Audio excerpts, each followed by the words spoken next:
occurred, reenacted for you by an all-British cast. Only the names of the participants have for obvious reasons been changed. The stories are presented with the full cooperation of Scotland Yard. Research on Whitehall 1212 is prepared by Percy Hoskins, chief crime reporter of the London Daily Express. The stories for radio are written and directed by Willis Cooper. Here are the participants in case number 604-MR530 from the official files of Scotland Yard. Leo M. Stefanovich, former member of the Polish Navy. Yes, I deserted the Navy. Marian Konieczki, who'd fought in Spain. What I am interested in is money.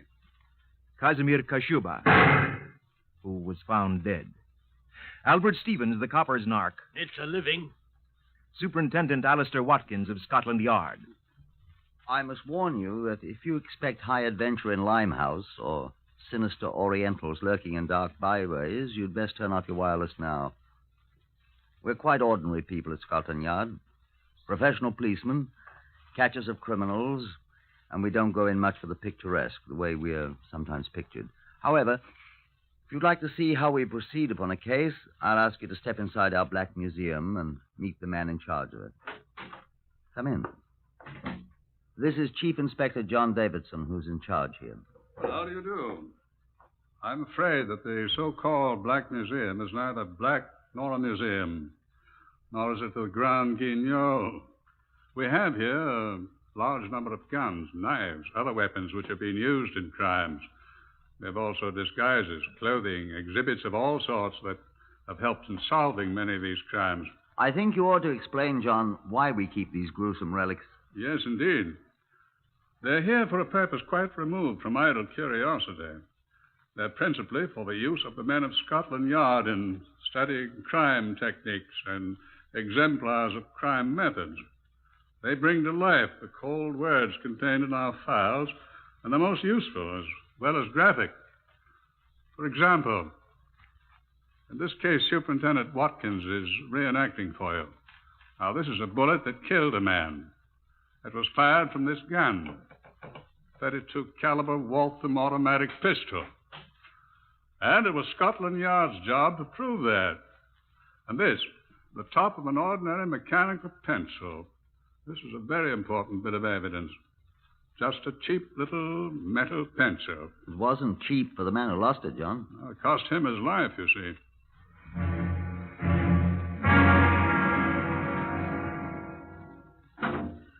We were standing in the corner of a saloon bar in Whitechapel, talking. Albert Stevens, the copper's narc, and me. I expect you don't know what a narc is.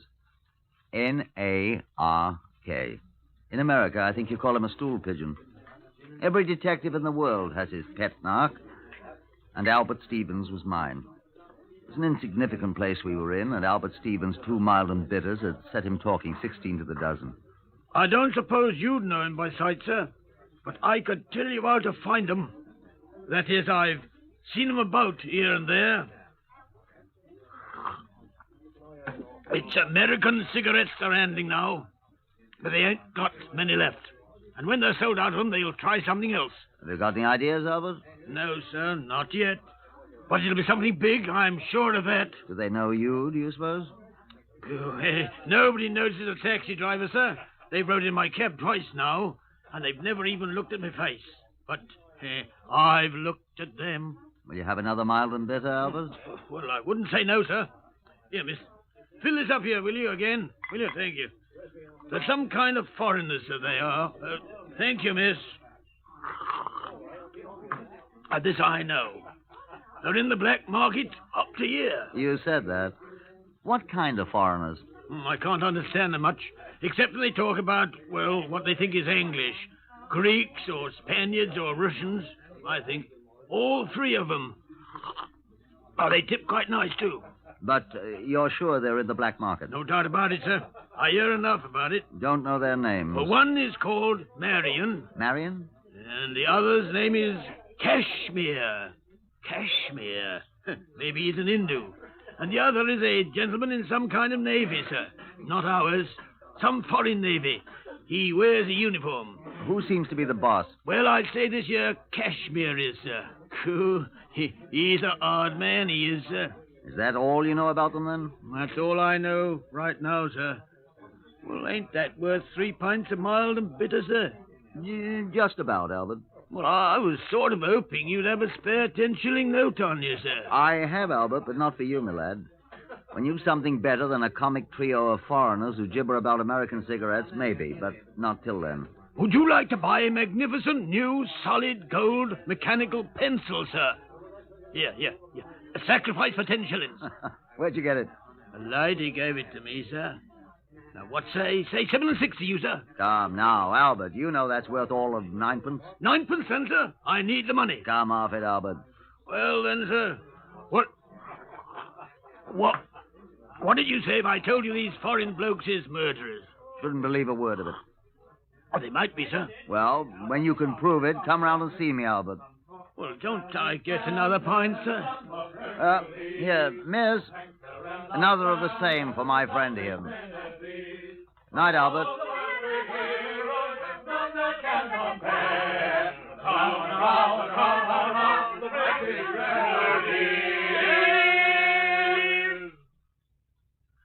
Scotland Yard next morning, I walked leisurely down the long corridor on the second floor that leads to my office. A voice hailed me as I opened the door to my office, and I looked back. It was Detective Sergeant Llewellyn, a Welshman who had been a constable at the Water Street police station when I was a sergeant. Here was a welcome face. David, I said, I've not seen you in 6 months.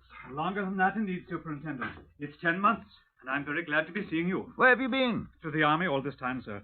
I was seconded to MI5. Yes, I heard that. It was tiresome work, but now I'm back, thanks indeed to the Lord. Taking a well-earned rest, I expect. Oh, indeed, to goodness, no.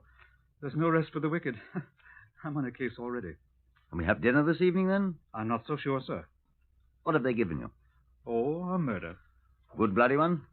I've just seen the man. He's bloody enough, indeed. They found him shot to death in his car early this morning. Where?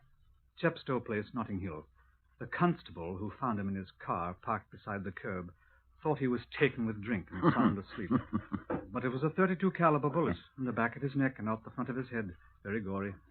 Know who he was? A foreigner, it seems, with the name of Casimir Kasuba. Oh. Whatever's the matter, then? Do you know him? Come on in my room here.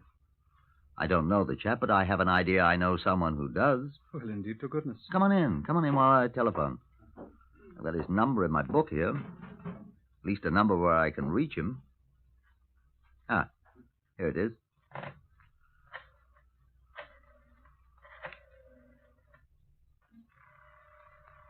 Whoever is he, Superintendent?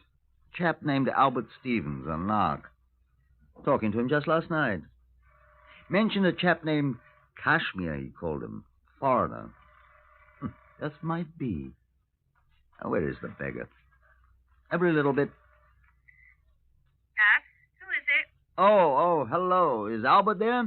Albert Stevens? Yes, been home since yesterday morning. Who wants him? When he comes in, tell him to telephone Watkins.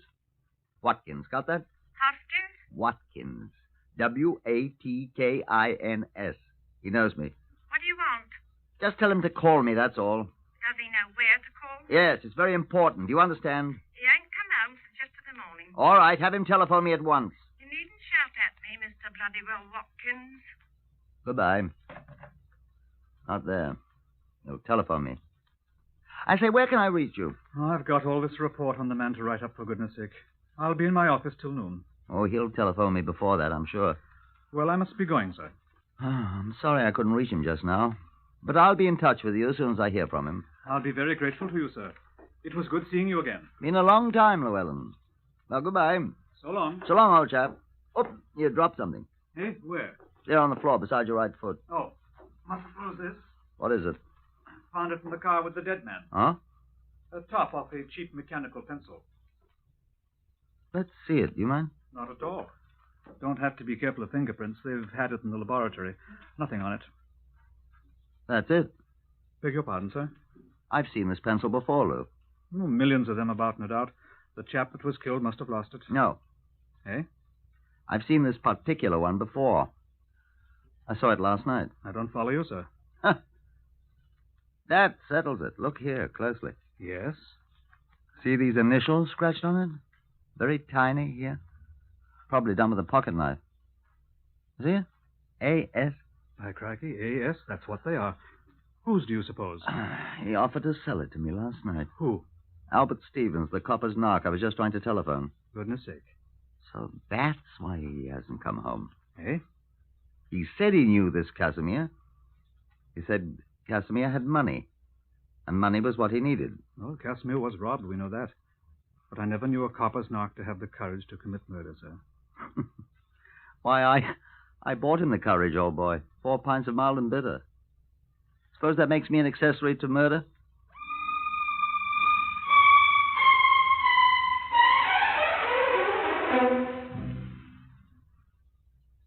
The constables who were dispatched to the home of Albert Stevens reported that he was still absent. At 11 the next morning, he had not yet come home. His wife knew nothing of his whereabouts, nor did the garage people, where he usually kept his cab. At noon, a teletype signal was sent to all metropolitan police stations giving a description of the man and the number of his cab, GLP 301. The same information was published next day in Metropolitan Informations, which goes to all police officers. There was no immediate response. Neither the man nor the cab could be found. By now, Superintendent Watkins had been officially assigned to the case, and on the morning of the 4th day, we held a strategy meeting in his office. He had some new information for me. They found the gun. Indeed, sir. They've been taking the car to pieces down at Hendon for us, you know. They found a .32 caliber Wolfe automatic pistol hidden in the lining of the top. Good. Our friend Casimir was killed by a .32 caliber bullet, you know. And ballistics assures me that this is the gun from which it was fired. Good. Fingerprints? What? Fingerprints. None. The ballistics say they're sure that more than one shot was fired from the gun. How could they tell that? There are 2 cartridges missing from the clip. And it seems they found too much powder fouling in the receiver and the barrel for one shot. I don't quite understand, but they're quite positive. They find more than one bullet? Only the one that went through Casimir's head. It was embedded in the dash of the car. Where's this other one, then? Somebody else's body, I expect. That? Whose, I say? Yes. Oh, blast. Superintendent Watkins here. Hi, Watkins. Fletcher here, T Division. Hello, Sailor. Again, we found your man Albert Stevens. Oh, good. Found him. Oh. Where was he? Sitting in his taxicab. Where? At the bottom of the Thames. What? Near Wapping Old Stairs. One of our boats found him. Is he dead? Twice dead, old chap. Drowned and a bullet through his heart. Well, so that's where the other bullet went.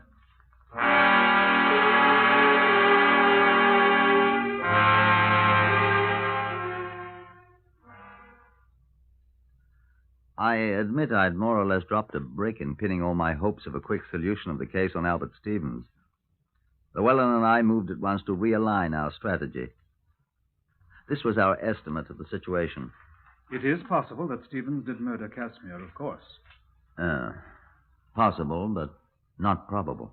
The forensic laboratory people, the ballistics people, say that the bullet they found in Stevens' body was fired from the same gun that killed Casimir. The .32 Walther automatic they found in the car. But then, who killed who? I suspect that since the gun was found in the car with Casimir, he was the last one shot, wouldn't you? Well, then, of course, Stevens couldn't have killed him. Right. Stevens must have been dead and at the bottom of the Thames when Casimir was shot. Then who killed Casimir? Obviously not Stevens. The forensic laboratory can tell us who died first, I hope. We know. How? The gun. It was with Casimir, remember? Unless someone shot him, then took the gun and killed Stevens with it, pushed him into the Thames, and then brought the gun back. Sounds silly. Indeed. Then who shot Casimir? One of Stevens' friends might have if he knew Casimir killed Stevens. Revenge. How do we know Casimir shot Stevens? Well, Besides, Stevens didn't have any friends. Except me. And I don't think I did it. His wife, perhaps? Yeah. Perhaps. Well, besides, how could she get that gun? No friends. None I know of. I knew Albert rather well. What? Casimir had friends, though. Albert told me about them. Who? A man named, woman's name, Marion. I don't know. Him. And a man who wears a foreign Navy uniform. Polish? Casimir was Polish. And a deserter. I suspect our man's a deserter, too. They were all mixed up in the black market, Albert said. What sort of black market, sir? Oh, all sorts, it appears. Why should they kill Casimir? Or Albert Stevens? Well, Albert, that's simple. They found out he was an informer, a narc. Why Casimir? Oh, people had been murdered for money before. Perhaps Casimir was cheating them. He was apparently the boss. Well, a crook who cheats a fellow crook is asking for it. Let's get on to Marion and the Navy officer. All we have to do is find them.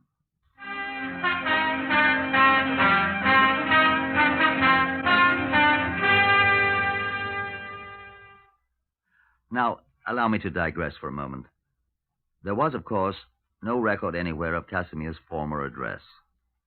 We put people on that at once, suspecting that Marion and the Navy officer might live close to Casimir's home. But another day dragged by without tangible result. I was sitting gloomily in my office, trying to think of a more tenable theory than the one we had tentatively adopted. Oh, blast the phone. Yes, Watkins here. Delighted to see you, sir. Inspector. What's her name? Name, please. Miss Dottie Telfer. Spell it, please. Talianeerro. You've heard of me. I'm the actress. Miss Dottie Telfer, sir. And Actress. You know me. actress, sir. What's she want? She says it's in connection with Casimir... What was the name, miss? Kashuber, I said. I heard her. Yes, sir. Send her in. Yes, sir. And ask Sergeant Llewellyn if you'll just step in here. Yes, sir.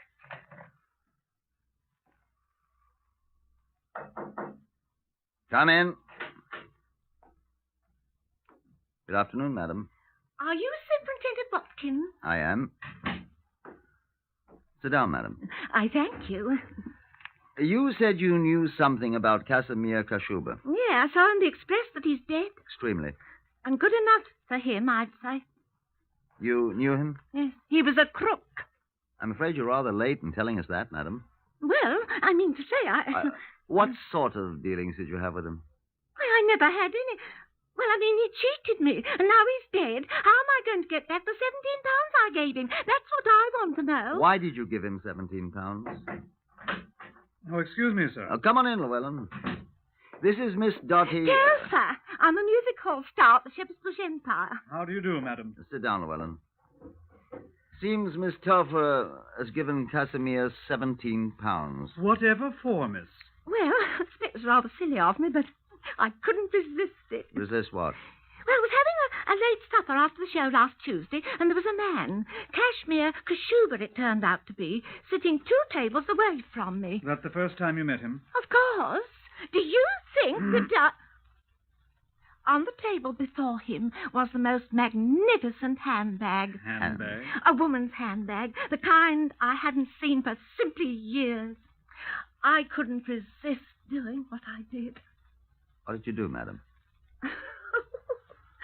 Oh, I know it's breaking the law, but isn't everyone in the black market? Not everyone exactly. Oh, well, I just stepped over to the table and introduced myself, and he gave me his name, and I said, would you mind terribly telling me where you got that adorable bag?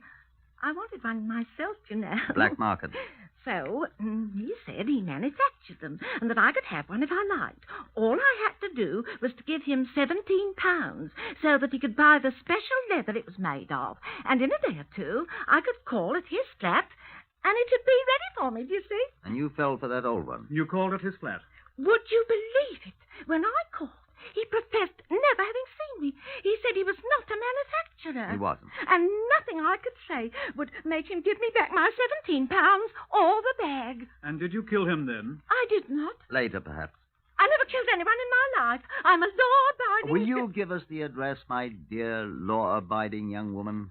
No, it's in Maida Vale somewhere. I think I have it here, in my shabby old handbag. Thank you very much, Miss... Telfer, An actress, I think you said, yes. Well, that'll be all, Miss Telfer, and thank you very much.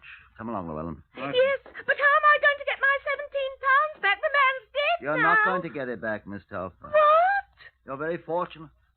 The black market's cost you only £17. It cost Casimir his life.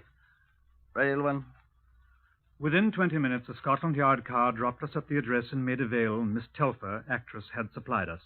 We interviewed the proprietor of that dismal place, a cross-eyed young man in an unusually dirty waistcoat in the red Mingus tartan. His name, he informed us, was Ian Kalbfleisch, and he had a cold. No, he ain't here. We're quite aware of that, my good man. He's dead. Did you murder him? No. Are you in the black market, too? No. May we see his room? Tain't his anymore. Whose is it, then? Another man. Who? An officer. Navy officer. Oh? RN, RNR, or RNVR? Not one of ours. Polish Navy. When did this Polish naval officer take the room, Mr. Kalbfleisch? Day after the murder. Oh, you know the day of the murder, then? I can read. Was it all the papers? Is this man here now? No. Will he return? He always has. Was this naval officer a friend of Casimir's? I don't know. May we see the room? Got a warrant? Yes. All right. Second door on the left. Come on, Lou. All right. It's unlocked. Come on. No, leave the door open, Lou. Our friend with a runny nose might just warn him that we're here. Right. I'll keep watch. While Llewellyn kept watch from the open door, I made a quick search of the place. I found nothing at all of any apparent importance until I went for the pockets of the navy greatcoat in the closet. I was about to exhibit my findings to Llewellyn when he hissed sharply at me from the doorway. What's up? Chap coming in, wearing a navy uniform.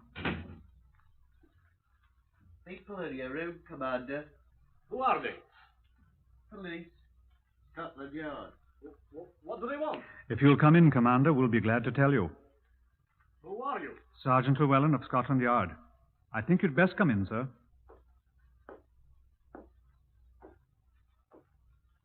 Come in, sir. What is the meaning of this, may I ask? What is your name, please? Leo M. Stefanowitz, Commander, Polish Navy. What do you want? I should like to ask you a question. Well? May I ask you where you got this mechanical pencil, sir? I will tell you. I got it, Well, where did you get it? I didn't kill him. Kill whom, Commander? Why, Casimir Kashuba. This was Albert Stevens' pencil, Commander. I didn't kill Albert. The top of this pencil was found in the car with Casimir Kashuba's body, Commander. I didn't do it. Perhaps you can explain, then. Yes, Well? Marion did the killing. Oh, indeed, Marion. Yes, I told him not. It was Marion who did it, not me. Oh, our friend Marion. He did it.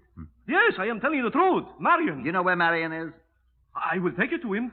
Yes, I will help you. He did it, and I will help you find him. Please, let me take you to him. Please. Will you please? Casimir was my friend. I'm just wondering something, Inspector. Huh? I am wondering if Albert Stevens was also his friend. Let's go and find your friend Marion, shall we, Commander? It was a quiet little hotel we drove to in the West End. Inspector Watkins and me and the commander all jammed in the police car together. The clerk nodded in a familiar way to Stefanowitz when we entered. Is my friend in? Yes, sir. Oh, don't announce us, please. We will work the lift ourselves. Get in, gentlemen. All right. Now, we shall see justice done. Indeed. The first floor, gentlemen. The door directly opposite. Here. Who is it? Leo, Marion. Who is with you? No one. Come in. Ah, Leo, my boy, I am glad. We are from Scotland Yard, sir. I warn you, both of you, that anything you say will be taken down in writing and may be used What is in the evidence. meaning of You murderer. What? Yes, these gentlemen have come to arrest you for the murder of Casimir. Sacre, you traitor. You coward. Arrest him, gentlemen. He is the murderer. You look, this man. He's the one who fired shot. Huh? He's the one who did it. I see him do it. You see me? You know you did it. He is the one, gentlemen. I'm not. He should catch me from behind as I sit in front seat. I was in the front seat. He did it. Sacre. Oh, tak, Tafrish, yourself, Maria Konietzki. You murderer, you thief, you... Gentlemen, Marian Konechny and Leo Stefanovich, I arrest you both on suspicion of having been involved in the murder of Casimir Kashuba and of Albert Stevens. You've both been warned. Have you nothing to say?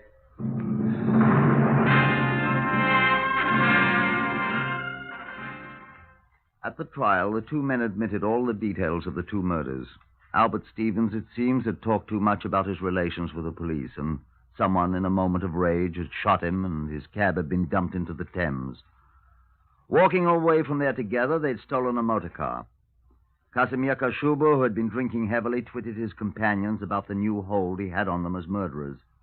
He boasted that he'd had no part in the crime, and one of the two men had shot him in the back of the neck with a Wolfe automatic pistol. Each man blamed the other. The jury took 25 minutes to decide who was guilty. Mr. Justice McConaughey placed the black cap on his head.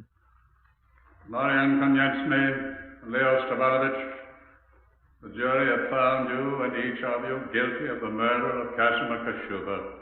It is the sentence of the court that you and each of you be taken to a lawful prison and thence to a place of execution, that you be there, each of you, hanged by the neck until you are dead, and that your honors respectfully... The two men appealed the verdict and won. They were immediately tried for the murder of Albert Stevens and again heard the fatal words, that you there, each of you, be hanged by the neck until you are dead. The latter sentence was carried out.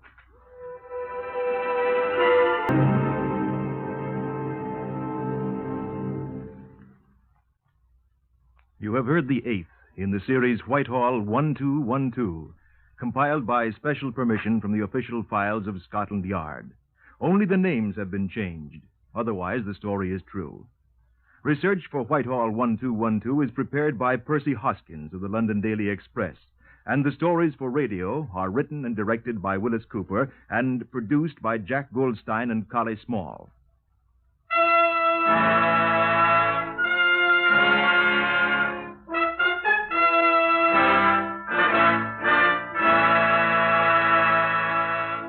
Three chimes mean good times on NBC. There's adventure zooming your way today with Joel McRae featured in another authentic story based on the files of the Texas Rangers.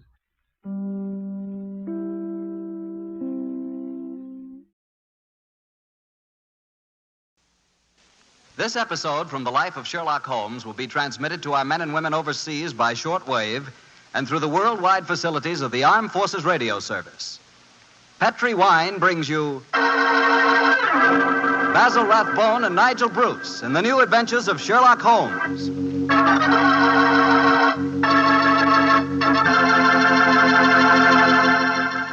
The Petri family, the family that took time to bring you good wine, invites you to spend the next half hour listening to Dr. Watson tell us another exciting adventure he shared with his old friend, the world-famous detective, Sherlock Holmes. As for me, I'd like to leave you with one thought. Namely, the best way to begin a good meal is to start it off with a glass of Petri California sherry. While you're waiting for dinner to be ready, just sit back, take it easy, and sip some of that wonderful Petri sherry. Now, there's a wine. Hold that Petri sherry to the light and look at that rich amber color. Smells good, too, doesn't it? And just wait for that first sip. What a flavor. No kidding, you'll find that Petri sherry can turn the usual before-dinner lull into a real event. Petri sherry is the best beginning a good meal ever had. Try it. And say, if you like your sherry dry, not sweet, just ask for Petri California Pale Dry Sherry.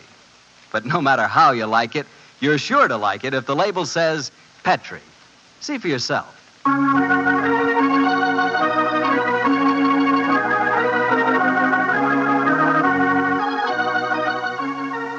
And now for the weekly visit with our good friend and host, Dr. Watson. Tonight, we find him on the stage of the Paramount Theater in Hollywood. Good evening, Doctor. Good evening, Mr. Bartell. If you've bought a victory bond, you're welcome. I have, Doctor. Now, what's the recipe for tonight's new Sherlock Holmes adventure? Well, now, let me see. Take equal parts of beautiful English countryside and black villainy. Mix them, add a dash of romance, a sprinkling of danger, season well with the usual theatrical condiments, and you have the case of the accidental murderess. Sounds like a tasty dish. How did the story begin, Doctor? On a beautiful summer day in 1895, Holmes had just concluded his famous investigation of the sudden death of Cardinal Tosca, an inquiry which was carried out at the express desire of His Holiness the Pope. And in consequence, the great man felt that a couple of weeks' rest in the heart of Warwickshire would be a pleasant change after our rather strenuous adventures in Italy.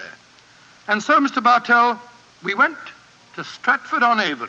Oh, the home of Shakespeare, huh? Quite right, my boy. As a matter of fact, that was the reason that decided us to go there. Holmes was a great lover of the drama, you know, and at the time my story begins, the Shakespearean festival was in full swing. For the first week, our life there was calm and peaceful. During the daytime, we visited the local places of interest, such as Anne Hathaway's cottage and Shakespeare's birthplace, and the evenings found us at the theater. It was on a Tuesday, I remember, during our second week's stay, that the trouble began. Holmes and I had gone for a walk through the nearby forest of Avon. He was in unusually good spirits that morning, and there was a distinct twinkle in his eye as he said... Watson, for once I begin to wish that I were a man of wealth. Oh, and what makes you say that, Holmes? The beauty of this place, old fellow. I'm perfectly certain I'd be happy in retirement here.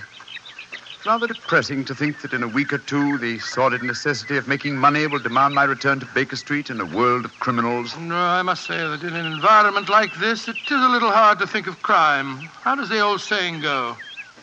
Where every prospect pleases, and only man is vile. Yes, but Shakespeare puts it even better, old chap. Oh, really? What's he say? Well, surely you remember the speech in As You Like It. We saw the production 2 nights ago. Oh, I don't remember the speech. How did it go? In this setting, it's really remarkably apposite. Are not these woods more free from peril than the envious court? Here feel we but the penalty of Adam, the season's difference. Don't you remember? Sweet are the uses of adversity, which, like the toad, ugly and venomous, wears yet a precious jewel in his head. And this our life exempt from public haunt finds tongues in trees, books in the running brooks, sermons in stones, and good in everything. I would not change it. Upon my soul, you read that much better than the fellow on the stage the other night. Don't tell me I adopted the wrong profession, Watson. Oh, dear me, wait a minute. Path seems to end here. Nothing but dense trees ahead of us. There's another path over there. I think it leads down to the river. Then let's follow it. The Avon is always... Great Scott, that was a... Holmes. Holmes, you hurt? Yes, I think I am. Bullet hit my shoulder. I think it's only grazed it. Well, get off your coat quickly. Let's have a No, look. it's only a scratch. First, let's find out where it was fired from. I heard the thud of a bullet in the tree behind me. Yes, here we are. Give me a penknife, old fellow, will you? There you are. Thanks. Do you suppose that shot was deliberate? Well, I can't imagine someone mistaking me for a rabbit, Watson. By the way, there was a curious echo to that shot. I don't know whether you noticed it. Here's the bullet. Now, let me see. I was standing there. A line from this bullet hole in the tree through the spot where I was standing would indicate that the shot was fired from that cluster of trees over there. Come on, Watson. Let's see what a search discloses. Well, I wish you'd let me look at that shoulder before you start galloping all over the countryside, Holmes. You're bleeding quite profusely. Oh, plenty of time to look at it when we... Hello. Look over there. A man and woman running towards us across the clearing. Yes, and carrying guns. Yes, it looks as if it was an accident after all. Was anyone hurt? Yes, sir. My friend was hit in the shoulder. Oh, how dreadful. It's not a bad wound, is it? Oh, it's only a scratch, madam, I hope. But the blood on your coat. Well, just, how did this accident happen, sir? Well, we were out rabbit shooting. I was teaching my wife to use a rifle. I saw a rabbit scurry across the clearing. I raised the rifle and fired. It seemed to me, Geoffrey, that as I did so, you jolted my arm. Yes, I'm afraid I did, Alice. I was going to fire too, but as I raised my rifle, I jolted your elbow and sent your shot wild. I can't tell you how sorry I am, sir. Here's my card. Of course, we'll take care of any expenses that may be entailed. Well, the first thing to do is to find out how much damage has been done. You'd better take your coat off, old fellow. I don't think I can. Oh, he's badly hurt. No, it's just that... The man's fainted. Oh, this is dreadful. I have a horse and trap down the road. Excellent. Give me a hand with him, will you? I must get him to a hospital as fast as possible.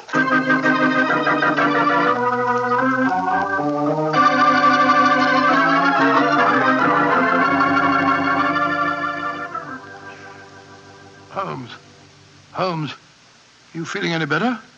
Has the nurse gone? Yes. She's bringing the house surgeon.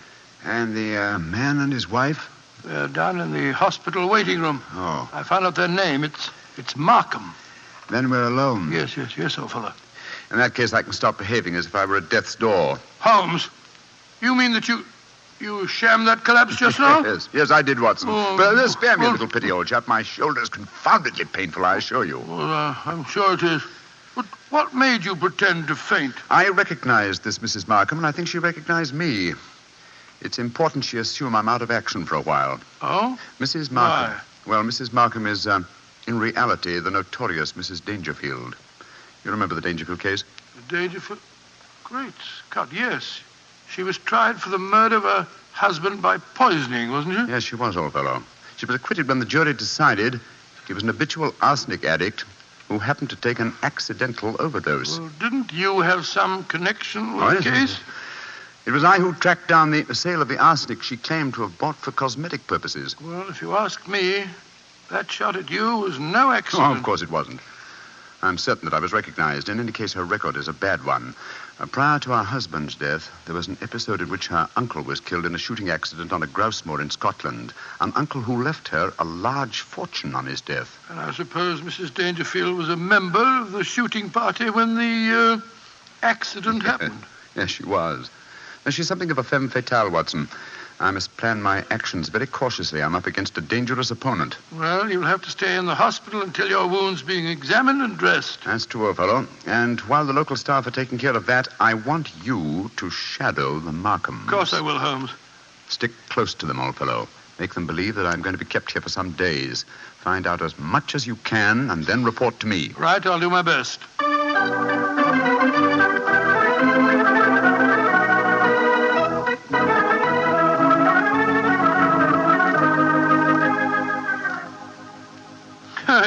It's awfully kind of you, Mrs. Markham, to insist on having me back to your house for lunch.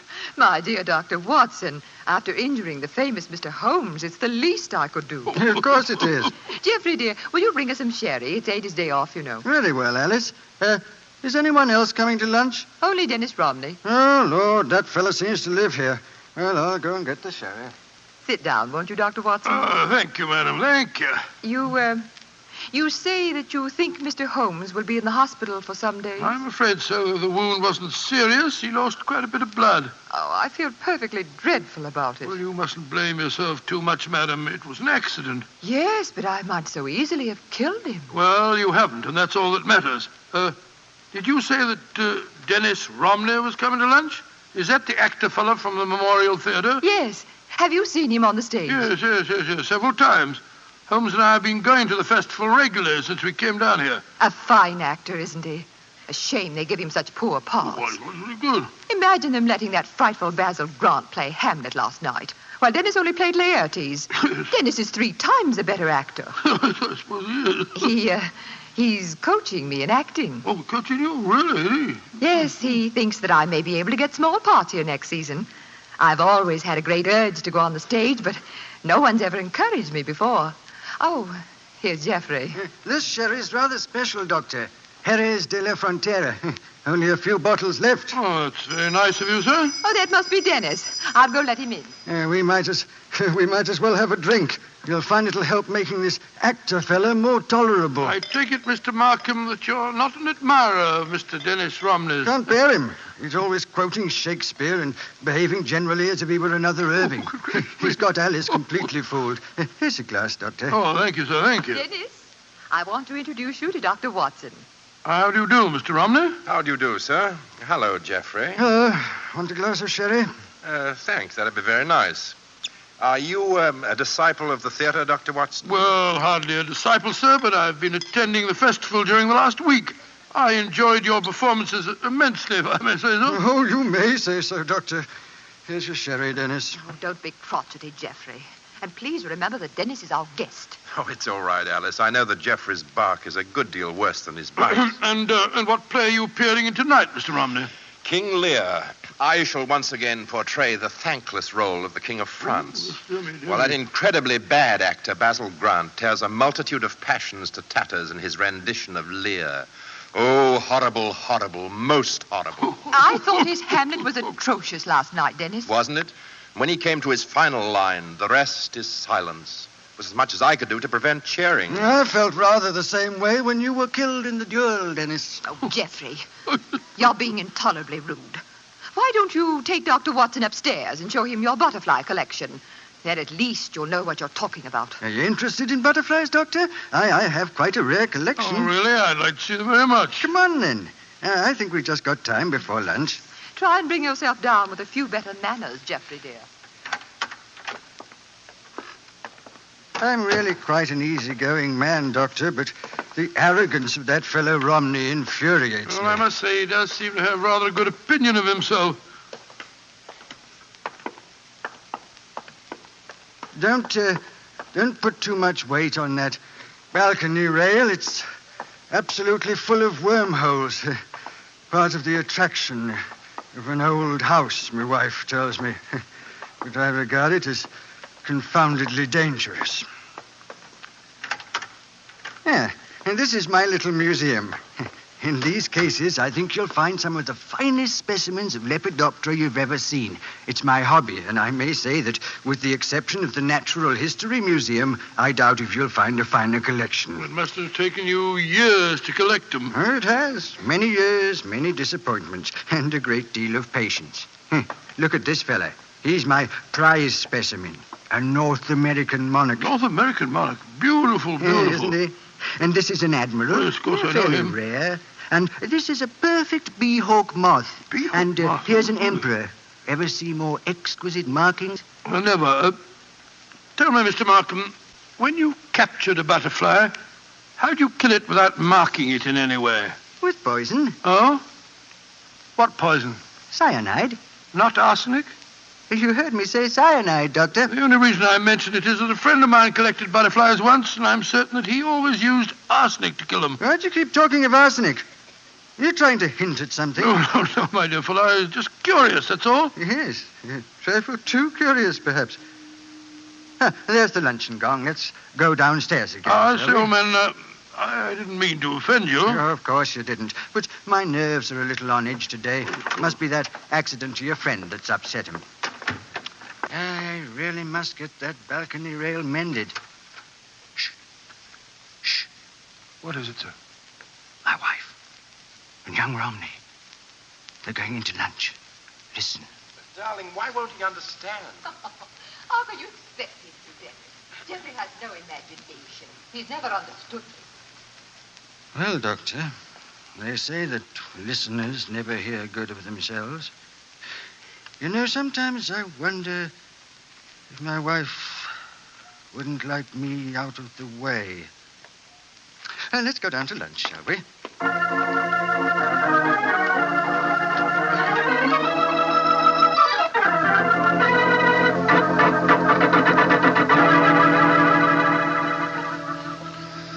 And so, Holmes, that's the story up to now. A very interesting one, too, Watson. So you think that Mrs. Markham is planning to kill her husband, eh? Oh, it's obvious. She's in love with the actor fellow, Dennis Romney. Her husband's in the way, and if she doesn't want to use poison this time, there's a perfect setting for murder in that crumbling balustrade on the landing. Mm-hmm. One push when he wasn't looking, and it'd be the end of him. and no one could prove that she did it. A charming household. And Mr. Markham became very evasive, you say, when you mentioned arsenic. Yes. I said it deliberately, of course, to see how he'd react. If you ask me, he knows that his wife has arsenic in the house. And he was trying to protect her. You've exerted your charm sufficiently to arrange to see them again, I trust. Well, yes, as a matter of fact, I have. They're taking a picnic tea and going boating on the Avon this afternoon. They asked me to join them. Of course, I agreed. I just rushed back here to the hospital to report to you first. You've done splendidly, Watson, splendidly. Oh, thanks so much, Owen. But I've been so busy telling you what I've found out that I haven't asked you about you. How are you feeling? Oh, I'm fine, old fellow, fine. What did the house surgeon discover? A very interesting fact. Look in the drawer beside my bed, will you?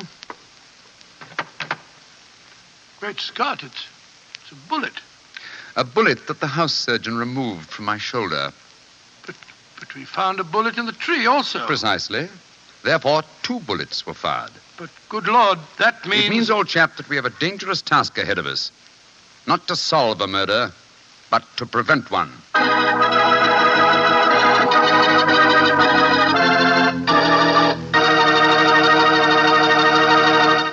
We'll hear the rest of Dr. Watson's unusual story in just a moment. Meanwhile, I'd like to remind you that good cooking becomes wonderful cooking if you serve your good food with a Petri wine. If you like a red wine, say with meat or any meat dish, try Petri California Burgundy.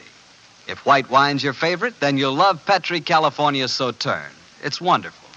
But Burgundy or Sauterne, whichever you prefer, it's just bound to be good if you see the letters Petri on the bottle. Because Petri wine is always good wine.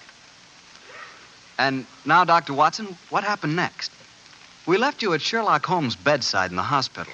Did the picnic with Mr. and Mrs. Markham prove an exciting one? No, it was rather unpleasant, as a matter of fact. The 3 of them kept squabbling all the time, and just as we were coming home, something unforeseen occurred. Mr. Markham fell into the river. Well, pardon the old question, Doctor, but did he fall or was he pushed? It was hard for me to say. I had my back to him when he fell. Of course, we fished him out and rattled him back home in a trap as fast as we could. He changed his clothes at once, and as we sat round the fire a little later, I could see that he'd caught a chill. In fact, I recommended that he go to bed and stay there. Mrs. Markham agreed with me. Geoffrey, dear, I do wish you'd follow Dr. Watson's advice and go to bed. For the 5th time, Alice, I will not go to bed. I'm perfectly all right. No, it's no thanks to you and Dennis. What do you mean by that remark, Geoffrey? You know perfectly well what I mean. It wasn't an accident that I fell in the river just now. One of you 2 pushed me when I was struggling with the punt pole in the long reeds. Geoffrey, you're talking rubbish. Am I? You were in the boat, Dr. Watson. Didn't you see what happened? No, I didn't, sir. My back was turned to you when you fell in. Well, then we'll call it an accident. An accident that happened by a curious coincidence, just where the river is deepest and the reeds thickest. Geoffrey, I don't like your tone. You can accuse me of anything you like, but when you start suggesting that If Alice... you don't like the way I talk to my wife, I suggest that you don't come to my house. I'm going to get a scarf. I'm chilly. Dr. Watson, I must apologize for my husband's behavior. I don't know what's come over him. Oh, that's quite all right, Mr. Markham. I quite understand. Well, I wish I did. I don't mind him yelling at me, but he's being so abominably rude to you, Alice. The last couple of weeks, it's been getting worse than ever. I know. Ever since we had that argument about the insurance policies, he's been unbearable. Insurance? Yes, Doctor. We took out quite large policies on each other's lives recently. You didn't tell me that, Alice. Well, it was his idea. And yet when the insurance man came here, you'd have thought I was forcing him into taking out the policy. Insurance? Great Scott, You what, Doctor? Nothing, Mr. Markham. No, nothing at all. Sounds as if you don't approve of insurance, sir. Oh, it's not that, Romney. It's just that I... Who can that be? I wasn't expecting anyone. Answer the door, Dennis, will you? Yes, sounds as if Geoffrey has already done so.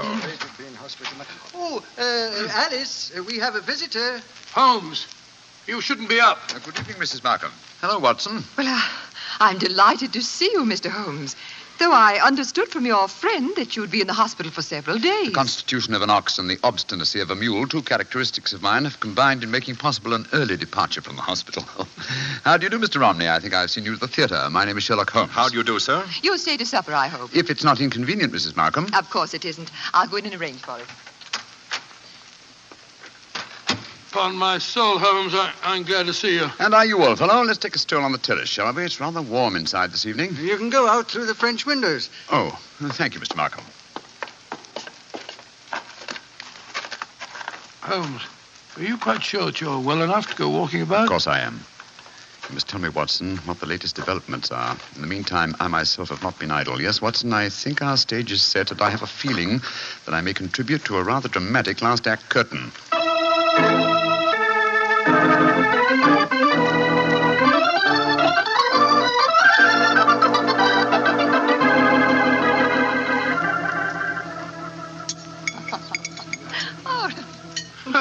A delightful meal, Mrs. Markham. Well, thank you, Doctor.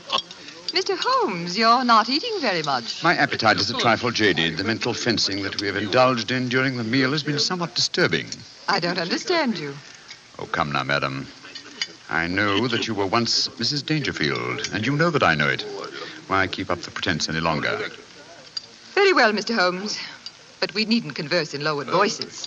I'm sure that you've told Dr. Watson whatever there is to know, and perhaps more. I admire your courage, madam. Geoffrey, Dennis. Yes, sir. I want you to listen to this. Mr. Sherlock Holmes knows that I was once Mrs. Dangerfield. He's apparently under the impression that this is a dark secret of mine. Mr. Holmes, Geoffrey knew and loved me before I ever married Mr. Dangerfield. Of course I did, Holmes. He stood by me during the horrible trial after my first husband's death. And I told Dennis about the whole miserable business months ago. So I really don't see that you've uncovered any great secret. Not yet, Mrs. Markham, but I have a feeling that it's only a matter of moments. So you haven't got any secrets from Dennis either, eh? There's no need to shout, Geoffrey. And there's no need for Dennis to be in my house. Get out, Romney, and stay out. This business between you and Alice has gone far enough. I'll go when Alice tells me to. Well, if you won't go, then I'm not going to sit here. I'm going upstairs. You're shaking like a leaf, sir. You've got a fever. Don't you think you'd better go to bed? Mind your own business and leave me alone. Mrs. Markham, I really think you should persuade your husband to go upstairs and lie down. Don't worry, Mr. Holmes. I know how to handle him. I'll take him up. Put an arm around my shoulder, Geoffrey. Come along. We should follow them, Holmes. They have to pass that crumbling banister on the landing. With him in that state, she might try to... What are you suggesting, Doctor? Shh. Come on, watch. Both of you. We can observe them both from the foot of the stairs here. They're on the landing. She's on the outside. Look. Markham stumbled against her. He's pushed her against the railings. Look out! Geoffrey, be careful! Come on, up the stairs. Alice, are you all right? Yes, but Geoffrey tried to push me through the railing. That's a lie. No, it isn't, sir. The three of us were watching you from below. But the railing held. I don't understand. I can explain that, Watson. This afternoon, while you were all at your picnic, I came here with a local carpenter.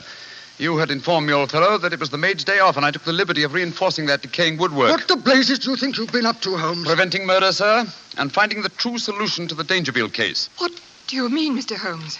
The true solution? Surely it's obvious to you, Mrs. Markham. You have told us that your present husband loved you before you married Mr. Dangerfield. It was he who accidentally killed your uncle so that you might inherit a fortune. It was he who accidentally gave your first husband an overdose of arsenic. Arsenic that he obtained for the purpose of destroying butterflies. Yes. It was he who tried to send you to your death by pushing you through those railings. And all the time, Mrs. Markham, I thought that you were the potential murderer. You fellows have got hold of the wrong end of the stick. All I've been trying to do is to conceal the fact that my wife was a murderess. Geoffrey, how can you say that? Markham, if you were a Just a younger moment, man... Mr. Romney. I'm not through with him yet. This talk is all very dramatic, Mr. Holmes, but I wonder how you're going to be able to prove Dr. anything. Watson, Mr. Romney, and I will testify to the attempt that you've just made on Mrs. Markham's life. Yes, and what about the attempt on your life, Holmes? Obviously, it was Markham who fired at you in the woods. But my wife has already admitted firing the shot. True, sir. But 2 shots were fired. The one that your wife fired, we found in the tree. The one that you fired was extracted from my shoulder in the hospital. Then the 2 shots were fired simultaneously. You remember, Watson, that I commented at the time on a curious echo. Mrs. Markham told us that her arm was jolted as she pulled the trigger. That was when the other rifle was fired. Mr. Markham didn't want me on the scene when he staged his latest accident, and so he tried to kill me. What kind of a devil have I been living with all these years? I think I'm going to kill you, Markham. Don't come near me. Keep him away from me. Leave him to the law courts, Mr. Romney. British justice may be slow, as indeed it was in the Dangerfield case, but in the long run, it is sure. You'll find that out, Mr. Markham, on the gallows.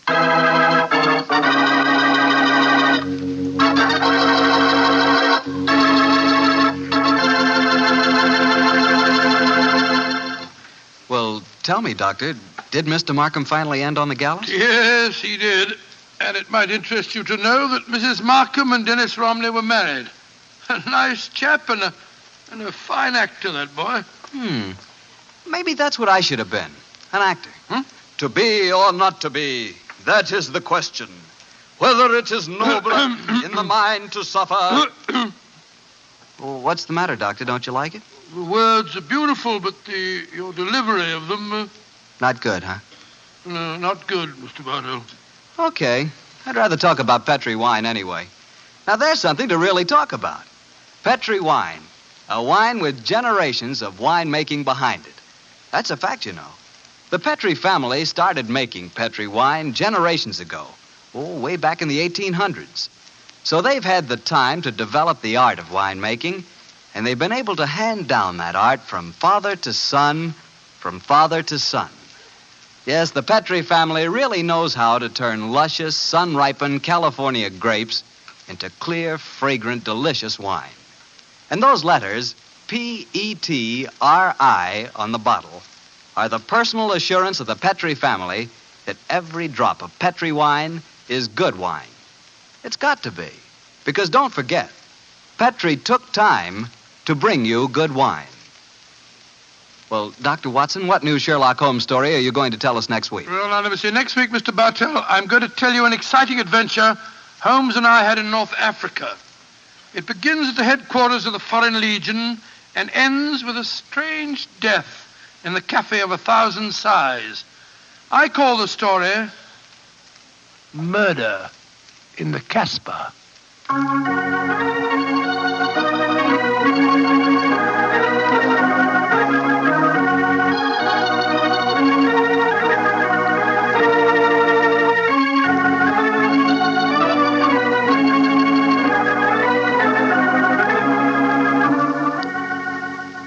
Tonight's Sherlock Holmes adventure is written by Dennis Green and Anthony Boucher and was suggested by an incident in the Sir Arthur Conan Doyle story, The Adventure of Black Peter. Music is by Dean Fosler. Mr. Rathbone appears through the courtesy of Metro-Goldwyn-Mayer and Mr. Bruce through the courtesy of Universal Pictures, where they are now starring in the Sherlock Holmes series.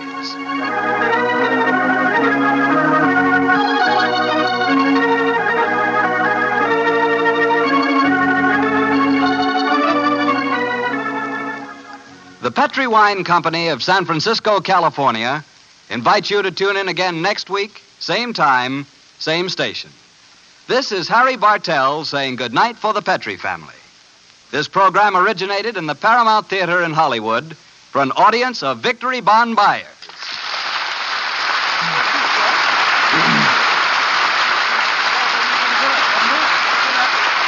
This is the Mutual Broadcasting System.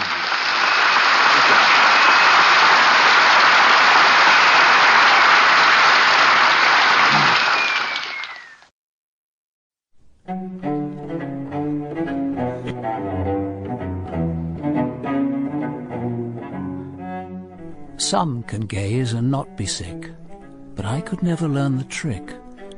There's this to say for blood and breath: they give a man a taste for death.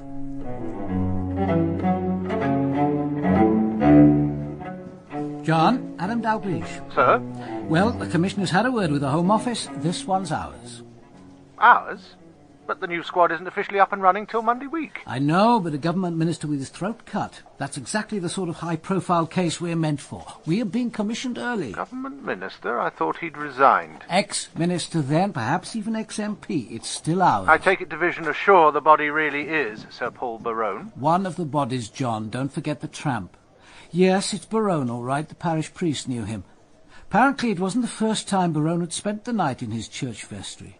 Incidentally, you'd better alert Inspector Miskin. Kate's off today, sir. I'll get her at her flat, and I'll rally the rest of the team. Fine, I'll meet you outside. 15 minutes. You knew him, sir, didn't you? Barone, I mean. And liked him. When did you last see him? A couple of weeks ago. He asked me to call on him in the department. I could never see Paul Barone without being reminded of the portrait of his ancestor, Sir Hugo, in the National Portrait Gallery. The likeness was almost uncanny. The same long-boned face, high cheekbones, widely spaced eyes, the same steady but slightly ironic gaze. "Read that," he said, and handed across a sheet of paper. The printed message didn't beat about the bush. Women should beware of the transport minister. His first wife was killed in a car accident. He was driving. Teresa Nolan, who nursed his mother, killed herself after an abortion. The naked body of Diana Travers, his domestic, was found drowned at his wife's Thameside birthday party. 3 deaths. Proximity to the elegant baronet can be lethal. I looked at him. Any idea who could have sent this? None. But it's close to an accusation of murder. It's actionable. I handed it back. Has this been sent to anyone else? Sir Paul opened his desk drawer. At least one journal's had it. This is the current edition of the Paternoster Review. The magazine had been running a series of articles on members of the government. It was Sir Paul Barone's turn. It started innocuously enough. His successful political career and how he lived with his second wife in the family home shared with his mother, Lady Ursula. It spoke of his daughter by his first marriage, Sarah Barone, who was active in left-wing politics. But when it turned to his second marriage, it became unpleasantly snide. His elder brother, Major Sir Hugo Barone, had been killed in Northern Ireland. Shortly afterwards, Paul's wife died in a car accident, and within 5 months Paul had married his brother's fiancée, finding consolation, as the paper put it, in the beautiful bereaved Barbara. But the real sting lay in the final paragraph, its origin unmistakable. Women close to him have been singularly unlucky. His first wife died in a car smash while he was driving.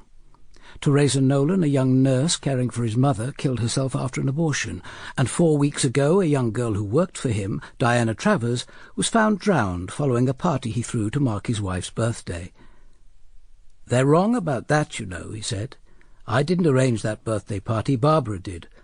And in the end I couldn't make it. I wasn't there." "Do you know what happened?" "I gather that Dominic Swain, that's Barbara's brother, wasn't invited. So in a fit of pique he threw his own party and included Diana Travers among the guests. Then some of them went for a midnight swim, and Diana drowned." I looked across at him. "What do you want me to do?" Barone smiled. "Do you know, I'm not exactly sure. Keep a watching brief, I suppose." Do you think all this scandal could have led to his suicide? What suicide? All we've got at the moment are 2 corpses lying in a church vestry with their respective throats cut. One of them Sir Paul Barone, the other a nameless tramp. Well, nameless at the moment. Come on, let's make a start. I wasn't surprised that Kate Miskin had beaten us to the ceiling. Bodies are through here, sir. They call it the Little Vestry. The little vestry was garishly lit, and the whole bizarre scene looked unreal. Barone's sprawled body and severed throat, the clotted blood, the tramp propped like a marionette against the wall. The bodies, Kate told me, had been found by an unlikely pair of companions. 65-year-old Miss Emily Wharton, a regular churchgoer, and 10-year-old Darren Wilkes. Theirs was a strange friendship.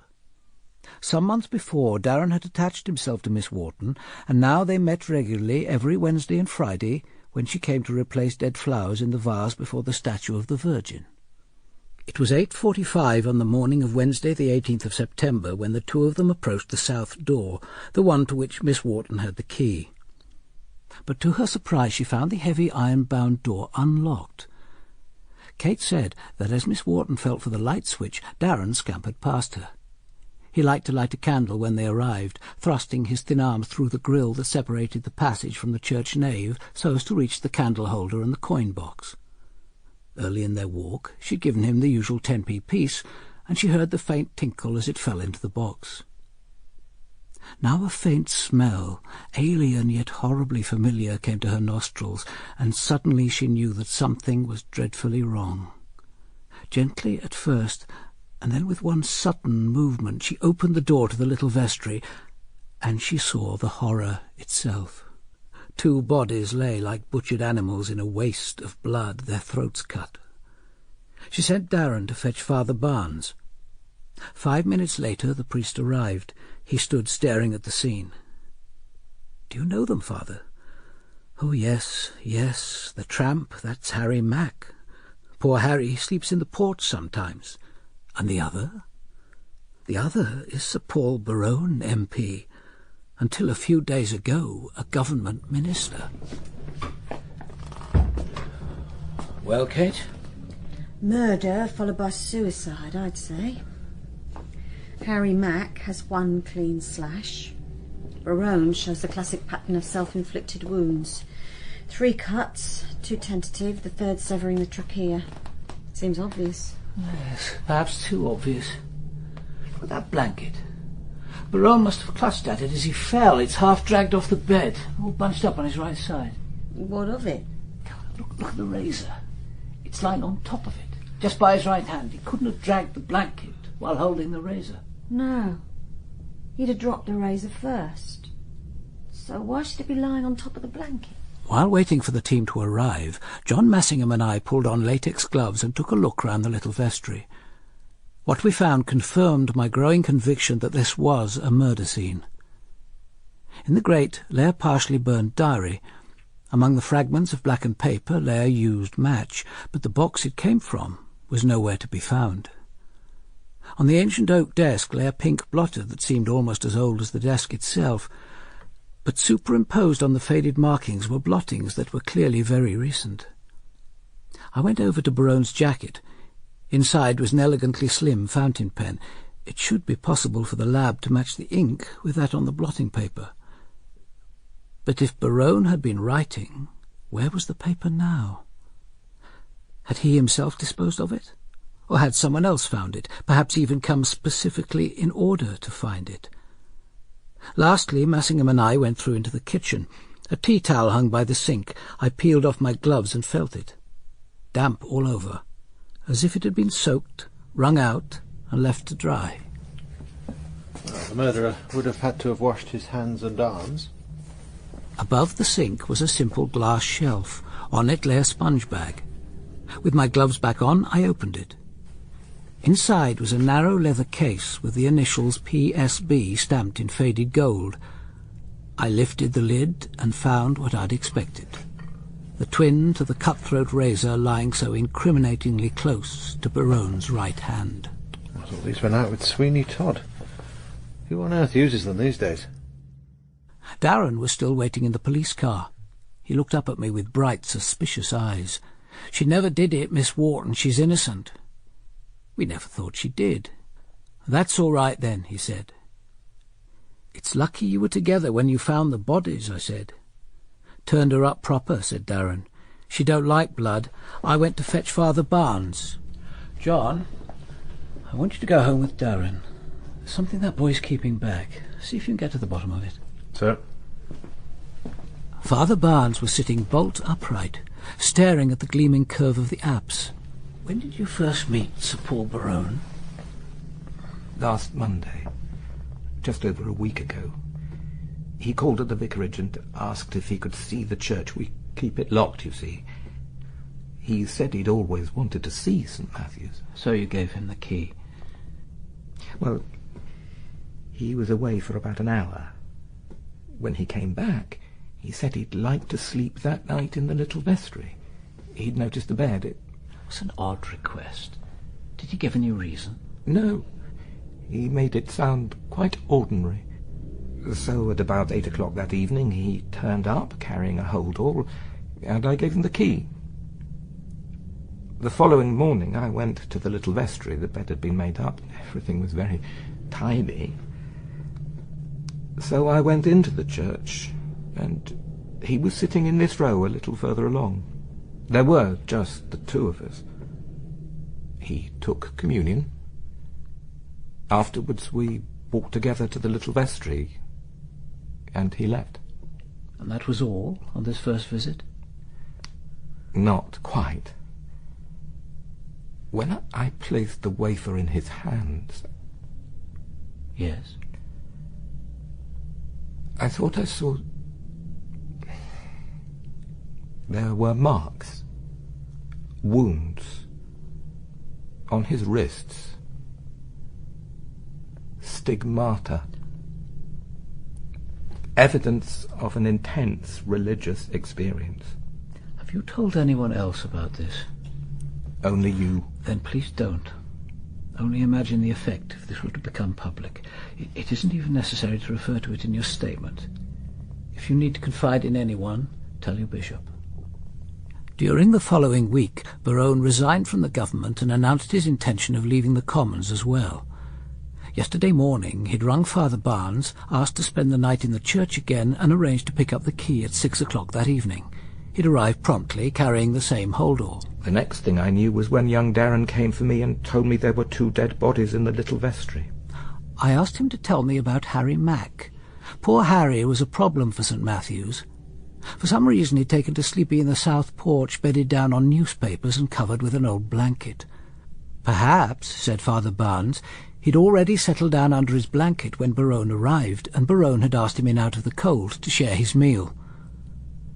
I asked Father Barnes if he'd told anyone that Sir Paul was spending the night in the church. Oh, no. There was no one to tell. No one knew anything about him. Not until this morning. Ah, Inspector Liskey. Kate, I want you to break the news to Sir Paul's family. Yes, sir. There's a wife and an elderly mother, Lady Ursula, and a housekeeper of sorts. Take a DC with you. When the news breaks, they may need protection.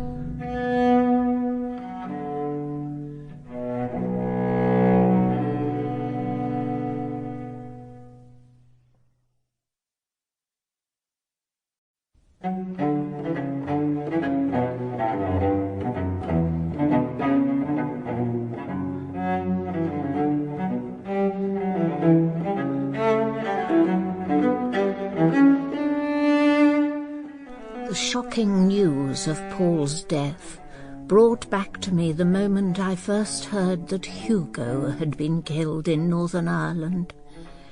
So to my present grief was added a grief for Hugo, as keen, as new as when I'd first heard of his death. I suddenly developed a raging thirst. Mattie brewed me pot after pot of strong coffee, which I gulped down scalding hot. After a while, the physical symptoms subsided. You're sure, Lady Ursula? Here, let me. Stop fussing, Mattie. I'm perfectly all right now. Please leave me alone. Yes, go away. Oh, and bring Mr. Lampart up to me as soon as he arrives. Of course, Lady Ursula. I sat thinking, there is a world outside this pain. I shall take hold of it again. I must survive. 7 years, 10 at the most, that's all I need. So I must husband my strength. This meeting with Stephen, there are things I have to say, and there might not be much time.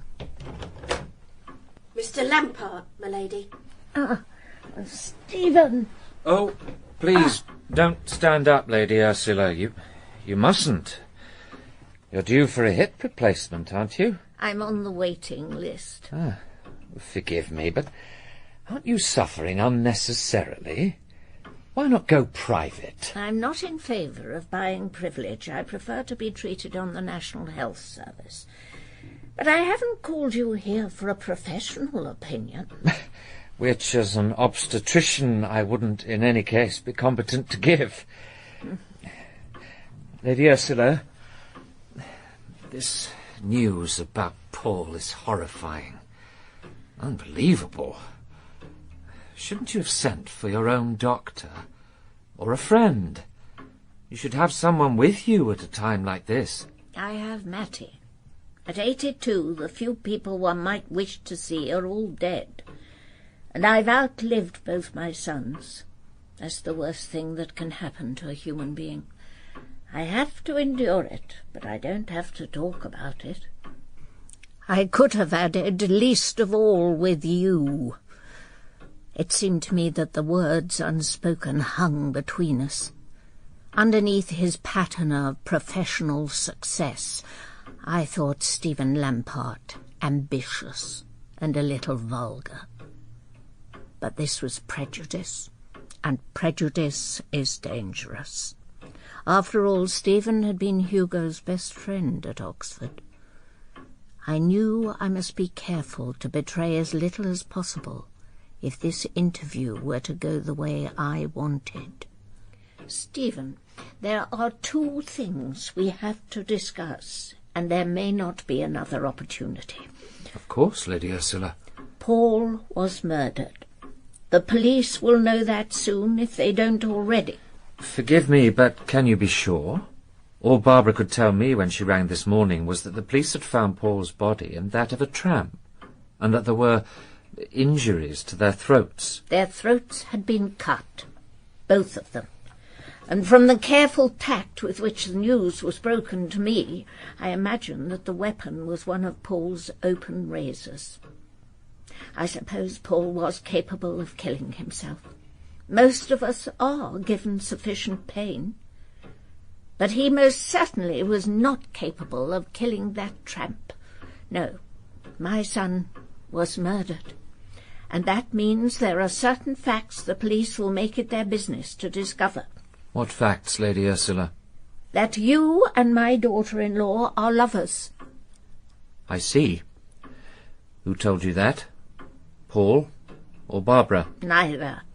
But I've lived in the same house with Barbara for 4 years. I may be crippled, but I have the use of my eyes and my intelligence. How is Barbara?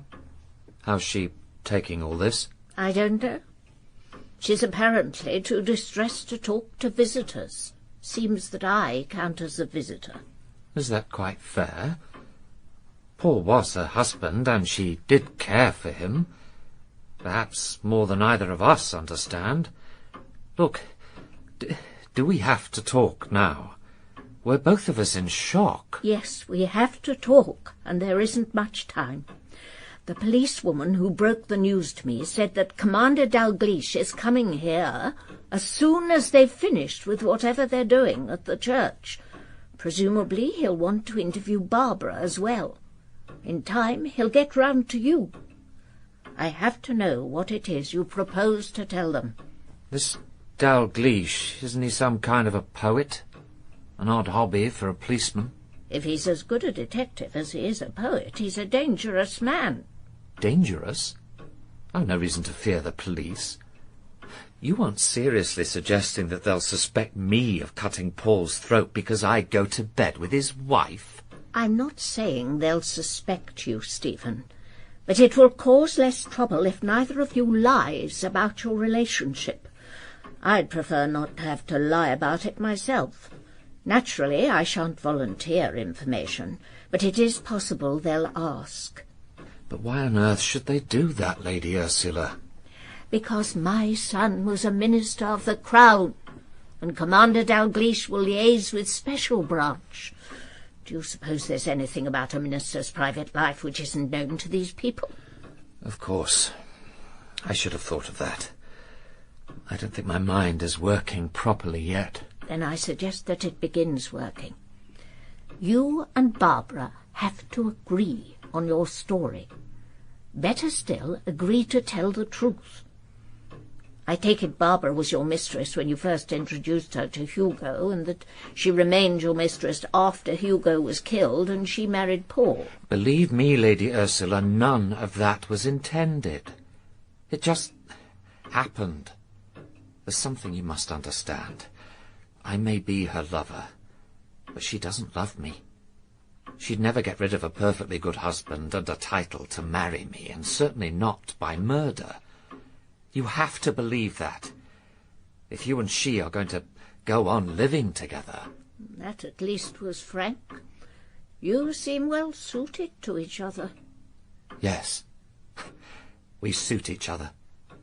She feels safe with me. That's why I suspect she doesn't feel particularly guilty. It's difficult to take adultery seriously when there's a marked lack of illicit pleasure. Your role in this relationship can hardly be satisfying. I admire your self-sacrifice. Oh, But she's so beautiful. And you see, Barbara adores attention. That's one thing you have to admit about sex. If nothing else, it's a guarantee of intense personal attention. But it ends there. No, if she thought I had a hand in killing Paul, she'd never forgive me. And she certainly wouldn't protect me. Who would she protect? Her brother, possibly. But not for long. She and Dominic have never been particularly close. Fortunately, no sibling loyalty will be demanded of her. Dominic Swain was here in this house with Mattie for the whole of yesterday evening. Is that his story or hers? Are you accusing Dominic of having a hand in my son's death? Of course not. The idea's ridiculous. And if Mattie says he was with her, I've no doubt he was. We all know that Mattie is a model of rectitude. You said there were two things we needed to discuss. Yes. I'd like to be sure that the child Barbara is carrying is my grandchild, not your bastard. I see. Well, there's no possible doubt about that. I had a vasectomy 3 years ago. So, rest assured, you don't really need a DNA test after he's born. He? Oh, yes. It's a boy. Barbara had an amniocentesis. Paul wanted an heir, and he's going to get an heir. Did Paul know about the child before he died? Barbara hasn't said. I imagine not. After all, she's only just heard about the sex of the child herself. I rang and told her first thing yesterday morning. And now, if you'll excuse me, I'll go down and see her before the police descend on her. She's alone, I take it? As far as I know. I've sent for Anthony Farrell, but he has to get up from Winchester. The family lawyer? Won't that look suspicious, having him here? He's a family friend as well as a lawyer. But I'm glad you're seeing her before he arrives. Tell her to answer Dalglish's questions, but not to volunteer information. Too much candour looks as suspicious as too little. Oh, and tell her to say nothing about the child. That's important. If it's what you want. But it could be helpful to mention the pregnancy. She's not to mention it. If you're sure. In that case, I'll go down to Barbara. One more thing. What do you know about Teresa Nolan? No more than you, I imagine. Probably less. She only worked at Pembroke Lodge for 4 weeks, and I hardly set eyes on her. She nursed you and lived in this house for over 6. When she came to me, she was already pregnant. And Diana Travers? Nothing, except that she was unwise enough to overeat, drink too much, and then dive into the Thames. As you must know, Barbara and I had left the Black Swan before she drowned. Lady Ursula, I really don't think we should be complicating Paul's death with old, irrelevant tragedies. Are they both irrelevant? Incidentally, has Sarah been told? Not yet. Would you like me to go round? She is Paul's daughter, after all. This will be a terrible shock to her. She oughtn't to learn it from the police or through the media. She won't. If necessary, I'll go round myself. But who will drive you? Isn't Wednesday Halliwell's day off? There are taxis. After leaving the church, I went briefly back to the yard to pick up my files on Teresa Nolan and Diana Travers, and it was after midday that I arrived at the Barone family residence in Campden Hill Square. I'd left John Massingham to supervise what remained to be done at the church, and I'd brought Kate with me. It seemed more appropriate. There were only women in the house, and it had been Kate who'd first broken the news to Lady Ursula. When I rang the doorbell, it was a full 2 minutes before the door was opened, and we faced a woman who I knew must be Evelyn Matlock. She was, I guessed, in her late 30s and uncompromisingly plain. A small, sharp nose, a primly censorious mouth, a receding chin. As she stood aside to let us enter, I remembered what Paul Barone had once told me about her. Here was a woman whose father he had unsuccessfully defended, to whom he'd given a home and a job, who was supposed to be devoted to him. If that were true, she was concealing her grief at his death with remarkable stoicism. I was accustomed to seeing apprehension, dislike, even hatred. But now, for a moment, what I saw in her eyes was naked fear. It passed almost at once and gave place to what seemed to me an assumed indifference, but it had been there. Commander Dalgleish and Detective Inspector Miskin are here, Lady Ursula. Without waiting for us to step into the room, she turned and left. We stood facing Lady Ursula Barone.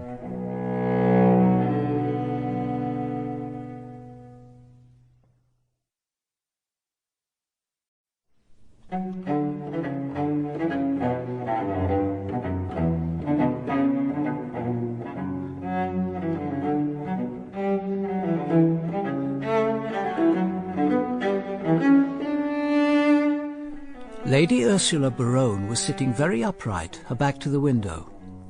She didn't rise as we came in, but held out a hand as Kate introduced me. Please, sit down. If Inspector Miskin has to make notes, she may find that chair by the window convenient. Perhaps you will sit opposite me, Commander. As I sat where she indicated, I saw that her chair was specially designed for the disabled. A control in the armrest raised the seat to help her stand. Its functional modernity struck a discordant note in a room otherwise cluttered with 18th century furniture. Another modern feature was the paperback lying on the round table to her right. I saw that it was Philip Larkin's Required Writing. She held it up. Mr. Larkin was a librarian as well as a poet. Unusual, perhaps, but not wholly inappropriate. To be a poet and a policeman seems to me eccentric, even perverse. Do you see the poetry harming the detection, or the detection harming the poetry? Well, it's the poetry, I assume, that must suffer. One could scarcely settle down to writing poetry in the middle of a case. So far, I've never felt the need to do so. Perhaps the human mind can deal with only one intense experience at a time. You must excuse me. Being interrogated by a detective is a new experience. May I say that Inspector Miskin broke the news to me with tact and consideration. But all she told me was that my son was dead, and that there were certain wounds. I've made assumptions about his death, Commander, but would you tell me precisely what happened? His throat was cut. As I thought. The tramp with him, Harry Mack, died the same way. And the weapon? A blood-stained open razor was close to your son's right hand. The razor was his. Yes. I understand that the door to the church, the vestry, or wherever he was open? Yes. Miss Wharton, who discovered the bodies together with a young boy, says she found it unlocked. And are you treating this as suicide? Oh, no. I'm treating it as double murder. The tramp Harry Mack didn't kill himself. I don't think your son did either. But it's too early to say more. We must wait for the post-mortems and the forensic tests. Now, there are some questions I need to ask. When did you last see Sir Paul? At 8 o'clock yesterday morning. He always brought me my breakfast tray. No doubt he wished to reassure himself that I had survived the night. Did he tell you then, or at any time, that he intended returning to St. Matthew's? No. We didn't discuss his plans for the day, only mine. Did any other members of the household know that Sir Paul intended revisiting St. Matthew's yesterday evening? I don't know, but I think it unlikely. We have only a small staff. Evelyn Matlock, whom you've met, is the housekeeper. Then there's Gordon Halliwell. He's an ex-sergeant in the Guards, and he served with my elder son, Hugo. I suppose he'd call himself a chauffeur handyman. He came here just over 5 years ago, before Hugo was killed, and stayed on.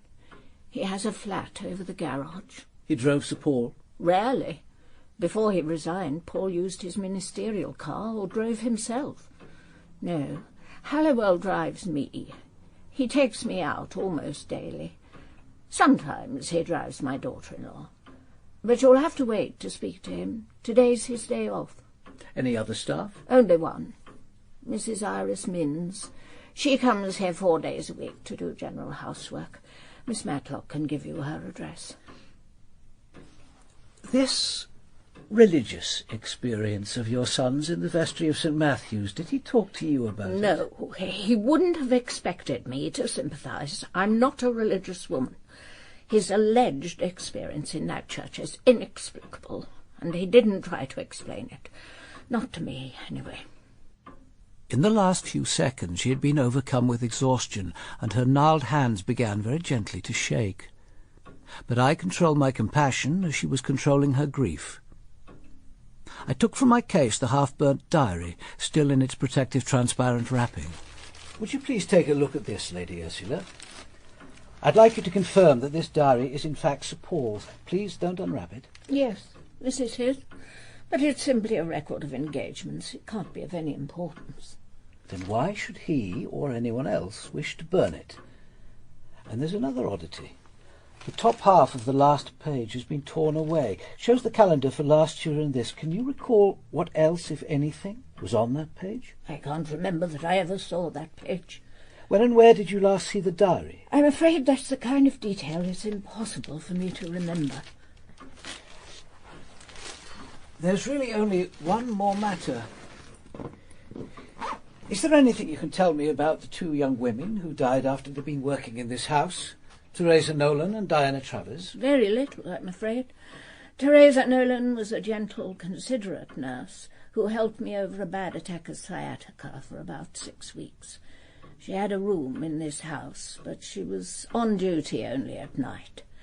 When she left, she took a post in a maternity nursing home in Hampstead. And she became pregnant while working here? Probably. But I can assure you that no one in this house was responsible. And Diana Travers? I know even less about her. She was an unemployed actress doing domestic work while resting. I think that's the euphemism they use. Miss Matlock took her on to replace a cleaning woman who'd left. You know why I am asking about these two women? Of course. One or two of my friends made it their business to send me the cutting about my son from the Paternoster Review. I'm surprised that the police should trouble themselves with what is surely no more than cheap journalistic spite. Now, if that is all, Commander, perhaps you would like to see my daughter-in-law. She insisted on escorting Kate and me down to the drawing-room 2 floors below. Here Sir Paul's widow, Barbara, was waiting to receive us, her lawyer, Anthony Farrell, at her side. Lady Ursula briefly introduced us and left. Lady Barone, when did you last see your husband? Not after 9:15 yesterday morning. I left for a hair appointment about 10:30. Then I did some shopping and had lunch in Knightsbridge. I came back in the middle of the afternoon, changed and took a taxi to Pembroke Lodge. That's my cousin's nursing home in Hampstead. He's an obstetrician, Mr. Stephen Lampart. He drove me to dinner at the Black Swan in Cookham, and I was with him till midnight. That's when he brought me home. When you saw Sir Paul that morning, did he tell you how he proposed spending the day? No. But couldn't you look in his diary? He keeps it in his desk drawer in the study.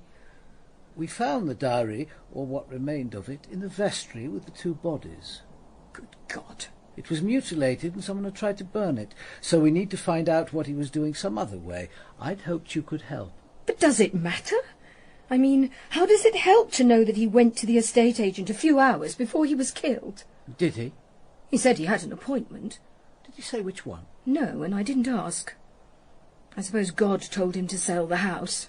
I don't think he told him which estate agent to use. It was at this point that Anthony Farrell intervened. He told me that he himself had been expecting to see Sir Paul the previous afternoon. Sir Paul had wanted to discuss certain financial arrangements following his decision to give up his parliamentary career, but he'd rung in the morning to rearrange the meeting for today. Now, as the family solicitor, Farrell said that once it was proved that Sir Paul had been murdered, he'd have to proceed to settle his affairs. But what is there to settle? Paul left everything to me. He told me so. The house too. It's quite straightforward. I'm his widow. It's all mine. And the house alone, I thought, must be worth millions. I recalled, as I so often did, the words of an old detective sergeant when I'd been a newly appointed DC. Love, lust, loathing, lucre, the 4 L's of murder. And the greatest of these is lucre. At that moment, the door burst open and a young man flung himself across the room. Barbie, darling, Matty rang me with the news. It's awful, unbelievable. Darling, how are you? Are you all right? May I introduce my brother, Dominic? Dominic Swain, Commander Dalgleish. Short and broad-shouldered, he had nothing of his sister's classical beauty, nor, despite his expensive Italian jacket and handmade brogues, did he convey her impression of effortless elegance. What happened, Barbie? Who did it? Do you know? He's acting, I thought. This isn't genuine. But then I had second thoughts. Shock and grief affect people in odd ways. But I didn't miss Barbara Barone's small shudder as his arms went round her shoulders. Shock or mild revulsion? I turned to him. As you are here, Mr. Swain, perhaps you'd answer 1 or 2 questions. When did you last see Sir Paul? Oh, do you know, can't remember. Not for some weeks, anyway. Actually, I was in the house all yesterday evening, but Evelyn, Miss Matlock, wasn't expecting him back for dinner. She said he'd left in the morning and no one knew where he'd gone. When did you arrive? Just before 7. Stayed till just after 10:30, then went over to the local pub, the Raj, for a last drink. They remember me there. I was one of the last to leave. And you were here the whole time? Yes. Could Sir Paul have returned to the house while you were here? I suppose so. It doesn't seem likely. I was having a bath for about an hour. That's mainly why I came. He might have come back then. I think Miss Matlock would have mentioned it. I'm sharing digs at the moment. There's only a shower, and that's in the loo. So I've taken to turning up here for the occasional bath and a meal. Our last interview that afternoon at Camden Hill Square was with Miss Matlock. She showed us where Sir Paul kept his diary, but couldn't explain how it came to be found in the vestry of St. Matthew's. She said that the previous morning Sir Paul had prepared a picnic lunch for himself in the kitchen before leaving at about 10 o'clock. She hadn't known he was going to St. Matthew's Church, and she hadn't seen him since. She said that Sarah, Sir Paul's daughter, had called during the afternoon to see her grandmother, but that Lady Ursula had been out. She confirmed Dominic Swain's account of how he'd spent the previous evening. As we were being driven back to the yard, I rang John Massingham. This lad, Darren Wilkes. Did you find out anything about him, John? I took him home, as you said, sir. By God, what a place, a right shambles. His mother was flat out on the bed, drink or drugs or both. I couldn't get a word out of her. The boy's clearly been stealing, left, right and centre. His room was piled high with all sorts, a lot of it food. Can't blame him, poor mite. What did you do? Rang the juvenile bureau. The lad was terrified they'd put him in a home. Why can't I go home with Miss Wharton, he kept saying, but I told him all they'd do was send someone round to look after him. A PC arrived after a bit. She'll stay till his mother can take over. Good. Now, any news of Barone's daughter? Sarah? Yes, sir. She's a professional photographer. Pretty busy until tomorrow evening. I've arranged for us to go round at 6:30. It's Sarah. Thank God I've reached you. Ivor, I have to see you. You've heard? Just now on the 6 o'clock news. Have the police been in touch with you? They've been trying to get me, but I told them I was tied up until tomorrow evening. And are you? Not exactly. How many times have I told you? Never lie to the police unless you're sure they can't find out. They've only got to check your diary. But I couldn't let them come until we'd spoken. There are things they might ask. About Teresa Nolan. About Diana. Ivor, we have to meet. Go to the flat. I'll be round shortly. And don't worry. I'll be with you tomorrow when the police come. Oh, and Sarah. Yes. Yes, I'm here. We were together the whole of yesterday evening. From 6 o'clock when I arrived from work. We ate in the flat. We stayed together all night. Get that into your mind. Start concentrating on it now. We were together the whole time. Got it? I'll be with you in half an hour.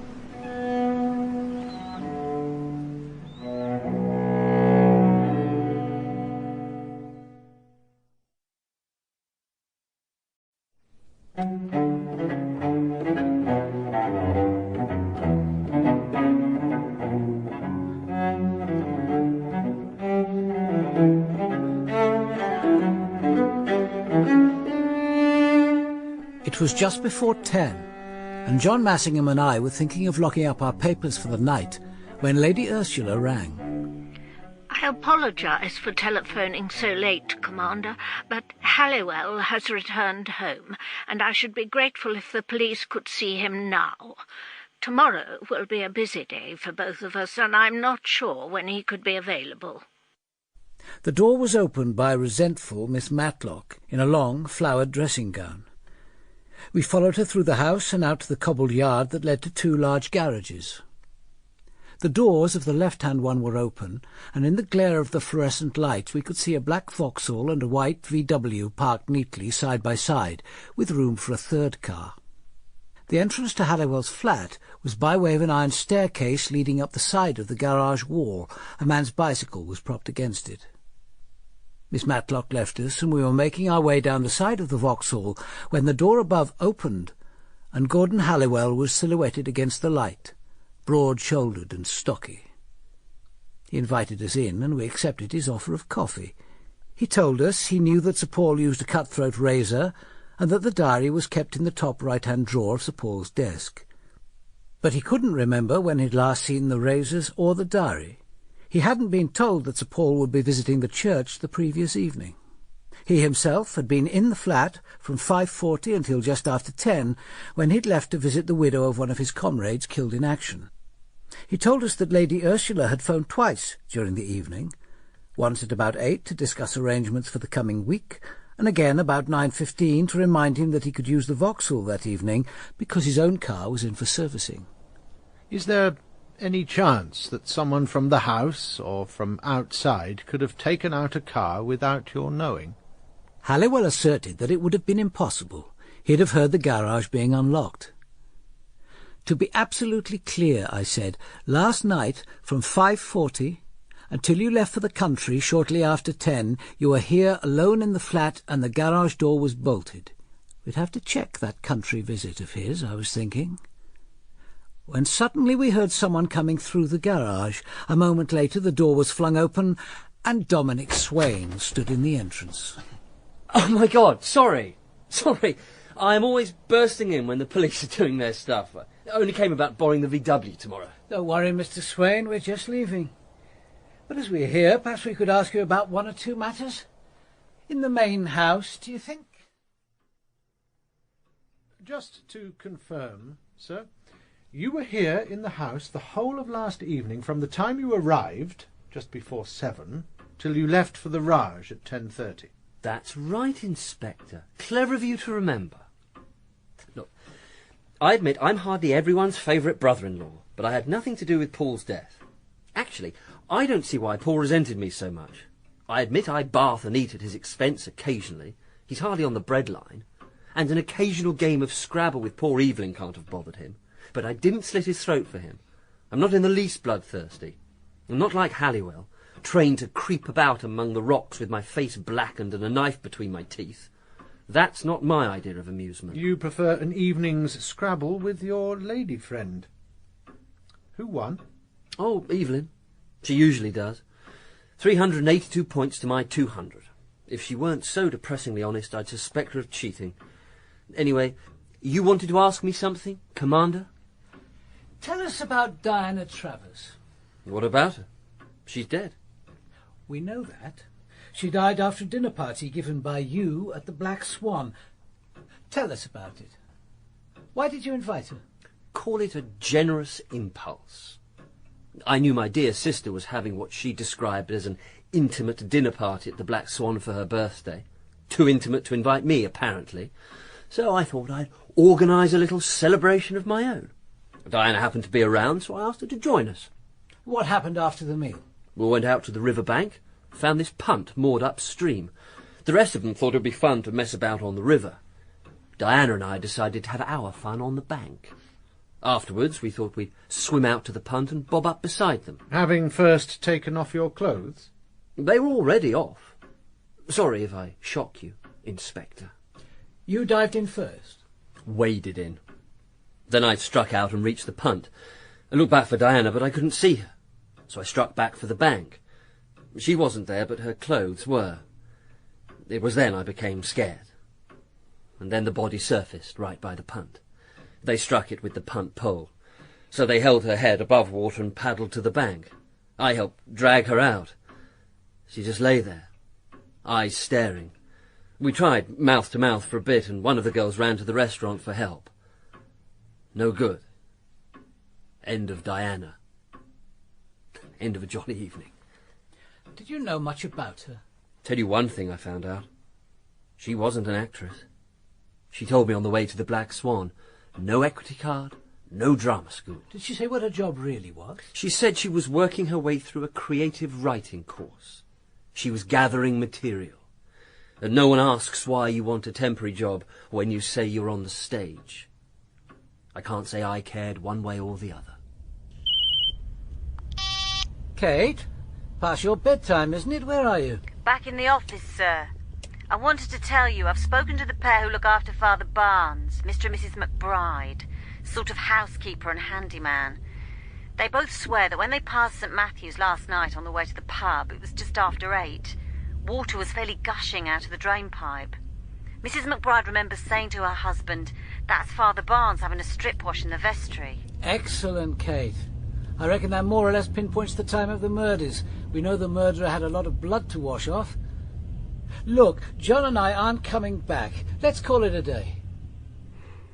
It was after 11:30 when I clanged the lift door behind me and turned the key in the security lock of my flat. It was the only place I'd ever thought of as home. My mother had died 3 days after I was born, and if my gran, who brought me up, knew who my father was, she never told me. Miskin was my mother's name, and my gran's. It had taken a long time, but finally I'd escaped from my grandmother, from the dirty, noisy estate, the graffiti, the broken lifts, the stink of urine. This flat, on the top floor of a Victorian block, was my private world. No one was allowed in. No one, that is, except for Alan. I switched on the lights, drew the heavy linen curtains and phoned him. We'd planned to see a film the following night, but this was no longer possible. It was pointless to make any plans until the case was finished. Alan took the news calmly, as he always did when I had to break a date. "Well, good luck with the case," he said. "I hope it won't be love's labours lost." I didn't get it.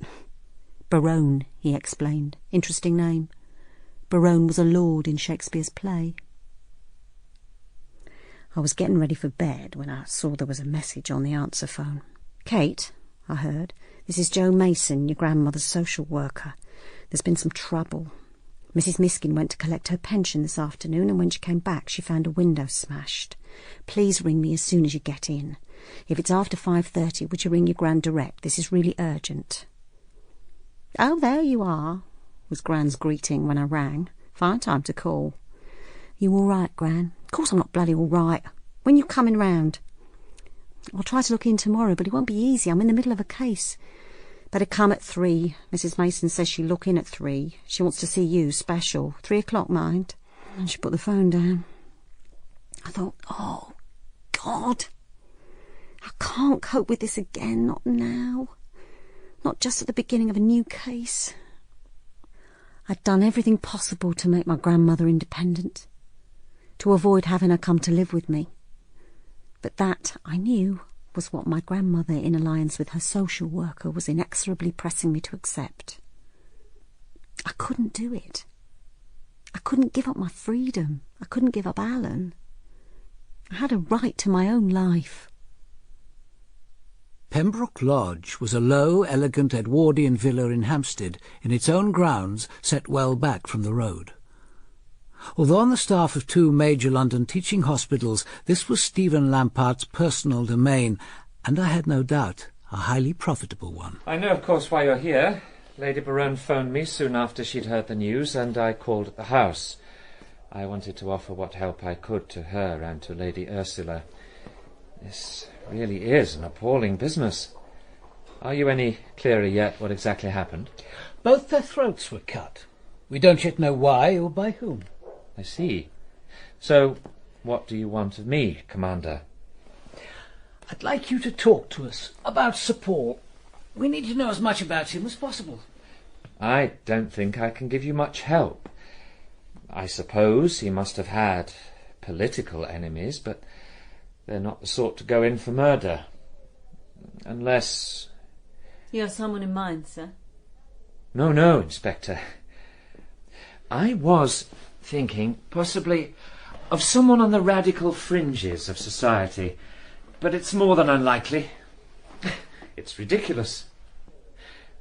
Sarah, his daughter, strongly disliked his politics, but I've absolutely no reason to suppose that the set she's mixed up with, or even her radical boyfriend, would go in for razor slashing. What set is that? Oh, some extremist revolutionary outfit. The exact name escapes me. And the boyfriend, sir? Who is he? Ivor Garrod, leading member of Renter Mob. I've only met him once. Sarah brought him to dinner about 5 months ago, principally, I imagine, to annoy Papa. A ghastly occasion. From what he said, the violence he advocates is on a somewhat grander scale than merely cutting the throat of a single Tory ex-minister. When did you last see Sir Paul Barone? About 6 weeks ago. Actually, I was hoping to see him this week.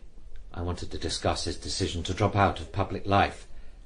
I was concerned for Lady Barone, Barbara. She's my cousin. We've known each other since childhood. I have an interest. How strong an interest? I don't want to marry her, if that's what you're implying. For the past few years I've been her lover as well as her cousin. You could call that a strong interest, I suppose. Did her husband know? I've no idea. Anyway, he was hardly in a position to object. He had a mistress, as I've no doubt you've discovered. Or haven't you grubbed out that piece of dirt yet? I'm interested to know how you managed to grub it out.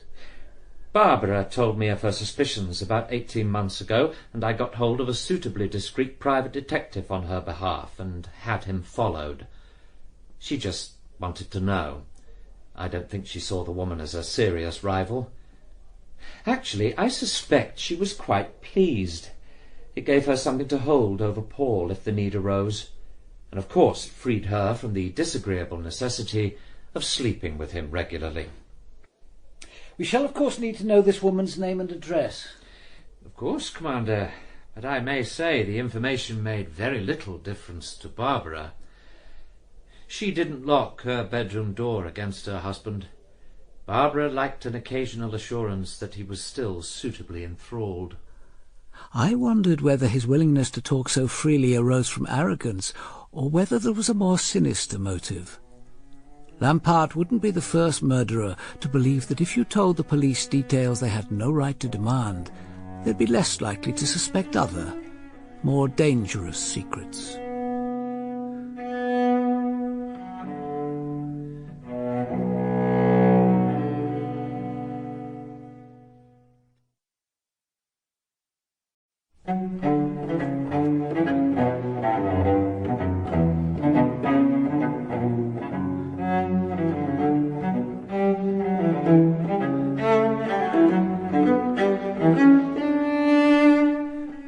There was an almost unbroken stream of traffic past the front gate of Pembroke Lodge, and I had to wait before it was safe to filter in. I spent the time wondering just how Adam Dalgleish did it, how he'd managed to extract so much information from Stephen Lampart.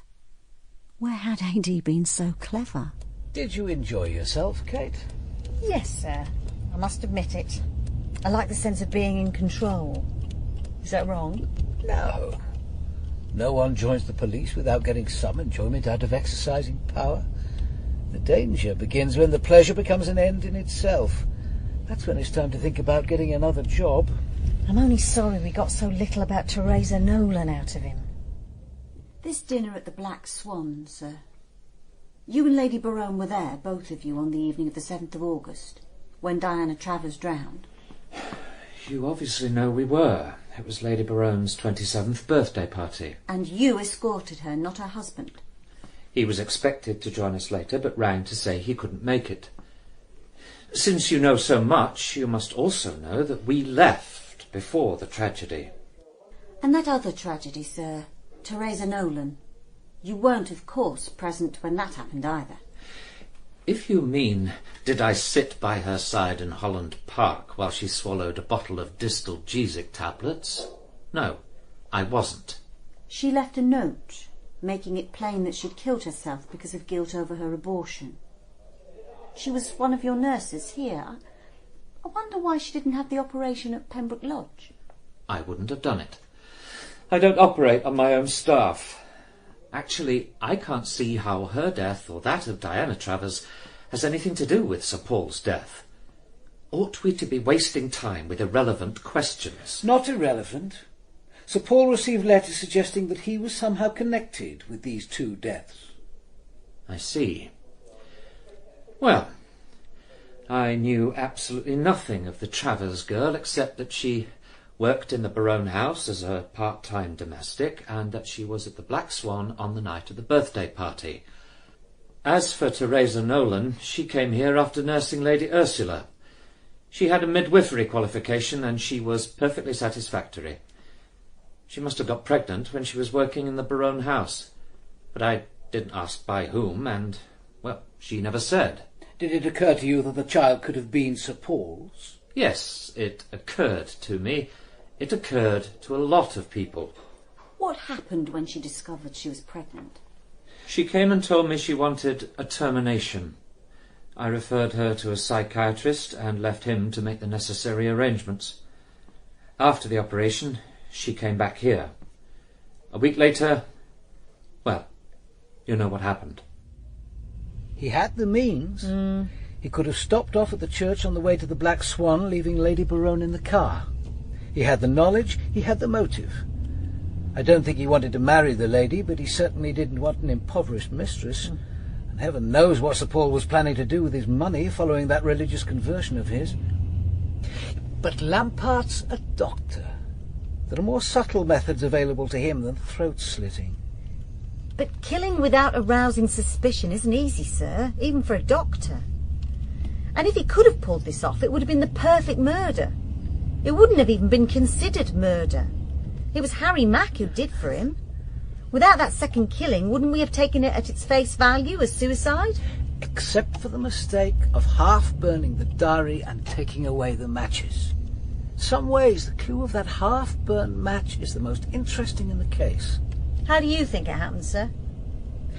The murderer must have known there'd be a lot of blood. I think he was naked when he killed, naked to the waist at least, so that he could wash it away afterwards. There was no sign of a struggle, so Sir Paul could have been pulled down by something slipped round his neck, a scarf, a towel, even a noose of some sort, and half-throttled. Wouldn't that leave a mark? Not necessarily. Not when he'd finished his butchery. Then Harry Mack appears. Something of a shock, I imagine, so he has to be dealt with. Then to the washroom for a sluice down, back into his clothes, then, last of all, he burns the diary, and perhaps out of habit, slips the matchbox into his pocket. A simple mistake, which rules out suicide completely. A half-burnt match, and no trace of the box it came from. Sarah Barone lived in a gaunt Victorian terrace of 5-storey houses on the Cromwell Road. She was, I knew, only in her early 20s, but she looked much older. She gave a nod of acknowledgement as I introduced Kate, then stood aside and motioned us across the hall and into the sitting-room. And we found ourselves facing Ivor Garrett, his features already familiar to us from the files lying on my desk in the office. You're here about my father's death, of course. I don't think I can help much, can I, Ivor? Sarah hasn't seen him or spoken to him for over 3 months. But Miss Matlock says she was at Camden Hill Square on Tuesday afternoon. Yes, to see my grandmother. I wanted to find out what was happening. You know, my father's resignation, that business about his experience in the church. But she was out and I didn't wait. I left about 4:30. Did you go into the study? The study? Oh, I suppose you're thinking of his diary. I was in the study, but I didn't see it. But you knew where he kept it? Of course, in the desk drawer. We all knew that. Why do you ask? In the hope that you might have seen it. It would have been useful to know that it was there at 4:30. We can't trace your father's movements after he left a Kensington estate agent at 11:30. We don't even know what happened, except what Sarah has learned from her grandmother. Was it murder? Oh, I don't think there can be any doubt that this is a murder case. The tramp, Harry Mack, certainly didn't slit his own throat. His death may not be of shattering significance, but no doubt his life had some importance, at least to him. If you're asking us to provide an alibi for Harry Mack's murder, then we were here together from 6 o'clock on Tuesday until 9 o'clock on Wednesday morning. We had supper here. A mushroom flan, if you want the details. But, Daddy, what happened to Daddy? We're treating it as a suspicious death. I can't say much more until we get the result of the post-mortem and the forensic tests. So your father didn't see you or write to you? He didn't explain what happened in that church, or why he was giving up his job and his parliamentary seat? I don't suppose he thought I cared one way or the other. My God, he couldn't even get converted like an ordinary man. He had to be granted his own personal beatification. Does that matter? Not to me. I suppose Grandmamma minds. And his wife, of course.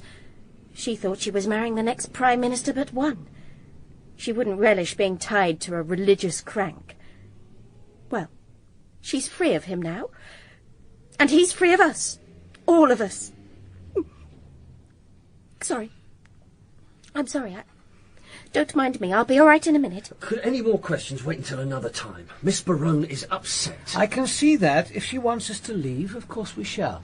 You go, Ivor. I'm all right. You've said what you came to say. You were here with me on Tuesday night, all night. We were together. And there's nothing you can say about my father. You never knew him. So why don't you go? As you wish. If you need me, just ring. Just a moment. Diana Travers and Teresa Nolan. What do you know about them? Only that they're both dead. I do occasionally see the Paternoster Review. The recent article about Sir Paul was partly based on a scurrilous note sent to him and others. Kate? This note, Mr. Garrett. You aren't surely suggesting that Barone cut his throat because someone sent him an unkind letter? No. I was merely wondering whether you or Miss Barone had any idea who could have sent it. I admit I took for granted that the child Teresa Nolan aborted was Barone's. I didn't feel called upon to do anything about it. I only met the girl once at an unfortunate dinner party at Campden Hill Square. Lady Ursula was brought up to know which room people are entitled to dine in. Nurse Nolan was eating out of her station and was made to feel it. Not intentionally. Oh, I didn't say it was intentional. Women like your grandmother are offensive merely by existing.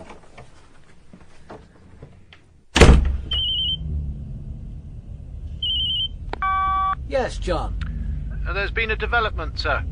Harrow Road have just been on the phone. A couple walked into the station 10 minutes ago, a 21-year-old and his girl. They say they were on the towpath on Tuesday evening and passed through the turnstile by St Matthew's just before 7. There was a large black Vauxhall parked outside the south door. I knew Ivor would come back that night. I walked out onto the balcony, gazed out into the darkness, and made myself think about my father. I could recall the precise moment things changed between us. We'd been living in Chelsea, just my parents, myself, and Matty. The phone call came at 7 o'clock on a misty August morning. I answered the phone in the hall and was given the news just as my father came down the stairs. He saw my face and stopped, his hand on the banister. I looked up at him. "It's Uncle Hugo's colonel, Daddy. Hugo's dead." Our eyes met and held for a moment, and I saw it clearly, the mixture of exultation and wild hope, the knowledge that now he could have Barbara. It lasted only a second. Time moved on. But nothing afterwards could ever be the same between us. Everything that followed, the car accident, my mother's death, his marriage to Barbara less than 5 months later, all seemed only the inevitable consequence of that moment.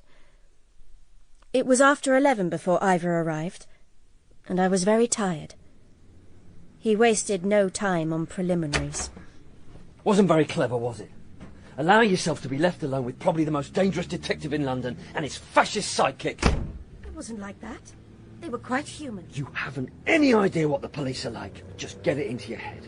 Dalgleish knows you'll come into a fair amount of money. He knows you've got a lover who doesn't care a damn about this rotten society and would like to get his hands on that legacy. So he's got a motive and a very satisfactory suspect. Just what the establishment are hoping for.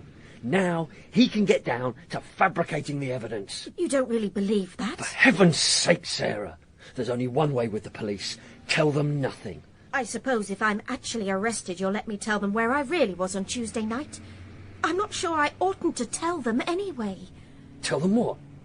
The code names of 11 people whose real names and addresses you don't even know? Point them to a semi where they'll find nothing incriminating?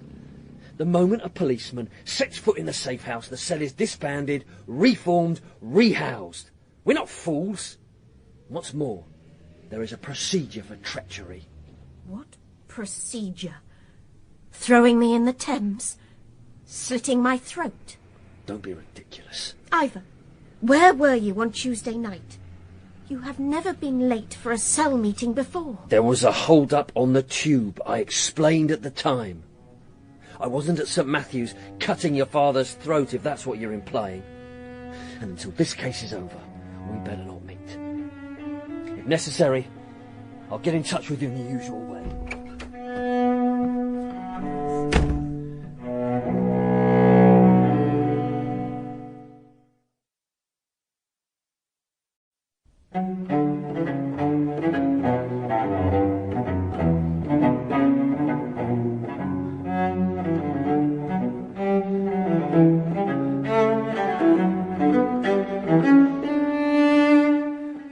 Until Jean-Paul Higgins took it over, the Black Swan had been a modest riverside pub. The Black Swan was close enough to London to attract a fair number of regulars, people willing to drive the 20-odd miles to enjoy the excellent food. Monsieur Jean-Paul, small and dark, greeted Kate and me at the door as if there were nothing he'd been looking forward to more than a visit from the police. He confirmed that Lady Baronne and Mr. Lampart had dined in the restaurant 3 days earlier and produced his list of bookings to prove it. He remembered that they had arrived a little before 9:15 and had left shortly after 11. When I turned to the night Diana Travers had drowned, Monsieur Jean-Paul remained as helpful as before. He remembered Dominic Swain's party only too well. Not the kind of client we usually attract. It was not agreeable. I was relieved when they left the dining-room. Sir Paul wasn't with his wife's party, I understand. That is so. When they arrived, Mr. Lampart said that Sir Paul hoped to join them later, but he phoned at around 10 to say that it would not, after all, be possible. Who took the call? I asked. My doorman, Henry. Henry believes that 10 minutes earlier he actually saw Sir Paul in the car park. We sent for Henry. Oh, yes, sir, I saw him. How certain are you it was Sir Paul Baronne? Pretty positive, sir. Do you know what car he drives? Black Vauxhall, I think. There was no Vauxhall in the car park that evening, though. And about 10 minutes after you saw him, Sir Paul rang to say he wouldn't be arriving after all. That's right, sir. And that's all you can tell us? Well, seems daft when I come to think about it. Go on. He was walking quickly and in the shadow of the hedge, but there was something about the way his jacket was clinging. His trousers, too. I'll swear he was wet, sir. Soaking wet. I think he'd been in the river. But even odder is that he wasn't walking away from the river. He was walking towards it. The main purpose of our visit to the Black Swan had been achieved. Lampart's alibi held, but the visit had served another purpose. Now, more than ever, I was convinced that the 3 deaths were linked: Sir Paul, Diana Travers, and Teresa Nolan. Scarsdale Lodge was a modern L-shaped block of flats in Stanmore, conveniently on the route to Paul Baronne's Hertfordshire constituency. Number 46 was a corner flat on the top floor. A.D. and I trod silently along the carpeted corridor and stopped at a white door with Carol Washburn neatly printed beneath the bell-push. The door was opened almost immediately. You know why we're here, of course, Miss Washburn. Do you feel able to talk about him? The first she'd heard about the double death was on the television news. The shock had been profound. Now AD gave her the details. Having heard them, curiously, it was her lover's religious experience, not his murder, that she needed most to talk about. I knew then I'd lost him. Not as a friend, perhaps, but then I didn't want him as a friend. I'd lost him as a lover. I'd lost him forever. Did he ever suggest marriage? Forgive me, this question could be important. You think someone could have slit his throat to prevent him asking for a divorce so that he could marry me? You're wasting your time. No, he never suggested marriage. And neither did I. Did he tell you he had a poisoned pen letter about Teresa Nolan and Diana Travers? Yes, he told me. And if you're thinking that Teresa Nolan's child, the one she aborted, was his, you're mistaken. He'd certainly have told me. Look, it was just a poisoned pen letter. Politicians get them all the time. What does it matter now? The scandal and the lies. They can't hurt him. Nothing can. Not anymore. Were there things that did hurt him? He was human, wasn't he? Of course there were. What things? His wife's infidelity? Miss Washburn, my priority is catching his murderer, not preserving his reputation. I'll try to see that they're not incompatible, but I'm clear what has to come first. Shouldn't you be? No. I've preserved his privacy for 3 years. It's cost me a lot, but I'm not complaining. I knew the rules. We could never be seen together, and I always took second place. To his job, his wife, his constituents, his mother. There were a lot of things I couldn't give him, but I could give him secrecy, discretion. And that I intend to continue giving him. You'll catch Paul's murderer, Commander Dalgleish, but you'll have to do it without me. I'm not going to break his confidences just so you can notch up another success. Goodbye, Commander. Mrs. Iris Minns did general housework 4 days a week for the Barones. We got her address from Miss Matlock, a council flat on the second floor of a block off the Portobello Road. As we crossed the wide courtyard, John Massingham said, "I'll do the talking." I felt the familiar spurt of resentment, but said nothing. We found ourselves facing a small, compact figure with a square face, a round, determined chin, and a pair of dark, almost black eyes, which gave us a quick, appraising glance as if inspecting us for dust. She motioned me to one of the 2 armchairs and took the other herself, leaving John to turn a dining chair round and perch somewhat uncomfortably on it. Lady Ursula said you'd be along sooner or later when she phoned me with the news. So that was the first you'd heard of Sir Paul's death, when his mother rang to warn you? Warn me? No call to warn me. I didn't slit his throat for him, poor man. Mind you, you'd have thought Miss Matlock might have taken the trouble to phone earlier. That would have been better than me hearing it on the 6 o'clock news. Lady Ursula rang just before 9, nice of her to trouble. But then we've always got on well, me and Lady Ursula. Mind you, she didn't tell me much. What happened? Suicide, was it? We can't be sure, Mrs. Minns. Not until we know more, results of tests and so on. When did you last see Sir Paul? Just before he went out, on Tuesday. 10:30, that would be. We was in the library. I'd gone in to polish the desk, and there he was sitting there.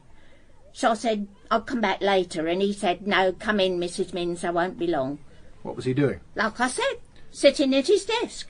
He had his diary open. Are you sure? Of course I'm sure. Think I don't know a diary when I see one?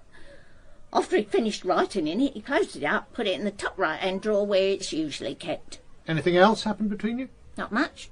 I asked him if I could borrow one of his books. Borrow one of his books? That's right. I'd seen it on the bottom shelf when I'd been dusting, and I fancied reading it. It's there, under the television, if you're interested. A Rose by Twilight by Millicent Gentle. I haven't seen a book by her for years. She reached for it, in its luridly romantic dust jacket, and handed it to John. He flicked through and passed it over to me. Hardly his kind of reading, I'd have thought. I took the book and opened it. On the flyleaf was written, "To Paul Barone with every good wish from the author." Underneath was the signature, Millicent Gentle.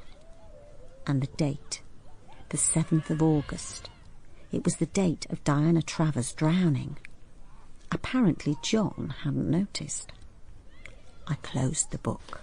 We'll take this book back to Camden Hill Square if you've finished with it, Mrs. Minns. Please yourself. I wasn't thinking of pinching it, if that's what you're thinking. What happened after Sir Paul gave you the book? He went out, didn't he? I heard the front door open and shut. And you're certain he put the diary back in the drawer? He didn't take it with him. Look, what is it about the diary? Are you saying I stole it or something? It isn't in the drawer now, Mrs. Minns. Of course, we don't suspect anyone of taking it. But it could be important. You see, if he did make an appointment for the next day, then it isn't very likely he meant to kill himself. I see. Well, he didn't take it with him. I saw him put it back with my own eyes. And if he did come back for it later, it wasn't while I was in the house. When did you leave? 5 o'clock, my usual time. Sir Paul's marriage, Mrs. Minns. Would you say it was a happy one? Hardly ever saw them together. When I did, they seemed all right. Never shared a bedroom, though. Some couples prefer not to. Maybe, but there's not sharing and not sharing, if you get my meaning. I make the beds, you see. That may be your idea of a marriage, but it's not mine. Hardly the way to produce the next baronet. Well, I did wonder about that a few weeks ago. Off her breakfast she was, and that isn't like her. But not much chance, I reckon, too worried about her figure. Mind you, she's all right when she's in a good mood. Too gushing, though. Oh, Mrs. Minns be a darling and fetch my dressing gown. Mrs. Minns be an angel and run a bath for me. Sweet as sugar, as long as she gets her own way. There were no quarrels then, as far as you know? Not till Tuesday morning, anyway. And then you could hardly call it a quarrel. Takes two to quarrel. She was screeching fit to reach the whole house, but I didn't hear much from him. When was this, Mrs. Minns? When I took up her breakfast tray at 8:30. I got to the bedroom door when I heard her screeching. "You're going to that door! You can't, not now! We need you! We both need you! I won't let you go!" Something like that. And then I heard his voice very low. I stood outside the door wondering what to do when he came out. White as paper he was. He saw me and said, "I'll take the tray, Mrs. Minns." So I gave it to him. And he took it into the bedroom? That's right, and shut the door, and I went back to the kitchen. Let's get back to the library. Who else went in there that Tuesday? Let's see, Mr. Musgrave from the constituency office. He waited from 12:30 to nearly 2, hoping Sir Paul would come back for lunch. Then Miss Sarah was there about 4 o'clock. She'd come to see her grandma. Must have got fed up waiting and let herself out. Only one more thing, Mrs. Minns. This, Diana Travers. How did you get on with her? Supposed to be a cleaner. Never done it in her life before, you could see that. Actress, she said she was. Looking for work. Wanted a job she could chuck if anything turned up. Did you get on well with her? No reason why not. Bit nosy. Found her one day looking in a drawer of Sir Paul's desk. Bold as brass about it. Just laughed. No harm in her, though. I liked her, otherwise I wouldn't have let her live here. You mean she lived here? With you?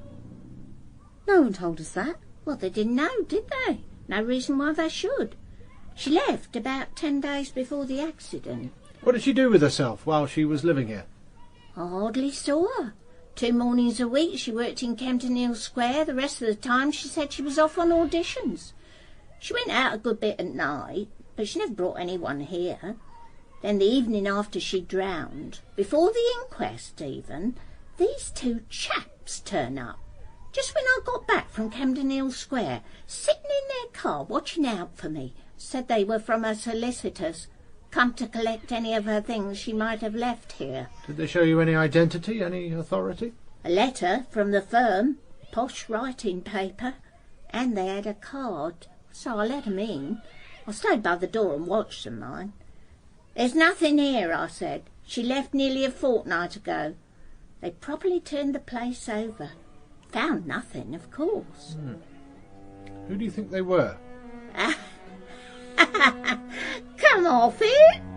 They were two of your lot. Fuzz. Think I don't know a policeman when I see one?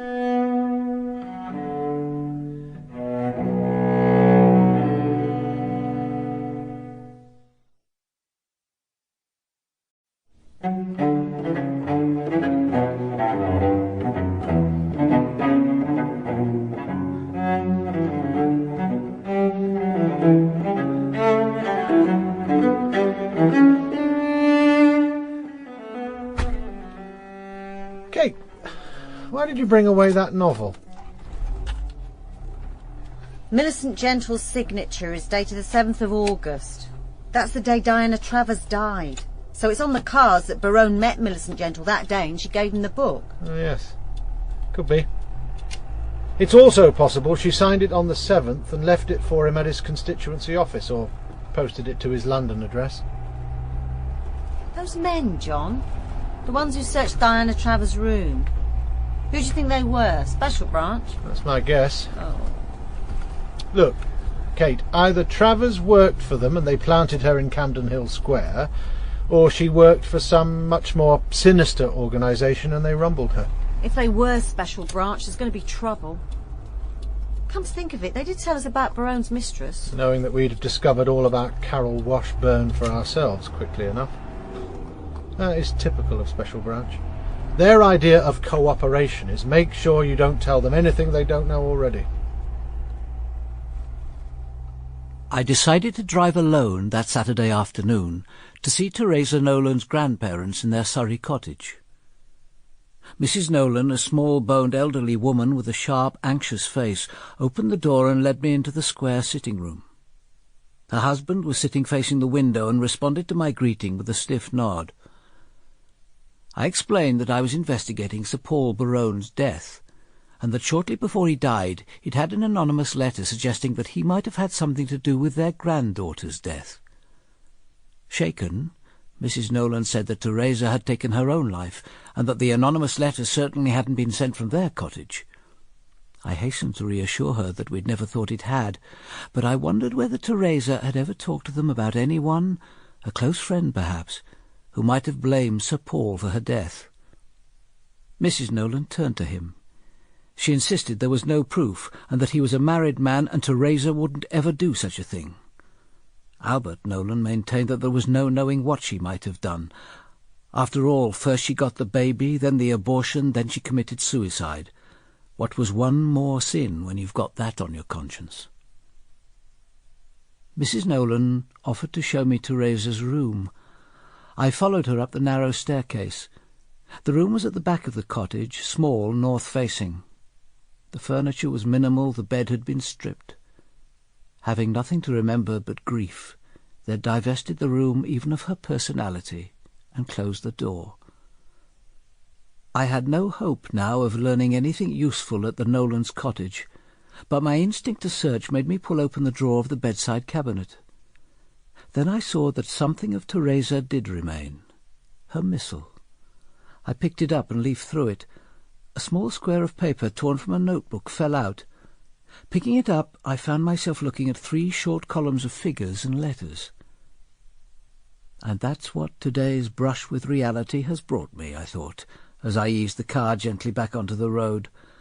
A full measure of the Nolans' bitterness and pain, and a scrap of paper with a few letters and digits jotted down, perhaps not even by Teresa herself. We were in the office all next day, Sunday. At about 7:15 in the evening, the phone on my desk rang. D.I. Miskin. It's Carol Washburn. I want to see you. There's something I've decided to tell you. Well, we'll come round now. No, not here. I don't want you to come here. Not ever again. I'll meet you tomorrow morning, 9 o'clock. The Formal Garden in Holland Park, the one near the Orangery. Do you know it? Yes, I know it. We'll be there. I don't want Commander Dalgleish. I don't want any male officer. Just you. I won't talk to anyone else. All right. Can you give me any idea what it's about? It's about the death of Teresa Nolan. My interview with Miles Gilmartin of Special Branch, elegant in impeccable grey, was enlightening if frustrating. "We're supposed to be on the same side," I said. "Paul Barone was murdered. If I can't get cooperation from you, where can I expect it?" "Sorry we didn't tell you earlier that Travers was one of our operatives," said Gilmartin. "Earlier? I said you didn't tell me at all. I had to discover it for myself." "I suppose Barone really was murdered," said Gilmartin. "There's a rumour it could have been suicide." "He was murdered," I said. "And this girl, Diana Travers, was she the most suitable person you could find to spy on a Minister of State? Even for Special Branch it seems an odd choice." "But she wasn't assigned to Barone," said Gilmartin. "What made you think that? The target was Ivor Garrard. We infiltrated her into his cell." "I see. And you conveniently forgot to mention the fact when we inquired about Garrard. You must have known he was a suspect. He still is." "Well, you don't have to look any further for the writer of your poison pen letters," said Gilmartin. "Undermining the government by discrediting ministers was just a small part of his game. Travers discovered that. But her work for us had nothing to do with Barone's death." "Maybe not," I said, "but her death may be connected to the case in other ways." "Her death," said Gilmartin, "was from natural causes. The autopsy proves it. She ate and drank too much, plunged into cold water, got tangled in the reeds and drowned. There were no suspicious marks on the body, and, as you're doubtless aware, she'd had sex just before." There seemed little point continuing the discussion. "I'm surprised you thought Garrard worth the trouble," I said. "Garrard's connections would surprise you," said Gilmartin. "Oh, yes, he's worth it. I can assure you of that." I woke early on Monday morning, impatient for the forthcoming interview with Carol Washburn. Holland Park was only a few minutes' walk from my block, and just before 9 I made my way to the terrace above the formal gardens. When we met, we began walking together down a mushy path between the woodlands. After a while Carol paused and looked into the wilderness. "See that slanting silver birch? That's where he found Teresa Nolan, over there. We came here together a week later. I think he needed to show me." When the nursing home rang to ask if anyone at Camden Hill Square knew where she was, Paul guessed that she might be here. He must have known Teresa Nolan very well. Perhaps. She used to talk to him in the night hours when Lady Ursula was asleep. Tell him about herself, her family. The child Teresa Nolan was carrying. Could it have been his? Once I'd have said no, and been absolutely certain. I'm not certain of anything anymore. I thought Paul always told me everything, that there was nothing hidden between us. Yesterday, I learned that there were things he didn't tell me. Why, what happened? Barbara Barone came to see me, out of the blue. The doorbell rang, and there she was. Why, what did she come for? To satisfy her curiosity about me. That was one reason, I've no doubt. But it wasn't the main one. Her main purpose was to gloat, if she could. She asked me if I was pregnant. When I told her I wasn't, she announced that she was, and that there was no doubt the baby was Paul's. She wouldn't have said it if a DNA test afterwards could disprove it, so it must be true. It came as a terrible shock. Paul never gave me any hint that he was still sleeping with Barbara. So you're not sure about Teresa? Not 100%. And Paul didn't tell the whole truth about finding her body, either. There were 2 letters in her jacket pocket.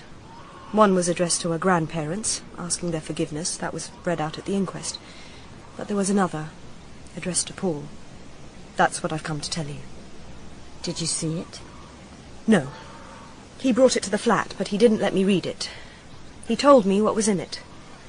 Apparently, while Teresa was nursing at Pembroke Lodge, one of the patients had been brought some champagne by her husband, and she'd become a bit tipsy. She was gloating over the baby, a son after 3 girls, and she said, "Thanks to darling Stephen." Then she let out that if patients wanted a child of a particular sex, Lamplight would do an early amniocentesis and abort an unwanted fetus. Women who weren't prepared to go through a pregnancy to get a child of the wrong sex knew where to go. But he is taking a terrible risk. Not really, there's nothing on paper. Teresa tried to get some evidence, but it wasn't easy. So that was the explanation of the mysterious jottings which A.D. had found in Teresa's missile.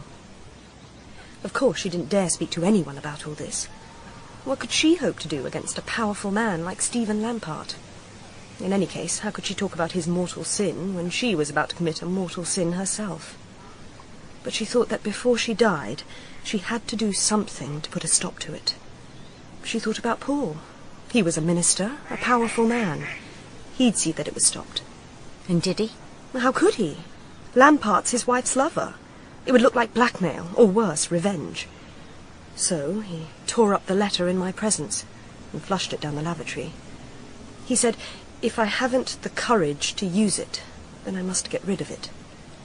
Before he did that, he made me promise to say nothing. Of course I gave my word. Now I've broken it. He took absolutely no action. You're sure of that? He may have spoken to Lampart, told him he knew what was going on, but had no evidence. Paul said he'd do that, but I don't know if he did. We never discussed it again. What he did do was take his money out of Pembroke Lodge. There was quite a bit, I think, originally invested by his brother. We began walking slowly down the path. I thought, suppose Paul Barone had spoken to Lampart. With the evidence destroyed, the doctor would have little to fear. A scandal could hurt Sir Paul as much as it harmed Lampart. But after Barone's experience in that church, perhaps with his own career thrown away, he might see it as his moral duty to expose and ruin Lampart. And what of Barbara? On the one hand, a husband who's chucked away job and prospects and is even proposing to sell their home. On the other, a lover who might be facing ruin. But could Lampart and Barbara really have had the time? Someone, Barone or his killer, had been using the washroom at St Matthew's at 8 o'clock. So either Barone was alive at 8, or the murderer was still on the premises. Either way, it was difficult to see how Lampart could have been sitting in the dining room of the Black Swan before 9:15. All the same, I decided to ask the question.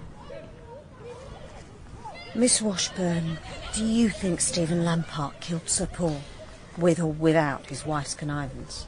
No. He'd be a fool to involve her in anything like that. And she hasn't the courage or the wit to plan it alone. But I've given you a motive. A motive for both of them.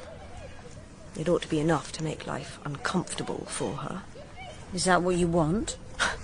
No, that's not what I want. I want her to be harried and grilled and frightened. I want her disgraced. I want her arrested, imprisoned for life. I want her dead. It won't happen, none of it. And the awful thing is that I've hurt myself more than I can ever hurt her. He told me in confidence. He trusted me. He always trusted me. I broke his confidence. I broke the sacred bond between us. Once I'd phoned you, once I'd asked you to meet me, there was no turning back. Now there's nothing left. Nothing of our loving that will ever be free of pain and guilt.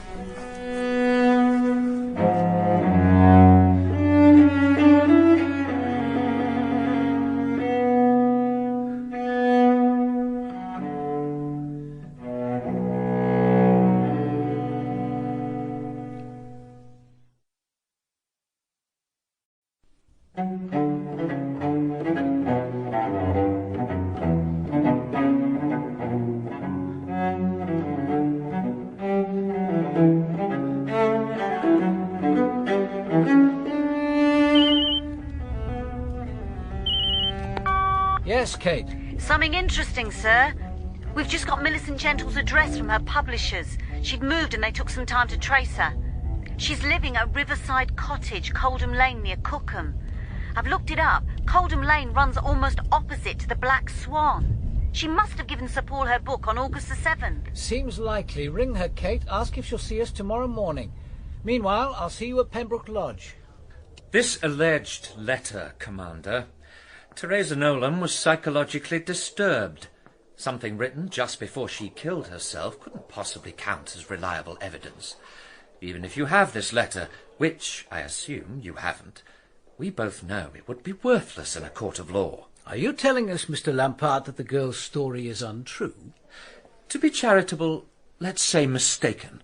Or possibly she, or perhaps Barone, were lying. But if this so-called letter is meant to give me a motive, it's absurd. I didn't kill Barone. Even if I were capable of such a brutal murder, I certainly wouldn't take Barone's wife with me and expect her to wait in the car while I slit her husband's throat. The whole idea is absurd. And Teresa Nolan's belief about the abortion of healthy fetuses because they weren't the sex the mother wanted. A total, unprovable fabrication, Inspector. All operations done here in Pembroke Lodge are fully recorded. The pathological reports are in the medical records, and I can assure you that there's nothing incriminating in any file in this building.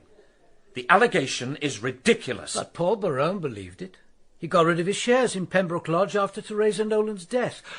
I think he spoke to you. I don't know what he said, but I can guess. No, we never spoke. And assuming he did believe it, he'd have been in an odd position, morally speaking. He wanted a son and heir. He certainly didn't want another daughter. Nor, incidentally, did Barbara, who'd had one miscarriage, a female, 8 months after their marriage. So even assuming the story is true, although Barone couldn't stomach the means, he wouldn't have been displeased with the ends. No wonder he was a psychological mess. So Teresa Nolan was onto something. I'll be frank with you, Commander. If I had aborted those unwanted fetuses, it wouldn't weigh on my conscience. A woman has a right to choose whether she bears a child. I happen to think she also has a right to choose which sex. No child should be unwanted. And a 2-month fetus isn't a human being. It's a collection of tissue. In my book, we've the right to do anything we can to make human life more agreeable, safer, less full of pain. Provided, presumably, we don't hurt other people and the act isn't illegal. Getting rid of an unwanted fetus hurts no one. But aborting a fetus that's not wanted because of its sex, that's certainly outside the law. It was practically a confession, sir. He was justifying it. But we'll never be able to use it in court. And it was a confession to medical malpractice, not murder. Well, what about the murder, sir? Oh, Lampard had means and motive, and he's got the knowledge and the arrogance to think he can get away with it. But what about opportunity? He was at the Black Swan just after 8:30. Yeah. That water flowing from the vestry waste pipe at 8 o'clock. Are we being misled by that? If Barone had died at the earliest possible time... At 7 o'clock, isn't it, sir? That's right. What happens to Lampard's alibi then? Someone was responsible for the tap running in the church kitchen at 8 o'clock, but who? And whoever turned it on, did the same person turn it off? Tuesday morning couldn't have heralded a better day for a drive out of London. If Kate thought we'd drive straight to Riverside Cottage, I disappointed her. The road passed the Black Swan, and when we reached it, I stopped and turned into the car park.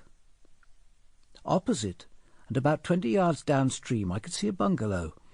This, I guessed, was our destination, and I knew, too, that that's where I'd find the clue I sought.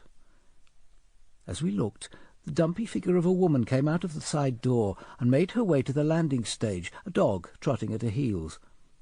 She lowered herself into a dinghy, cast off, and began rowing across the river towards the Black Swan. You must be Miss Millicent Gentle. If so, we're on our way to see you. This is Inspector Kate Miskin. Hello. I'm Adam Dalglish. I wasn't expecting you for another half hour, Commander. How pleasant to meet you like this. I'd row you across, but it would have to be one at a time, and that would be rather slow. I'm afraid it's 5 miles by road, but perhaps you have a car? Indeed we do. Then I'll be waiting for you. I'll see you in about 10 minutes. When Miss Gentle opened her door to us, we walked into cheerfulness and light. The dog, Makepeace, slumped down in front of the empty stove and heaved a malodorous sigh. Miss Gentle poured us coffee. How did you find me? It was the book you autographed for him on the 7th of August. Of course. We need to know exactly what happened that night. You did see him? Oh, yes. Let me explain. I get on very well with Mr. Jean-Paul Higgins, and having a big restaurant just across the river rarely bothers me. His customers are usually no trouble. But on that night there were young people shouting and screaming. I was trying to work, and it got very irritating. So I went out to the bank, and I could see that there were 4 of them in a punt. 2 of them were trying to change places, and they were rocking very dangerously. I tried to ring Mr. Higgins, but I couldn't get through. So Makepeace and I rowed across.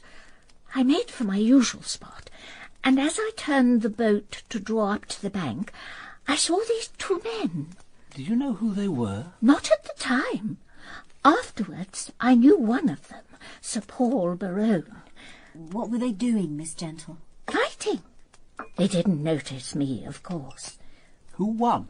Oh, Sir Paul. He landed what I think is called a hook to the jaw. The younger man fell. Then Sir Paul picked him up by the collar of his coat and his trousers and threw him into the river. He made quite a splash. And then? Sir Paul waded into the water and fished him out. He threw him down on the grass, said something, and walked upstream towards me. As he drew alongside, I popped up my head and said, "Good evening. I don't suppose you remember me, but we met last June at the Hertfordshire Conservative Fete. I'm Millicent Gentle." And what did he do? He came over and shook hands.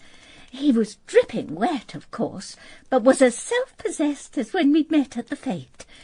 I said, "I saw the fight. You haven't killed him, have you?"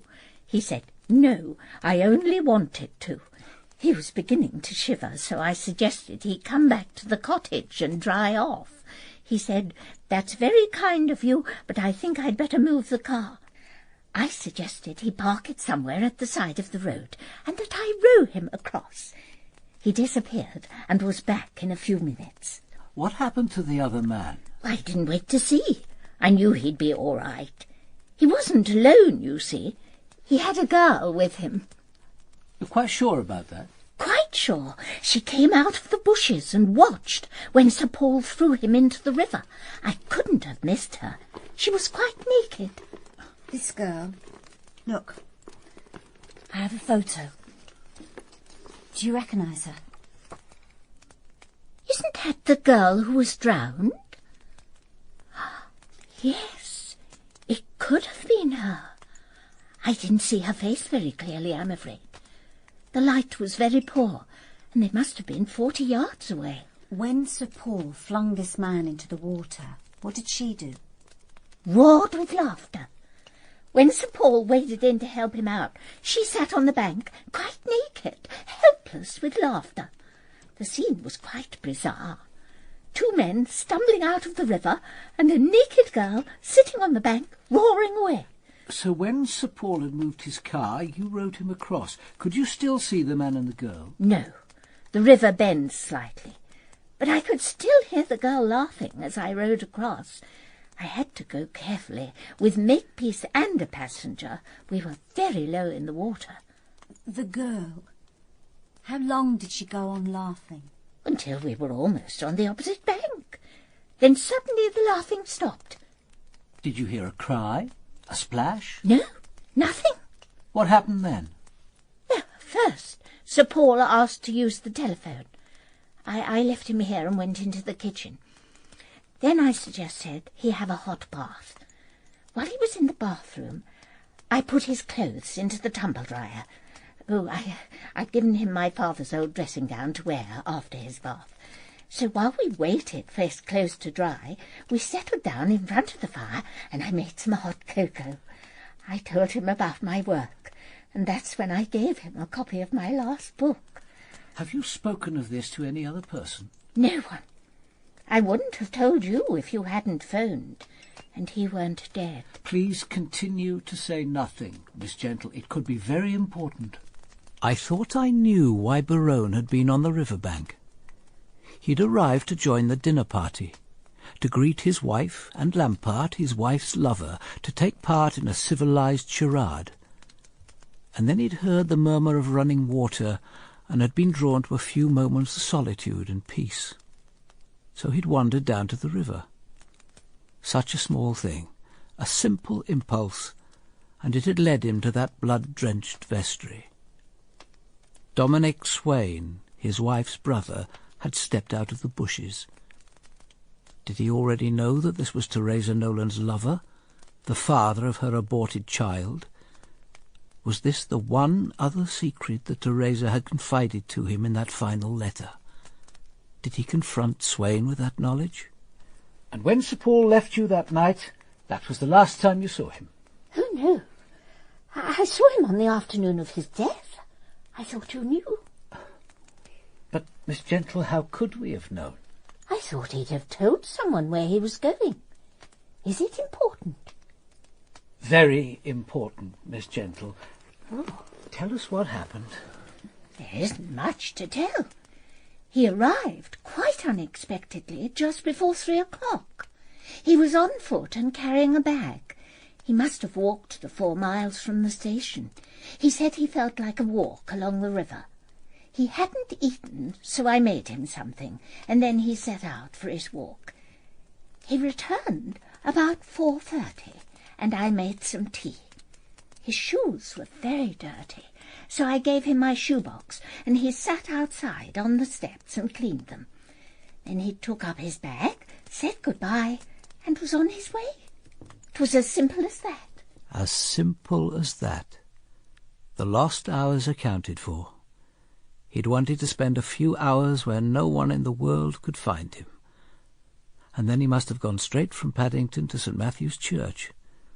We'd have to check the train times, but it was most unlikely he could have gone back to the house, collected the diary, and still been at the church by 6. It's a new motive, sir. Swain must have hated him.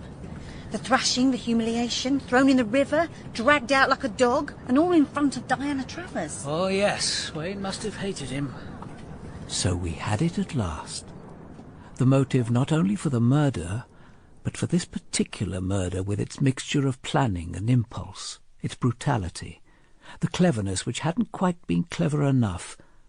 I recognised the mind behind it. I'd met it before. The mind of a killer who isn't content to take a life but who avenges humiliation with humiliation, who wants his victim not only dead but disgraced. The mind of a man who has felt inferior all his life, but who will never feel inferior again.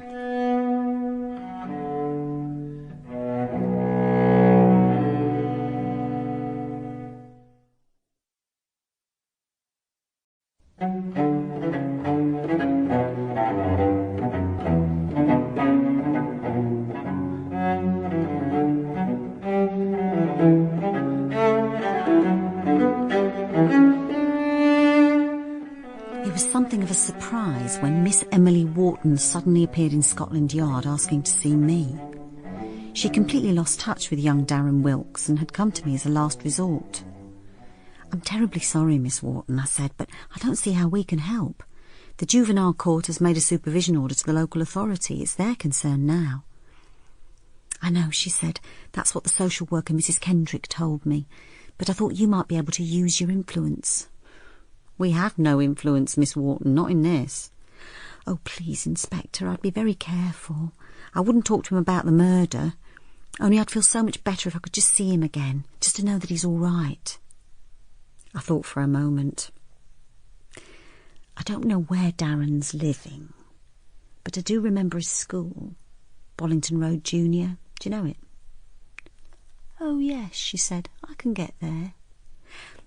"You could try passing at the time they come out.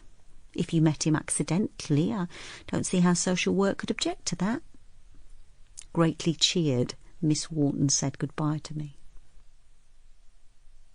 What happened shortly afterwards we learned only very much later. Miss Wharton had left the yard and was hesitating on the edge of the pavement when she heard someone say, "Excuse me, but aren't you Miss Wharton? I'm Dominic Swain, Sir Paul's brother-in-law. You've been to the yard, haven't you?" "So have I. I feel in need of some refreshment. Do join me." Before she knew it, Miss Wharton was sitting in the bar of a nearby hotel, sipping a medium sherry. Swain lifted his G&T. "Cheers." I'm in need of this after the grilling they gave me. I suppose they've been questioning you about the murders, too. Did they give you a bad time? Oh, no, it wasn't at all like that. And Miss Wharton explained the purpose of her visit, telling him all about Darren, how they'd visited the church regularly, and how they'd been the ones to find the body. You know, she said, a second sherry miraculously in her hand, I had a feeling while Darren and I were sitting there in the church waiting to be interviewed that there was something the boy knew, something he was keeping back, something that he was feeling, well, perhaps a little guilty about. You've told the police about this? Oh, no. It would sound so stupid. But the boy might have noticed something you didn't see. It was only a feeling I had. Perhaps I'll know more when I'm able to see him. I'm planning to meet him when he comes out of school. But he'll be with other children. He might be embarrassed to see you waiting there. Why not write him a note and ask him to meet you? Where did you usually meet? Oh, on the towpath. That's where we always met. I could take him a note if you like, said Swain. I'll give it to one of the other kids to deliver, or I'll ask one of them to point him out. Darren will get it, I promise. Look, let me write it for you. Suppose we make it Friday at 4 o'clock on the towpath. Would that be all right for you? Yes, perfectly. Swain wrote quickly, folded the paper and put it in the envelope. What's his surname? Wilkes. He's Darren Wilkes. And the school is Bollington Road Junior. It's near Lisson Grove. He wrote the address. Then they finished their drinks, and Swain insisted on summoning a taxi and paying the driver to take her home. After the taxi was out of sight, he took the message from the envelope and reread it. The time and place were exactly as he'd said, but the date wasn't Friday. It was the following afternoon, Thursday, and it wasn't Miss Wharton who'd be waiting on the towpath, but Swain himself. What a fiasco, Kate. Swain just sits there, with his brief by his side, smiling. I was with Miss Matlock all that evening. If you think otherwise, prove it. Yeah, he's a cool one. I think it's back to Miss Matlock. If we can't break him, we'll have to break her. We've simply got to overturn that alibi of his. More than that. We must find some physical evidence. Well, the thing is that Swain's confident the evidence doesn't exist. He can see that our whole case is circumstantial. If we'd got something stronger, we'd have produced it by now, and he's actually saying what other people are thinking, that Barone got Teresa Nolan pregnant, rejected her, and killed himself, partly out of remorse, and partly because the dirt in Paternoster Review warned him that the scandal was about to break. My God, Kate. I hope the old man hasn't got it wrong. Dear Miskin. All right. I'll come now. What's the matter? It's my grandmother. She's been mugged. That was the hospital. They want me to collect her. I'll have to take the rest of the day off. Can't they get someone else to cope? There is no one else. Ah, Commander Dalgleish. How kind of you to come. Good evening, Father. I just have to clear the offertory boxes. Not that I expect to find much. Some small change. Good gracious. 6 £1 coins. We never did as well as that before the murders. Come with me, Commander. There's just the box in front of the grill. Ah, Miss Wharton. Hard at work as usual? There's never as much in here. Miss Wharton, who'd finished straightening the chairs in the Lady Chapel, came bustling up. I don't expect there'll be more than 80 pence, she said. I used to give Darren a 10-pence piece to light a candle, but really no one else uses this box. He loves stretching his hands out through the grill and striking a match. It's funny, but I'd forgotten about that until now. I suppose it was because he didn't have time to light the candle that dreadful morning. There it is, you see, still unlit. Only 7 coins this time. And a button. Rather an unusual one. It looks like silver. Miss Wharton peered closer. That must have been Darren, she said. How naughty of him. I remember now he bent down by the path.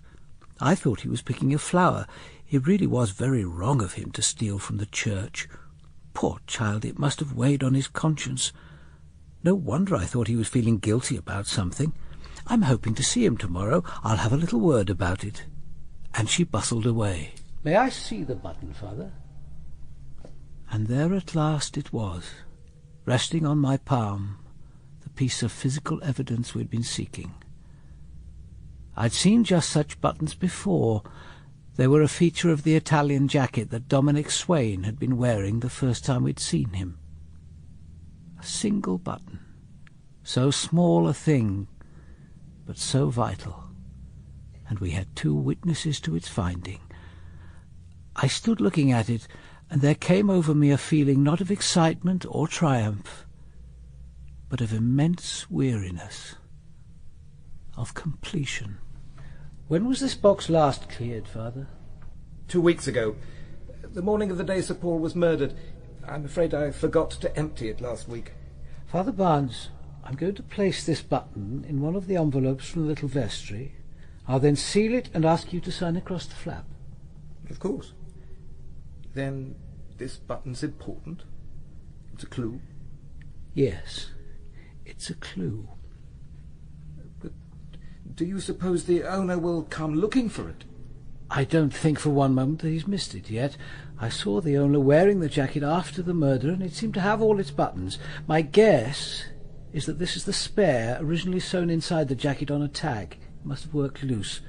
It was Sarah Barone who let us in. Without speaking, she led us across the hall to the library. Lady Ursula and Barbara Barone were seated at the table, which was stacked with letters and documents. Barbara Barone was painting her nails, impervious to her surroundings. Have you seen a button like this, Lady Ursula? Not to my knowledge. Looks as though it came from a man's jacket. Probably an expensive one. And you, Miss Barone? Let me see. No, it's not mine. That wasn't my question. I asked if you'd seen it or one like it. If I have, I can't remember. I'm not very interested in clothes. Why not ask my stepmother? Barbara Barone glanced up and denied ever having seen it. I knew she was lying, but not, I thought, through fear. For her, lying when in doubt was the easiest response, a way to postpone trouble. I turned to Lady Ursula and asked to speak to Miss Matlock. When Evelyn Matlock came in, she stood for a moment, her eyes fixed on Lady Ursula. Then she marched over to me and stood stiff as a soldier on a charge. Miss Matlock, I'm going to ask you a question. Please think carefully before you answer, and then tell me the truth.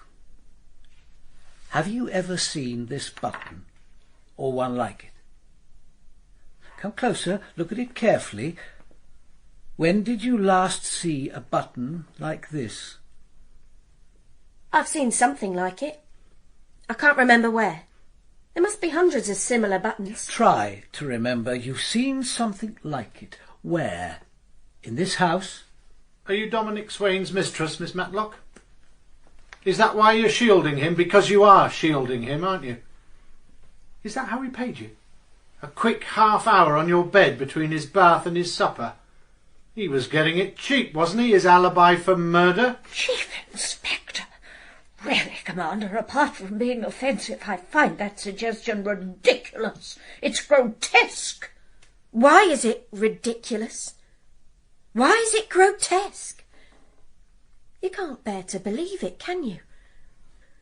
You've had lovers enough in your time, everyone knows that. You're notorious.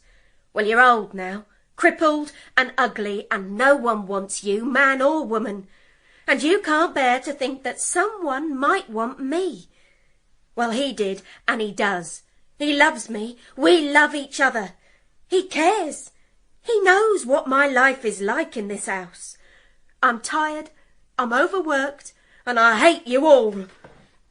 Oh, you didn't know that, did you? You thought I was grateful. Grateful for the job of washing you like a baby. Grateful for waiting on a woman too idle to pick up her own underclothes from the floor. Grateful for the worst bedroom in the house. Grateful for a home, a bed, a roof, the next meal. And you, all of you, you think of no one but yourselves. Do this, Matty. Fetch that, Matty. Run me bath, Matty. I do have a name. He calls me Evelyn. That's my name. I'm not a cat or a dog. I didn't know you felt like this. I blame myself. No, you don't. Those are just words. You've never blamed yourself for anything, not all your life. Yes, I did sleep with Dominic, and I shall again. He loves me, and I love him. Don't be ridiculous. He was using you. He used you to get a free meal, hot bath, his clothes washed and ironed, and in the end he used you to get an alibi for murder. Barbara Barone had finished her manicure. Now she surveyed her finished nails with the pleased complacency of a child. Then she looked up and announced quite calmly that she had known all along that Dominic Swain had been Matty's lover. She went further. She said Swain had told her he was making love to Matty on Paul's bed at the very moment he was being killed. He couldn't have told you. He wouldn't. But Barbara Barone stuck to her guns. Swain had thought the whole thing would amuse her. She'd asked him how he could even bear to touch Matty. He said that he kept his mind on the hot bath water and the free meal. Evelyn Matlock had sunk down on one of the chairs, her face in her hands. After a few moments she looked up at me. He did go out that night. He told me he wanted to talk to Sir Paul. He told me the door was open when he arrived and that they were dead. Both dead. That's what he said. Oh, God. Oh, God. I wish he killed me too.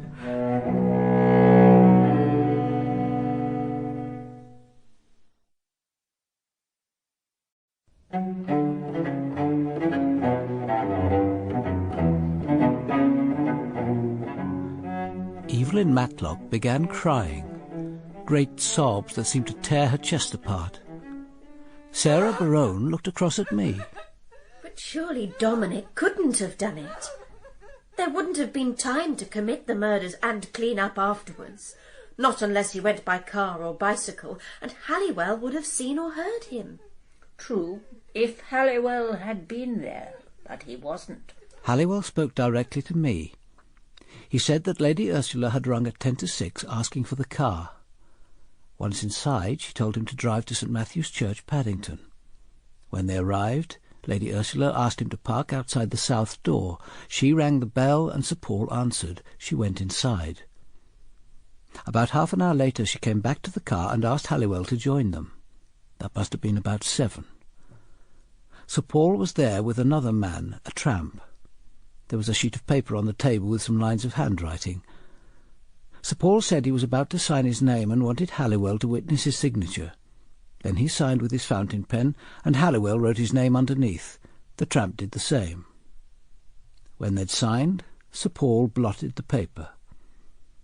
Then the tramp went out through the door to the right of the fireplace, and Lady Ursula and Halliwell left. So, Mr. Halliwell, you lied about being in your flat the whole of that evening? I asked him to lie, Chief Inspector. What happened between me and my son in that vestry wasn't relevant to his death. My son was alive when I left him. I asked Halliwell to say nothing about our visit. We'd almost forgotten Barbara Barone. It isn't true! Dominic didn't do it. Can't you see? Matty's jealous because he never really cared for her. How could he? Look at her. And the family have always hated him and me. As for you, you never wanted him to marry me.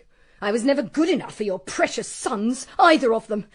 Well, this house is mine now, and I think it would be better if you left. You think this house is yours? Allow me to correct you. What my son signed in the vestry that night was his will. You are adequately provided for, but this house, indeed all his property, is left to me, in trust for his unborn son. If that child does not survive, it comes to me. You see, Commander, I went to make sure that my son knew about the child and whether it was his, and to ask what he intended. I said, if she's carrying your child, I want to ensure that he's born safely, and I want to safeguard his future. If you should die tonight, she'll inherit everything, and your child will have Lampart as a stepfather. Is that what you want? Without speaking, he sat down at the table and wrote out the will. Just 8 lines. A reasonable income for his wife, and the rest in trust for the child. Lady Ursula, you have lied consistently. You concealed vital information, knowing full well that you could be helping your son's butcher go free. But that wouldn't have mattered, would it? Not if your daughter-in-law produced an heir. A legitimate heir, Commander. Miss Matlock, Dominic Swain used the affection you had for him to make you lie for him. That was a betrayal. But what you felt for him, or he for you, that's your own business. He did need me. He never had anyone else. It was love. It was. You once asked me whether I missed a box of matches from the kitchen. Well, I did. He must have taken the box with him when he left. When he arrived that evening, did he go alone into any part of the house? Only to take his toilet bag into the bathroom. That means he could have gone into the study. When he came back, was he carrying anything? Only his evening paper folded over. Could he have been using it to conceal the diary from the study? I suppose so. I believe we're finished here. Before you leave, Commander, I think you should know that a gun is missing from the study safe. It belonged to my elder son. And I think you can assume that Dominic Swain knows the combination of the safe. My son changed it 3 days before he died. He had the habit of noting the new combination in pencil on the last page of his diary until he was sure that he and I had memorized it. His practice was to circle the digits on next year's calendar. That was the page which I think you showed me, Commander, had been torn out. I had left Father Barnes with thunder rumbling in the distance. He began locking the dark and empty church. He moved into the passage. Behind the grille was a young man, fair-haired, chisel in hand, and the collection box gaped open. If you're looking for the button, my son, you've come too late. The police have found it. No, my son. Please! From the moment I walked into the casualty department and saw my grandmother, small and frightened, I knew there was no longer any choice. I said, "It's all right, Gran. You're coming home with me." The next day was hectic. It was after 6 before I was free to set off to the supermarket. I needed enough food to leave ready for the next 3 days, for I certainly hoped I'd be able to get back to work the following morning. Suddenly the reality of the situation struck me. My Gran and I were locked together now until the old lady died. I let myself into the flat and, as always, turned the key in the security lock. The flat seemed unnaturally silent. Suddenly small facts came together, and even as my hand touched the handle of the closed sitting-room door, I knew with absolute certainty that something was wrong. He'd gagged her and tied her to one of the dining chairs with strips of white cloth. He himself stood behind her, eyes blazing, holding the gun with both hands, his arms stretched rigid. As our eyes met, he lowered the gun and placed it against Gran's head. "If you want any cooperation from me, take that gag off. I guarantee she'll make no noise." Right, well, come and take it off yourself. But be careful. Gran, not a sound. If you do, he'll put it on again. Promise? Okay. You'll be all right.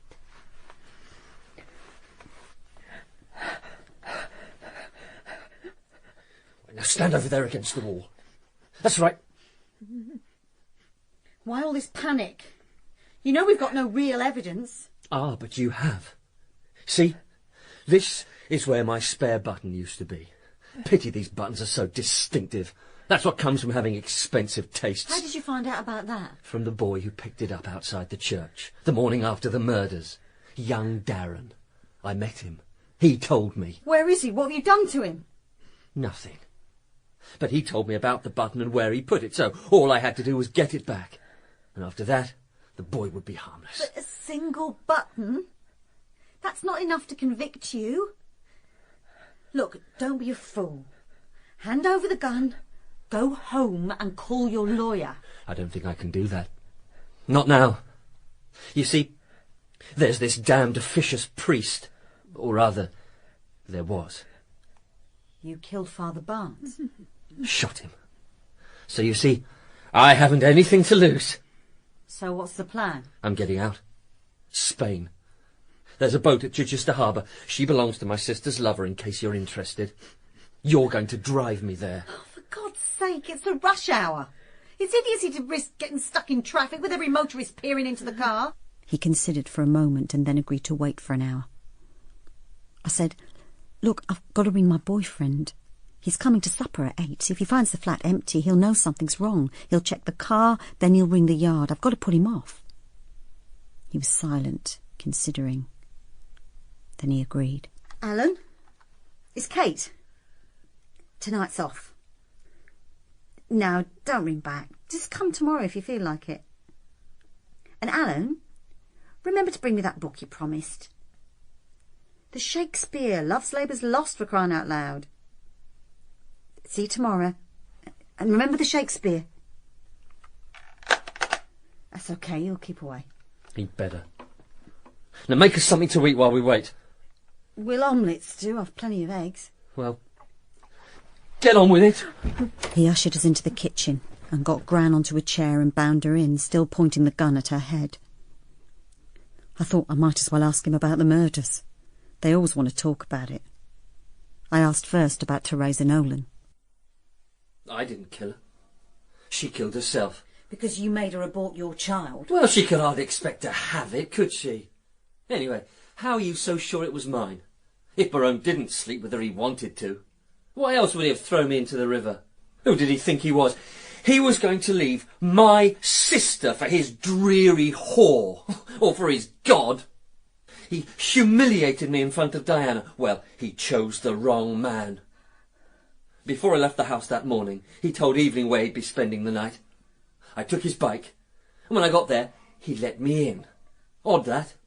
He knew I was coming. He was expecting me, and he wanted to die, God rot him.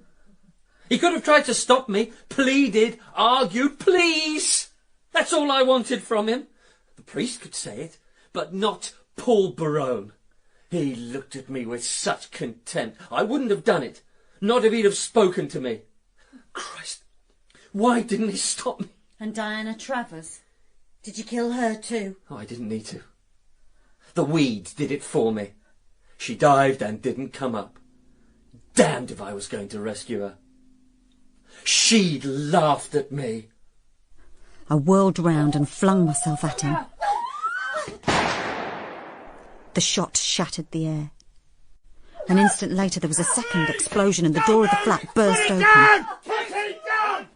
And then I saw AD coming towards me, speaking my name, willing me to keep my eyes on him. Sobbing wildly, I buried my head against AD's jacket. Then I pulled away, fighting for control. And over AD's shoulder I saw Swain, handcuffed, being dragged out. He jerked his head at my Gran's body. Well, you're free of her now. Aren't you going to thank me? Aren't you? I'll never know whether I wanted it to happen. Her death, I mean. You heard what Swain called out. Aren't you going to thank me? He knew. Of course you didn't want it to happen, Kate. We all feel partly responsible when we lose someone we love. It's natural guilt, but it isn't rational. You didn't kill your grandmother, Swain did. His final victim. But with murder there never is a final victim. No one touched by Paul Barone's death will remain unchanged, myself included. Kate knew that perfectly well. But she's tough. She'll learn to bear her personal load of guilt, just as I've learned to carry mine. Yes. Some can gaze and not be sick, but I could never learn the trick. There's this to say for blood and breath: they give a man a taste for death.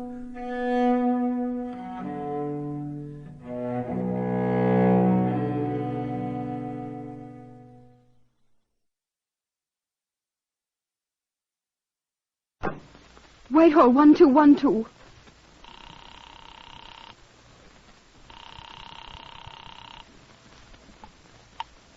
This is Scotland Yard.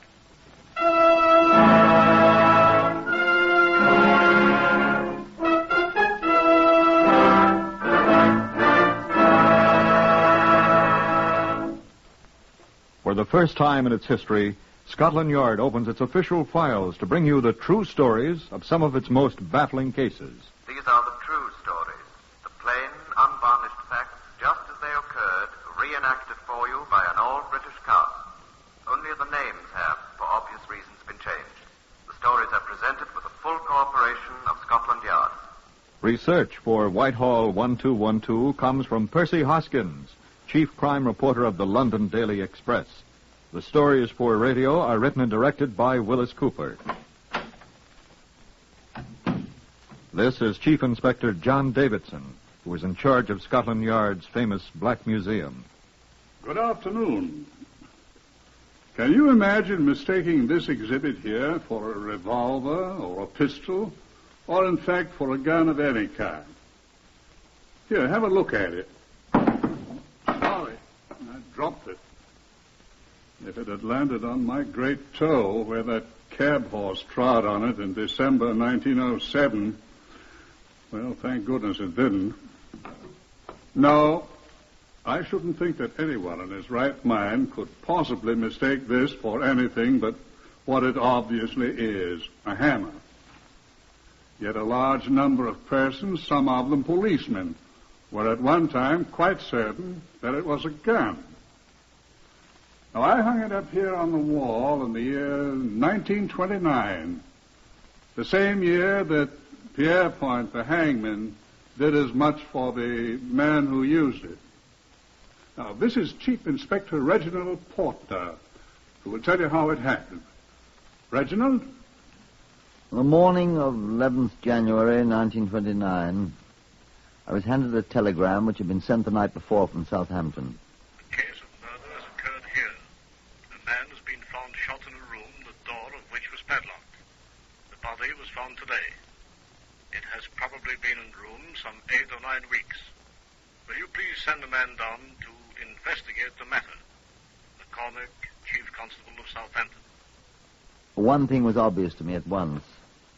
That Mr. McCormick had had very little instruction in the art of eliminating unnecessary words in his telegrams. A good CID detective sergeant could have told the story in 20 fewer words, although I agree not so elegantly. In Southampton, a smart young detective sergeant, smelling of pear soap and a good grade of hair oil, escorted me to the scene of the discovery. The place here was formerly a garage, sir, as I'm sure you can see. Yes, I can see, Sergeant. Yes, sir. Is this the one that was padlocked? Yes, sir. Oh, as a matter of fact, both this door and the one in the rear were padlocked. The rear one is still intact. This is the one that was broken. The main entrance? Quite, sir. The men who found him broke the lock? Yes, sir. Where are they? They should be inside, sir. I'll ask the constable at the door, sir. By all means, Sergeant. Yes, sir. I say, Constable, those 2 gentlemen are inside, Sergeant. I suppose you're looking for them, aren't you? The ones that found him? Inside, sir. Inside here, Chief Inspector. No, sir. This way, if you please. You needn't sound like a blasted shop walker, you know, Sergeant.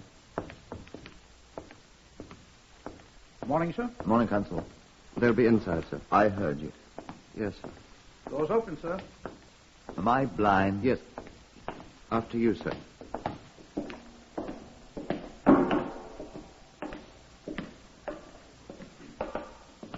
Where are they? Mr. Remington? Mr. Finn? Where do they go? Mr. Finn, are you here? Over here, Sergeant. Over here.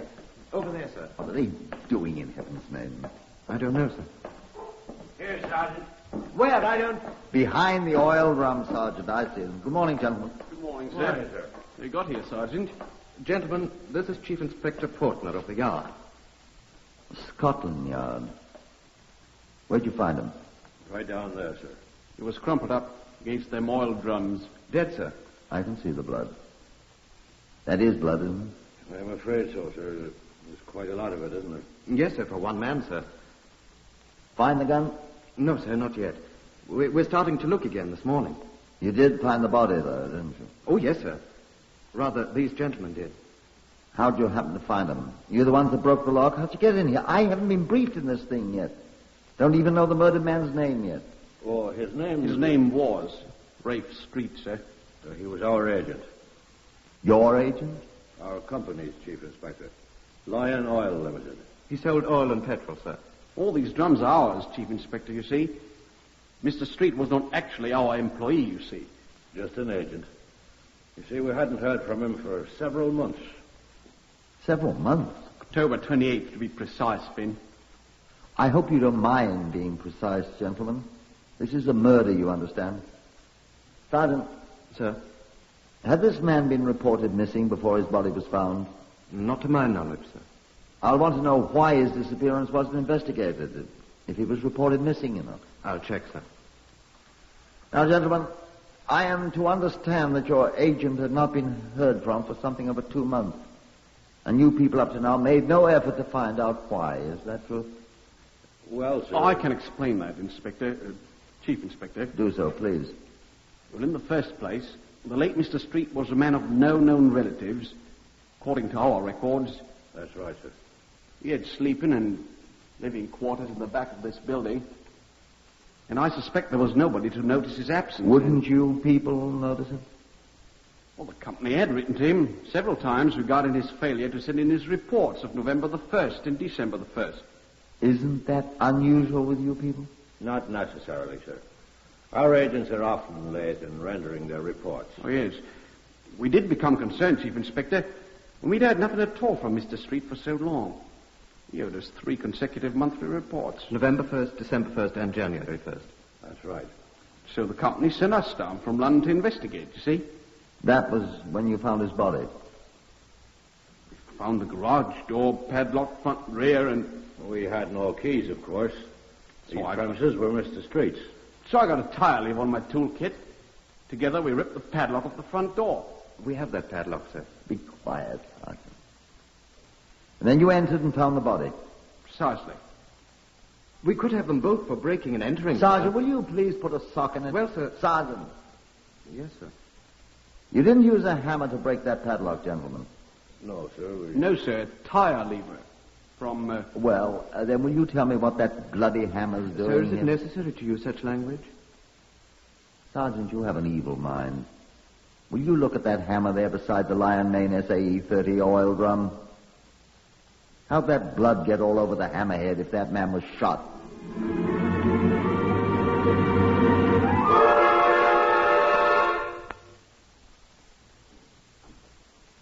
I left the fragrant sergeant to arrange for and supervise a draft of detectives from the Southampton police to organize and conduct an all-out search of the garage warehouse for the gun with which the victim had allegedly been killed, and proceeded in good order to the mortuary where the body lay.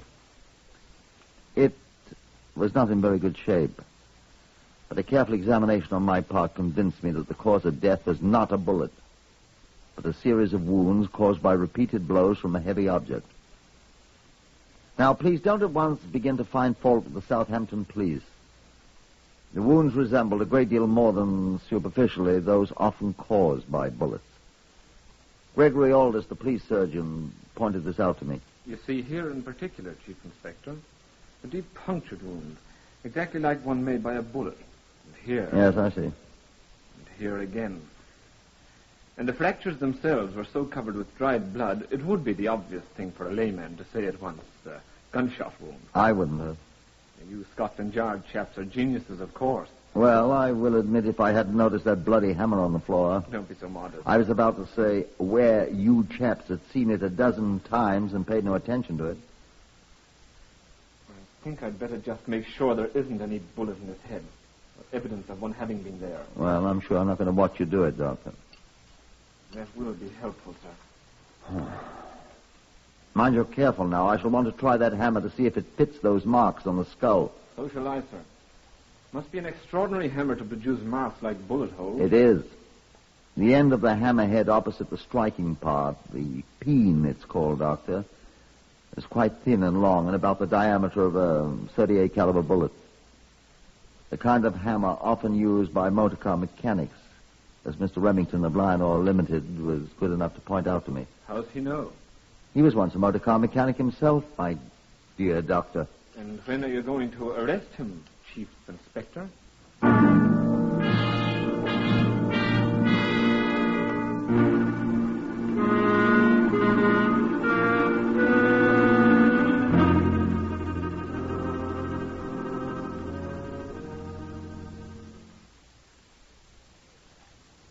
It had occurred to me at the very moment I was saying it to Gregory Aldous.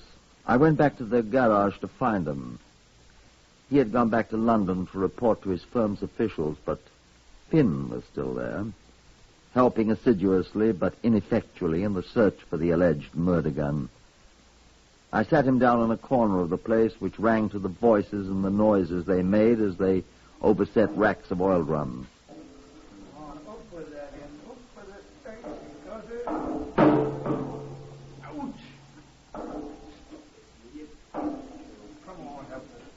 Haven't found it yet, eh? Not yet. Oh, my sainted aunt, I'm tired. Tired? Those oil drums were in the neighborhood of 100 weight apiece. I've moved several million of them. Remington move a lot, too? Not really likely. He had to go to London. Yes, I know. Tough on you. Well, he's my boss. Fine to be a boss, isn't it? He's all right. Known him long? Met him in the Navy 20-odd years ago. I was his boss then. Oh? Wavy Navy. Way with a crew of an MTB. I was skipper, full lieutenant. Remington was just a sub. I hadn't a job when we were demobbed, and he was going back with Lion Oil. He offered me one, and I've been there ever since. That before he was a motor mechanic or after? During. I ran the company's garage in Cheltenham before we got onto this job. You're both motor mechanics, then? Yes. You're both familiar with that kind of hammer I found, then? Oh, quite. We used dozens of them. No. Sergeant! Sergeant! Sergeant! Yes, sir. You want me, sir? Sergeant, that hammer's still here? The one you found, sir? Yes. Yes, sir. Take it, please, and deliver it to Dr. Gregory Aldous of the mortuary where the body is. Dr. Gregory Aldous of the police surgeon? Yes, sir, I know him. Right, but be very careful with it. Oh, I will, sir. I had Geordie Tucker photograph it, sir, before I moved it and wrapped it up in paper and put it in a biscuit tin I found. I'll send it right away. Take it, I said. Yes, sir. Wait there for me. Yes, sir. Yes, sir. Nice chap, that. Oh, yes, quite. So you've known Remington a long time? Oh, yes. How long have you known this dead chap, Street? I never saw him till now. The first time I've ever been in Southampton, even. Oh? Remington know him long? Well, he'd never seen him either. Oh, hadn't he? I don't think so. He'd tell you if he had, wouldn't he? I expect so. Oh, why? Just wondered. You think Rem killed him? My dear man, how do I know you didn't? Why on earth should we kill him? That's what I'm going to find out. Come along, I want to see this fellow's books and papers. Now then, you chaps get going there and see if you can find me that gun, which I doubt. Come along with me, Finn. All right.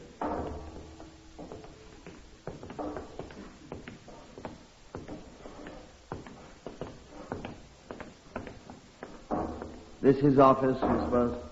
It must be. The only door in the place. Open it. You've got keys, haven't you? I've got no keys. Then I'll open it. Stand clear. Some use for regulation police boots, after all. This must be where he slept. Oh, fair frosty in here. Ugh. It's a pity there isn't a window. Had he any desk? Doesn't seem to have had. Oh, how'd the man do business? He did all right. He was a good customer, even if he did live in a pigsty like this. Wonder where he kept his money. Here, what's this? What is it? I found where he kept it. Kid's money box. Well, it's empty now. Don't touch it and spoil the dabs. What? Fingerprints. Oh. Robbery, eh? Place was locked up. There's a spring lock on the door. Poor devil must have closed it himself when he came out. Or no, the murderer did it after he killed him and broke the money box open. Cool-blooded, huh? He must have known the place pretty well. What are you looking at me for? Where are you going? Well, I just want to see what's in his coat there. Where? Here. Oh. How did you know it was his? Oh. What's his name? Street? I don't. There must be, though. The murderer wouldn't leave his. Let's have a look at it. Give it to me. Here. Pockets full of papers. Well, not exactly full. Letter. Here, hold the coat. What's the matter? How well do you know your friend Remington? What? This letter, Mr. Finn, is attached to one of Street's invoices. This is the letter. It's on the stationery of Messrs. Clive and Buckley of this city. It says, "Dear Sir, the amount, £14.11, mentioned in your attached invoice was paid to your salesman, Mr. Remington." What? Your salesman, Mr. Remington, in cash at the time the goods were delivered. You can't. Remington didn't know them. We suggest that you consult your Mr. Remington regarding this amount, for which we hold his signed receipt. Yours, etc., Clive and Buckley, per Buckley, Secretary of Treasurer. I'm afraid I must ask you again to come with me. Where? Where are you? We are going to the nearest police station, sir, where I shall telephone London to bring me Mr. Remington. I'm going to consult you both. Come along, if you please.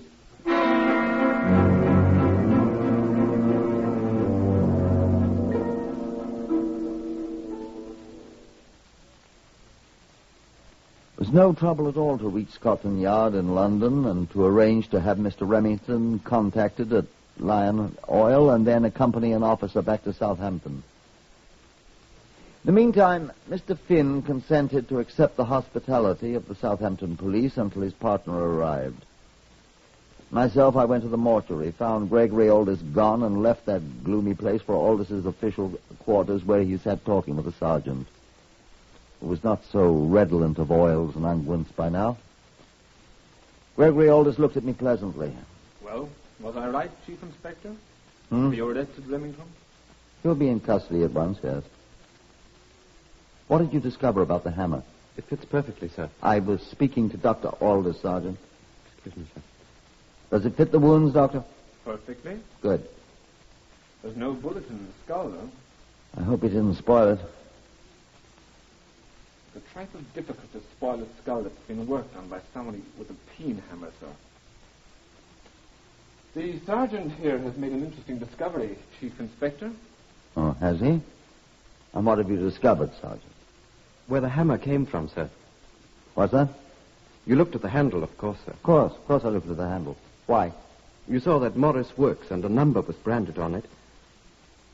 Sergeant, I must admit I did not. Thank you, sir. Who is this Morris Works? Did you find out? If you had lived in Southampton, sir, you'd of course recognize it at once. Of course. Well, what's so blasted funny? That's the factory where they make the Morris motorboats, sir. The Morris Works. Well, I'll be blowed. That shows you what a Londoner doesn't know, doesn't it? And what else did you discover, Sergeant? Well, sir, I rang up a chap we know at the Morris Works, and I asked him about that number. Good. And he put me on to the tool issuing department, and a man there recognized it at once. Better and better. It was the number of a chap in the engineering department, a motor mechanic. You see, Aldous? You were right. I was right. Go on, Sergeant. Well, sir, that's the lot. We found this fellow, name of... I wrote it down. I found this at the garage while we were hunting for the gun. There isn't any gun. Nothing but the hammer. Yes, sir. The fellow's name is P. Gallant... No, that's not it. Oh, here, on the other side. Here it is. Teddy Finucane. Go out and arrest him at once, Sergeant. You found him, you make the arrest. Thank you, sir. Doesn't suspect anything, does he, eh? He's not the one, sir. What? What are you telling me? No, sir. On October 24th last year, Finucane reported that his hammer, a spike-peen hammer, he called it. I told you all this. Spike-peen? Go on, Sergeant. Well, he'd lent it to a man, a stranger who never brought it back, and he had to requisition a new one. That's all, sir. Wow. Sergeant, just as soon as they deliver this Remington chap from London, you and I'll hurry him right down there. It would save time if we got this Teddy Finucane to come up here, sir. Right. Then we'll let him identify the fellow. No, by gad. What's the matter? Let him identify whichever one of the two borrowed the hammer. If he doesn't know the man's name... He doesn't, sir. Well, that's either Finn or Remington. They're good friends. We'll see which one he identifies. Sergeant, that's extraordinarily good work. Thank you, sir. Tell me, what kind of hair oil is that you use? Oh, it's in excellent taste.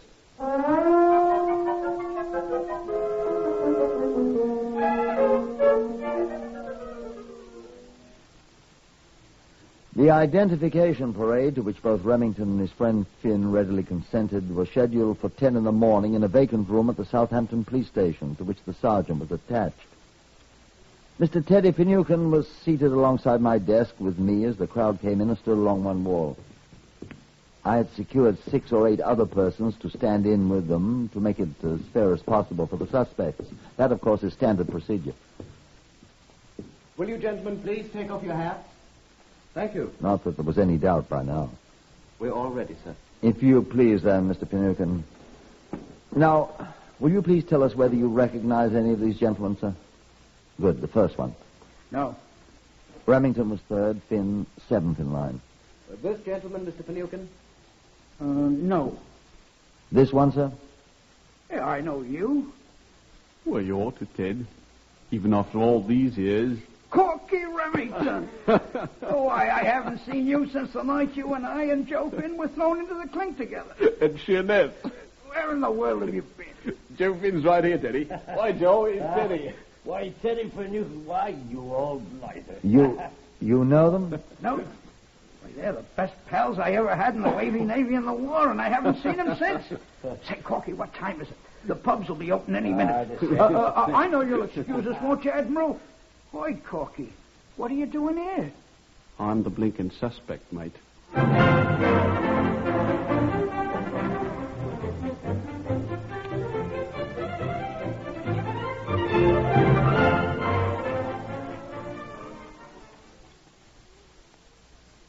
By 9 that night, they were all 3 in jail.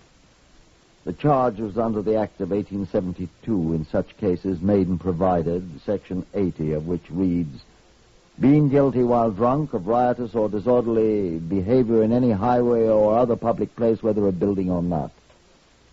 It had been both, and the Royal Navy Volunteer Reserve had done themselves proud.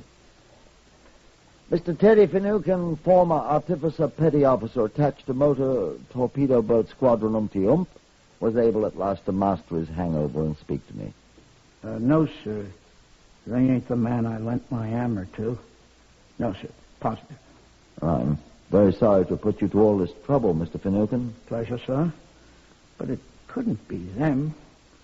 Neither one of them has a slide in his left eye. Port, starboard, right eye. Cross-eyed, you mean? Swivel. Should have told you before. And a cut on his same right cheek.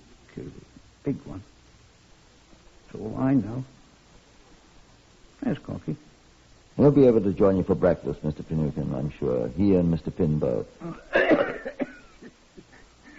Breakfast? I shall probably join you then. Breakfast. Goodbye. Come along, Sergeant.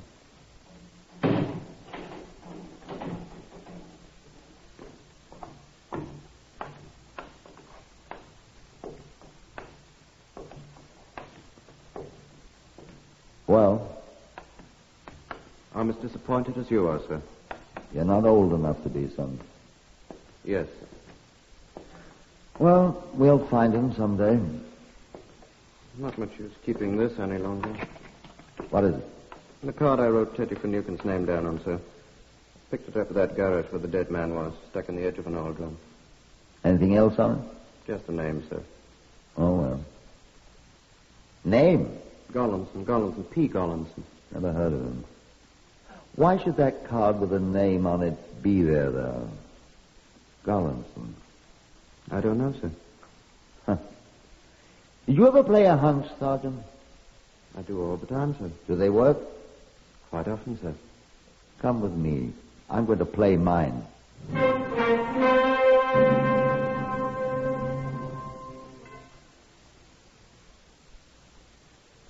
I borrowed a telephone in Dr. Gregory Aldous' office at the police station. Trunk call, sir? I'll get it for you. What's the number? Whitehall 1212. Right. Put us through to Whitehall 1212 in London, please. It's Chief Inspector Portner calling. Yes, sir.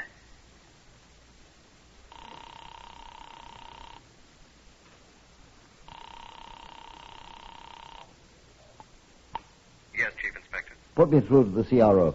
Criminal Records Office, yes, sir. Criminal Records Office. Look here, this is Chief Inspector Portner. Yes, sir. Here we go, Sergeant. Do you have anything on a man named... Wait a second, let me see the card, Sergeant. Gollinson. Gollinson. Gollanson. P. Gollinson. I'll see, sir. The eye, sir. What did you say, sir? Oh, yes. He has a slide in his right eye. What, sir? A slide, a cast. Yes, sir. And a large scar on his right cheek. Can you check him at once, please? I'll try, sir. Will you wait, please? I'll wait. He's looking, Sergeant. Oh.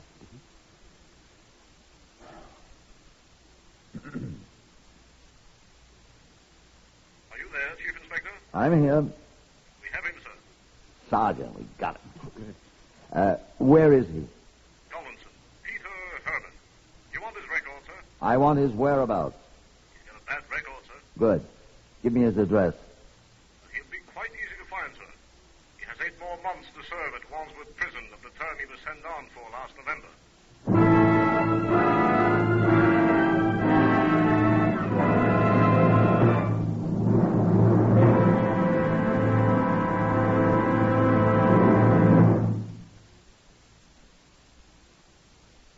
That's all. That's nearly all, anyway. There he was in Wandsworth, calmly sewing mail sacks. He knew what he was doing when he pled guilty to breaking and entering 2 days after he murdered poor Street. Rather, he thought he did. He had worked for Street for a short time and had been stealing from him consistently, using the name Remington, which he had seen in some of Street's correspondence. We took him to Southampton. This time, Finucane identified him at once as the borrower of the hammer with which Street was killed. Street, Gollinson said quite calmly, had accused him of stealing, and he had hit the poor man several times with a borrowed tool. So he stayed in Southampton for the assizes, and when they found him guilty there, Sir Charles Wilson sentenced him to go back to prison, this time at Winchester, where they hanged him.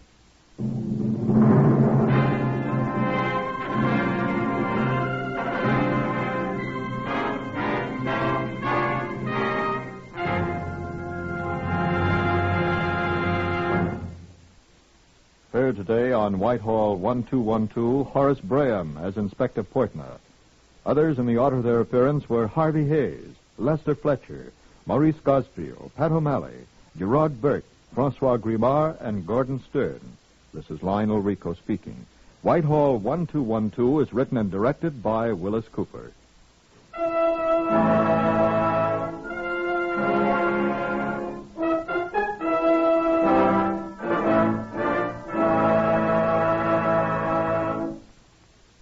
When you're driving your car, remember that speed has its price.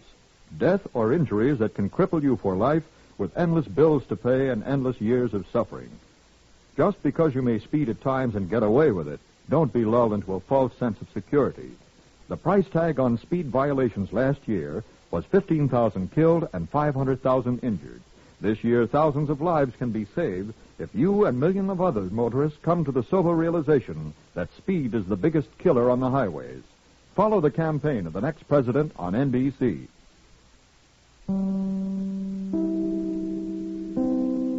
And now, Mystery Theater.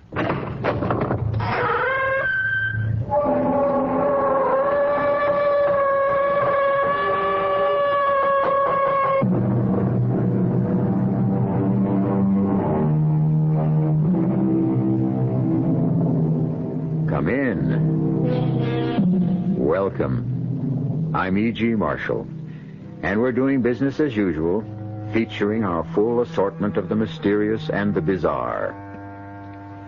Quis custodiet ipsos custodes? Who shall guard the guards? Or, to take it a step higher, who shall judge the judges? This was a problem that plagued the ancient Romans, and obviously it remains with us to this very day. And actually, the act of judging is a highly hazardous affair, because the book warns us, "Judge not, lest ye be judged." And so, between the necessity to judge and the admonition not to do it, we human beings are in a constant state of doubt, which is not the worst thing in the world. Hold! Hold on there. What you want? What are you doing with that pistol? That's hardly your affair, Mr. Lincoln. A man prowling about at night holding a loaded pistol is certainly an object of curiosity. Only to those that don't mind their own affairs. I consider the safety of the community to be very much my affair, Mr. Barnes. You'll oblige me by handing over that pistol. And you'll oblige me by going about your own business, Mr. Lincoln. I'm afraid I'll have to take that pistol. I'd advise you not to try it. Hand it over, sir. I warn you, not another step.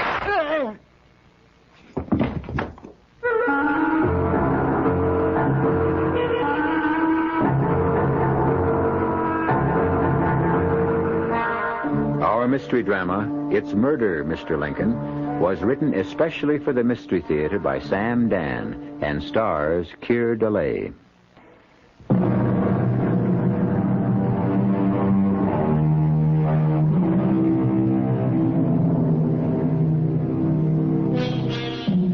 When conditions are bad, we Americans always spend a great deal of energy not in finding a solution to the problem, but rather in deciding what to call it. Is it a depression? Is it a recession? Back in 1837, they called it a panic. So you see, we have made progress. 1837 was certainly a year to tighten one's belt. Definitely, it was not a favorable year to embark upon a new career. And a young man named Abraham Lincoln is discovering this the hard way. He has just settled in Springfield, Illinois, where he has opened a law office. Abe Lincoln sits in his law office and waits for clients. This afternoon, as usual, he is sitting and waiting. And although he is completely unaware of it, a case is being created for him just down the street in Fellman's Tavern. Now, what I want to know is, what's the point in having Martin Van Buren sitting in the White House? Why, we might just as well have Andy Jackson. Oh, well, Tom, Andy's old and sick. Why, he's half dead. Well, better an Andy Jackson who's half dead than a Martin Van Buren who's all alive. Yes, that's a good one, huh? Yeah, he sure is. I have to remember that one. Good afternoon, gentlemen. Good afternoon. You want to hear a good one, sir? I was just saying to this gentleman here, Mr. Ephraim Barnes, I was saying, better a half-dead Jackson than an all-alive Van Buren. Isn't that what I said, Ephraim? Something like that. Are you Tom Fellman? Yeah, in the flesh. I'd like a room. Costs you $1. All right. In advance. Owe no man anything, as it says in Corinthians. Or is it, Acts? Well, here's your $1. Thank you. Drink? Oh, no, not for me, thanks. Comes with the price of the room. I never drink while there's work to be done. Huh? Well, what's your name, stranger? You know mine. I'm Tom Feldman, and this gentleman here is Ephraim Barnes. He runs a bank. Ah, glad to meet you, Mr. Jones? Franklin Jones. What's the business, Mr. Jones? I assure you, the First National Farmers and Merchants Bank of Springfield is very much at your service. Oh, thank you, Mr. Barnes. I'll keep that in mind. Could either of you gentlemen tell me where I might find a Mr. Cyrus Darrow? Cy Darrow? He's got a farm. Big place it is, too, just north of here. Now, you just follow the road right out of town. Will we inquire your business with Mr. Darrow, sir? Well, that depends on Mr. Darrow. Well, that's playing the cards close to the vest, huh? Bread eaten in secret is the sweetest, as it says in Proverbs. Or is that Leviticus? There's nothing secret about my business with Mr. Darrow. He swindled me out of some money. Now he's either going to pay it back or... Well, I intend to blow his head off. Now, Mr. Jones, there's no need for that. If you have proof, you can take him to court. Well, I don't have proof, so I'll just have to do it my way. I've come here to get what's mine by rights. And I have the instrument with which to secure it. Well, that's a wicked-looking weapon you got there, sir. I fought in Florida in the Seminole War. This pistol was first and last fired in the service of my country. I earned the right to use it in my own behalf. Now, sir, you cannot flout the law. Yes, indeedy. The law is sitting right here by your side. In me, you see the sheriff, and Mr. Barnes is the judge for this term. Well, gentlemen, all I can say is that if a man don't get no justice, he will have to make his own. My room, sir?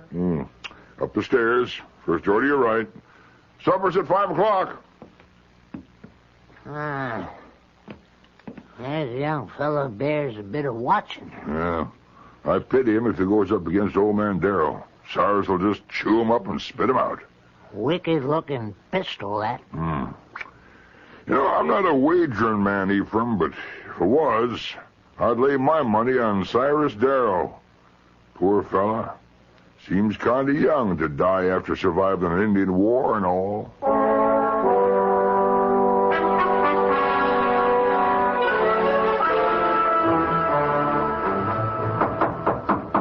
Who the devil's name's out there this time of night? What's your business with me? Go on home. Got a bone to pick with Cyrus Darrow? You come round in the daylight time, like honest, respectable folk. All right. Don't bust her down. I'm coming. Oh, well, so it's you, eh? Come whining around to see if I'll leave you off the hook, eh? Well, you can hang there and squirm till I'm good and ready to... You think that pistol can scare me, eh? You ain't man enough to... come on now. Hand it over before I make you chew it up. You yellow-bellied...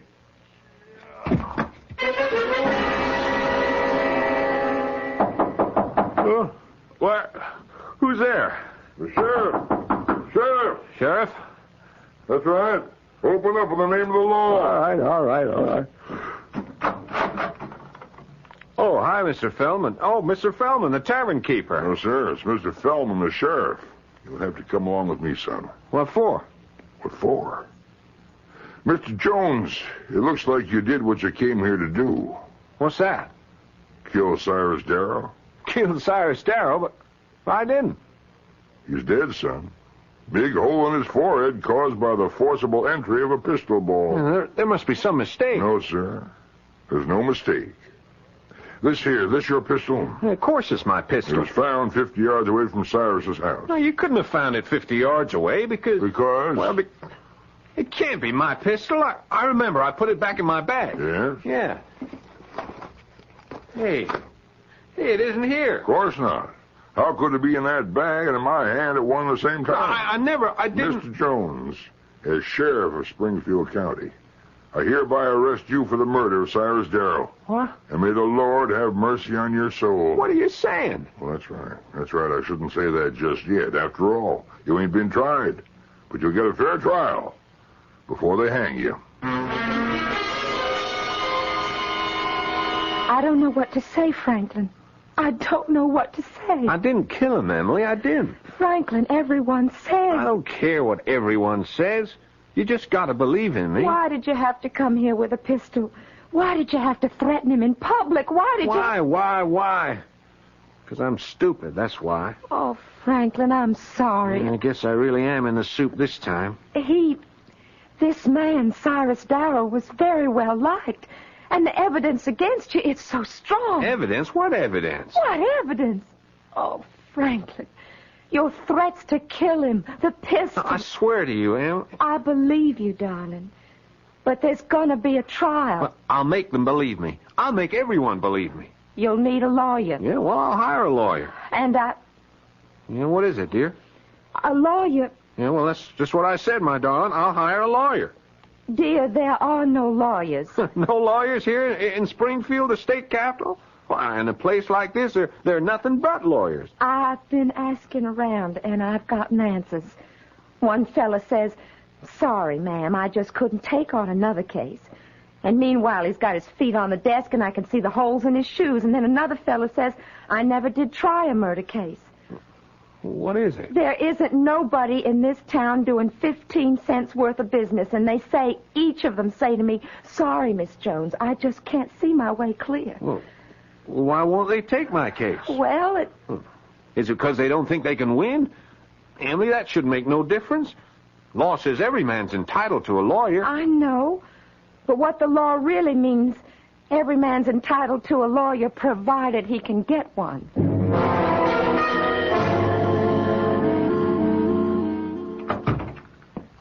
Yes, ma'am? Are you Judge Barnes? Well, here in the bank this week, I'm Mr. Barnes. I don't start being Judge Barnes till next week. Now, whom do I have the pleasure of addressing? My name is Jones. Emily Jones. Mrs. Franklin Jones. Oh? Judge, my husband can't find himself a lawyer. Surely, Miss Barnes, in all of Springfield, there must be somebody who don't mind ruining his reputation? Now, Miss Barnes, lawyers don't see things that way at all. Then how does it happen no lawyer's willing to defend my husband? Well, it's a busy time. How busy? Look at your bank. Ain't a soul in here except you and me. Yeah, well, Well, what, sir? People going broke left and right, nothing being brought in or sold, no contracts to draw up. What are all these lawyers doing? Well, I'm sure if you look around... I looked everywhere. And everybody's turned me down. Everybody? Everybody.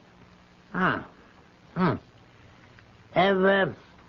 you spoken to a man named Lincoln? Abe Lincoln? Abe Lincoln? No, the names ain't familiar. Well, I should give Abe a try. He's the kind of lawyer take any case he can get. Well, I must say, Judge, that don't sound like a very enthusiastic recommendation. Well, ma'am, it's the only recommendation I can give you.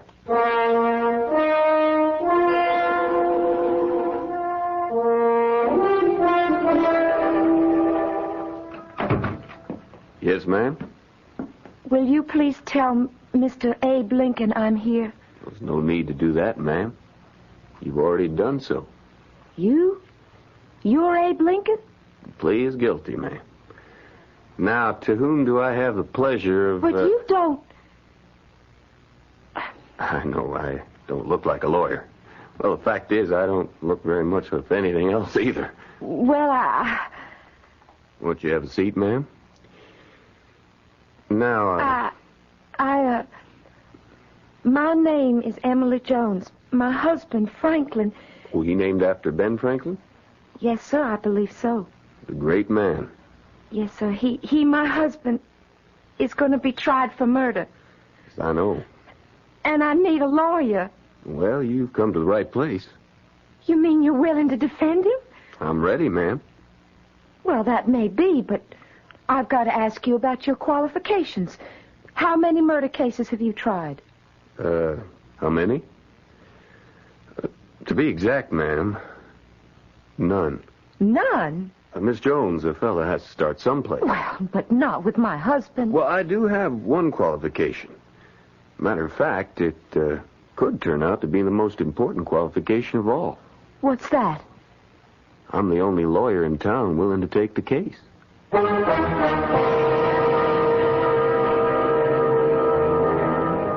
Didn't Longfellow say, lives of great men all remind us we can make our own sublime, and departing, leave behind us footprints on the sands of time. Yes, he did. However, what we should realize about the lives of great men is the fact that most of them weren't always great. Can you imagine being unhappy to have Abraham Lincoln as your lawyer? I'll return shortly with Act Two.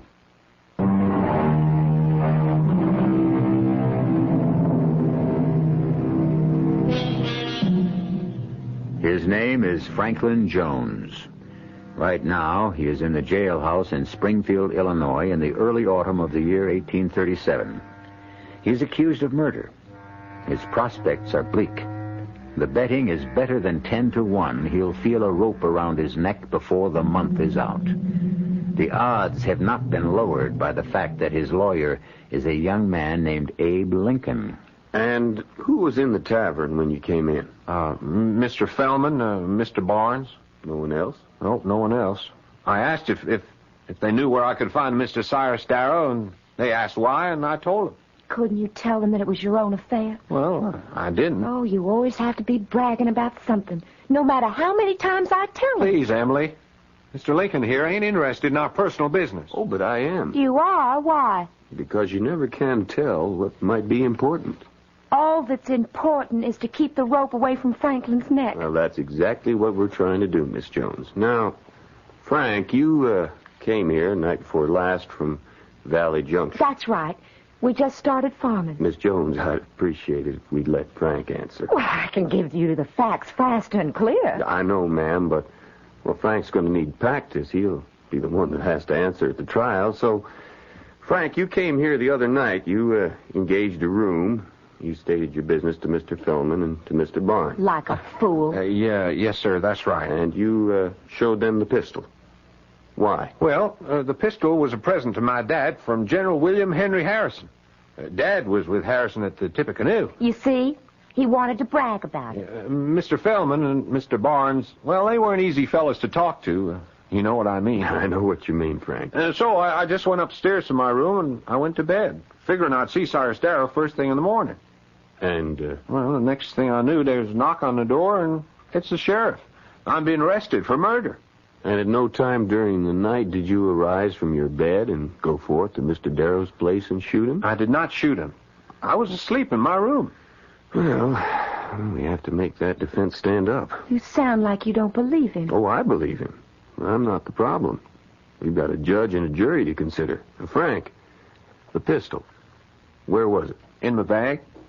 You placed it in the bag before you went to sleep? Yes, sir. Well, how did it get to where it was found? In the field, 50 yards from Mr. Darrow's door? I don't know.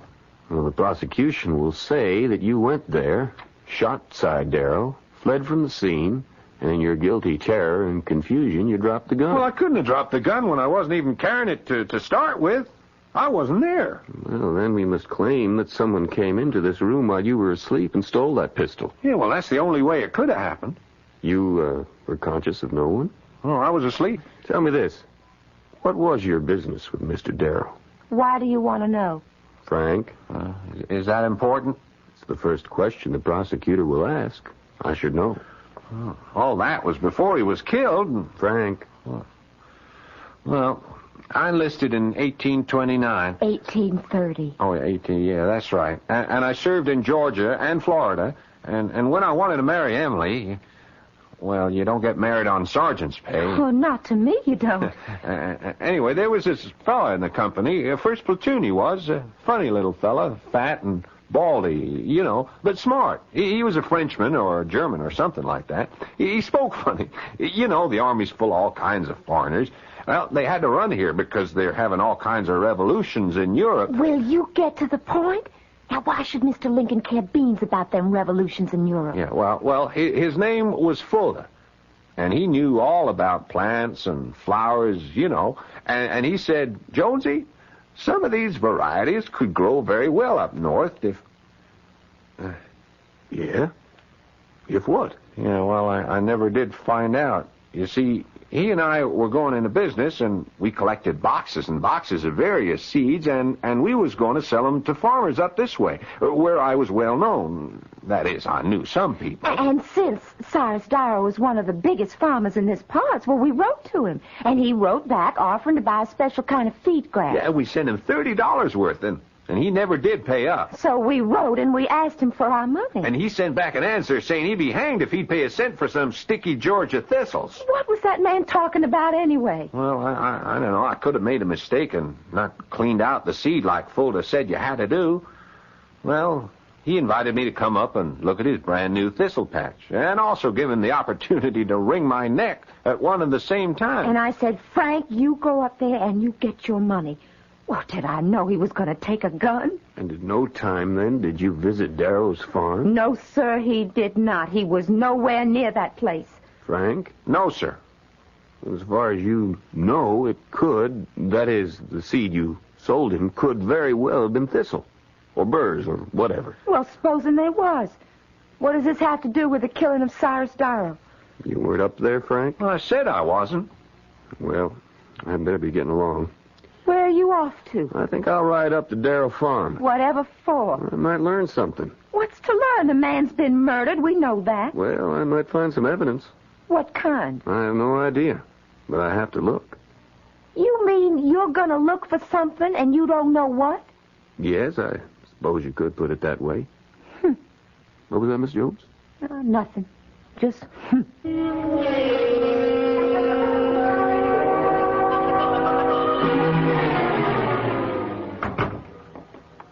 Hello, Abe. How are you, Tom? Fine. Sit down. Doing anything? Well, I'm about to take a run up to Darrow Farm. Maybe some evidence. Mm-hmm. Yeah. Evidence. Evidence of things not seen, as it says in Leviticus. Hebrews. Yeah. Yeah. Leaving soon? Well, I'd like to get back before supper. You've taken the Jones case? Yep. I was retained this morning. Well, Abe, you think that's wise? Wise? I'm a lawyer. What do you have to think of your career? You know, you gotta lose that case. It's plain as a cabbage on a rose bush. The boy's guilty. Isn't that why we're having a trial? No, we're having a trial because the law says he's got to get one. You know what the verdict's going to be. Tom, I'm surprised at you. No, Abe. You're the surprised one. Now, look, you can't win. If you lose, you look bad because you're a loser. And if by some miracle, you could have a miracle, because as Milton says, the age of miracles is forever here. That was Carlyle. Carlyle. Well, anyhow, if by a miracle you win, well, folks will resent it. Why? Well, the boy's so obviously guilty, people want him to hang. Look, Abe, I'm thinking of your future. My future? Yeah, you could have a great future in politics. I've seen you operate. Why was you single-handed got the state capital to move up here from Vandalia? Oh, no, that's not really true. It is. Now, Abe, you could go far. Oh, no, not me. No, why do you say no? Well, I just don't look like a politician. Well, there's no special way a politician's supposed to look. That isn't so. He's got to look kind of solidly dignified, like Daniel Webster, or sharp and smart like Clay or Calhoun, or shrewd like Tom Benton, or even jolly like Steve Douglas. But he can't. Well, he can't afford to be funny looking like me. Well, I wouldn't say he was all that funny looking, eh? I'm too tall, too thin, and I'm too bony and gawky. But you got all the brains. Well, brains alone was never enough. Abe, is there some way you could get out of trying this case? No, I mean it for your own good. Cy Darrow was well-liked. I wouldn't get out even if I could, Tom. Cy was very well-liked, and folks are mad. You think about that. Well, there's nothing to think about. Well, just thought I'd paint you a picture. After all, as William Shakespeare said, forewarned is forearmed. No, that was Miguel Cervantes.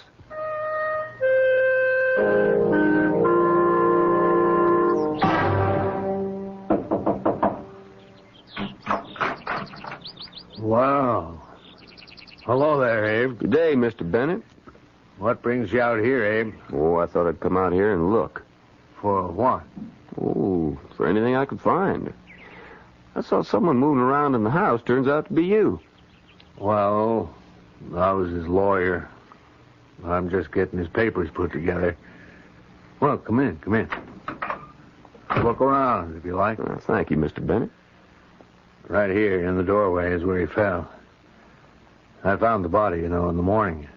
I'd come by to go over some contracts. There he was, dead. You going through his papers? I'm trying to. Mm-hmm. Anything missing? Well, Abe, either stuff is missing or he hid him away somewhere. What do you mean? I mean, he didn't tell his lawyer everything. No client ever does. You're going to find that out. Well, what would seem to be missing?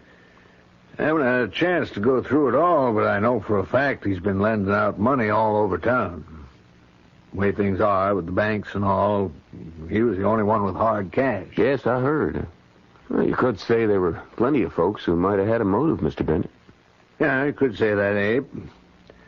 But I think your man's going to pay the bill. But he told me he never even came up here. Now, I know, Abe. But when you've had as many clients as I have, you learn how easily they can lie to you. It's hard to believe this boy isn't telling me the truth. Yeah, that's what makes it so dang difficult. Maybe he thinks he's telling you the truth. Abe, you're in trouble on this case. Admit it. I never denied it. Let's step outside, Abe. What for? We might find a way out of this problem. Now, Abe, just off to your left, leading to the road, there's a full acre, and it's planted in what? Now, hold on, Mr. Bennett. That's a wild field. No, that's a planted field, Abe. But who'd want to plant all those weeds and burrs and thistles? They come from the seeds my client bought from your client. That's hard to believe. Why? Let's say your client's a sharper, or he made an honest mistake. Don't matter. But he made my client mad. My old Si was ready to kill that boy on sight. Get my point? Mr. Bennett, I think I do. Now, taking it straight from there, you begin to see a new line of approach in the case. Mr. Bennett, let me tell you, sir, I am eternally in your debt. To think, I had just considered this case was hopeless. Abe, when everything looks hopeless, that's the time you really start to hope.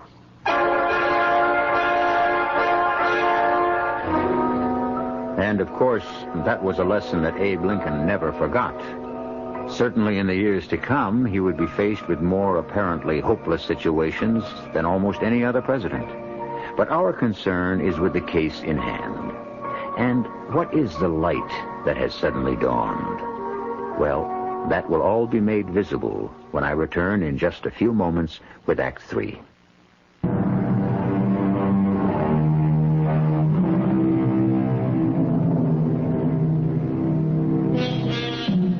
It is always surprising to consider that what we call psychology is a science of recent vintage.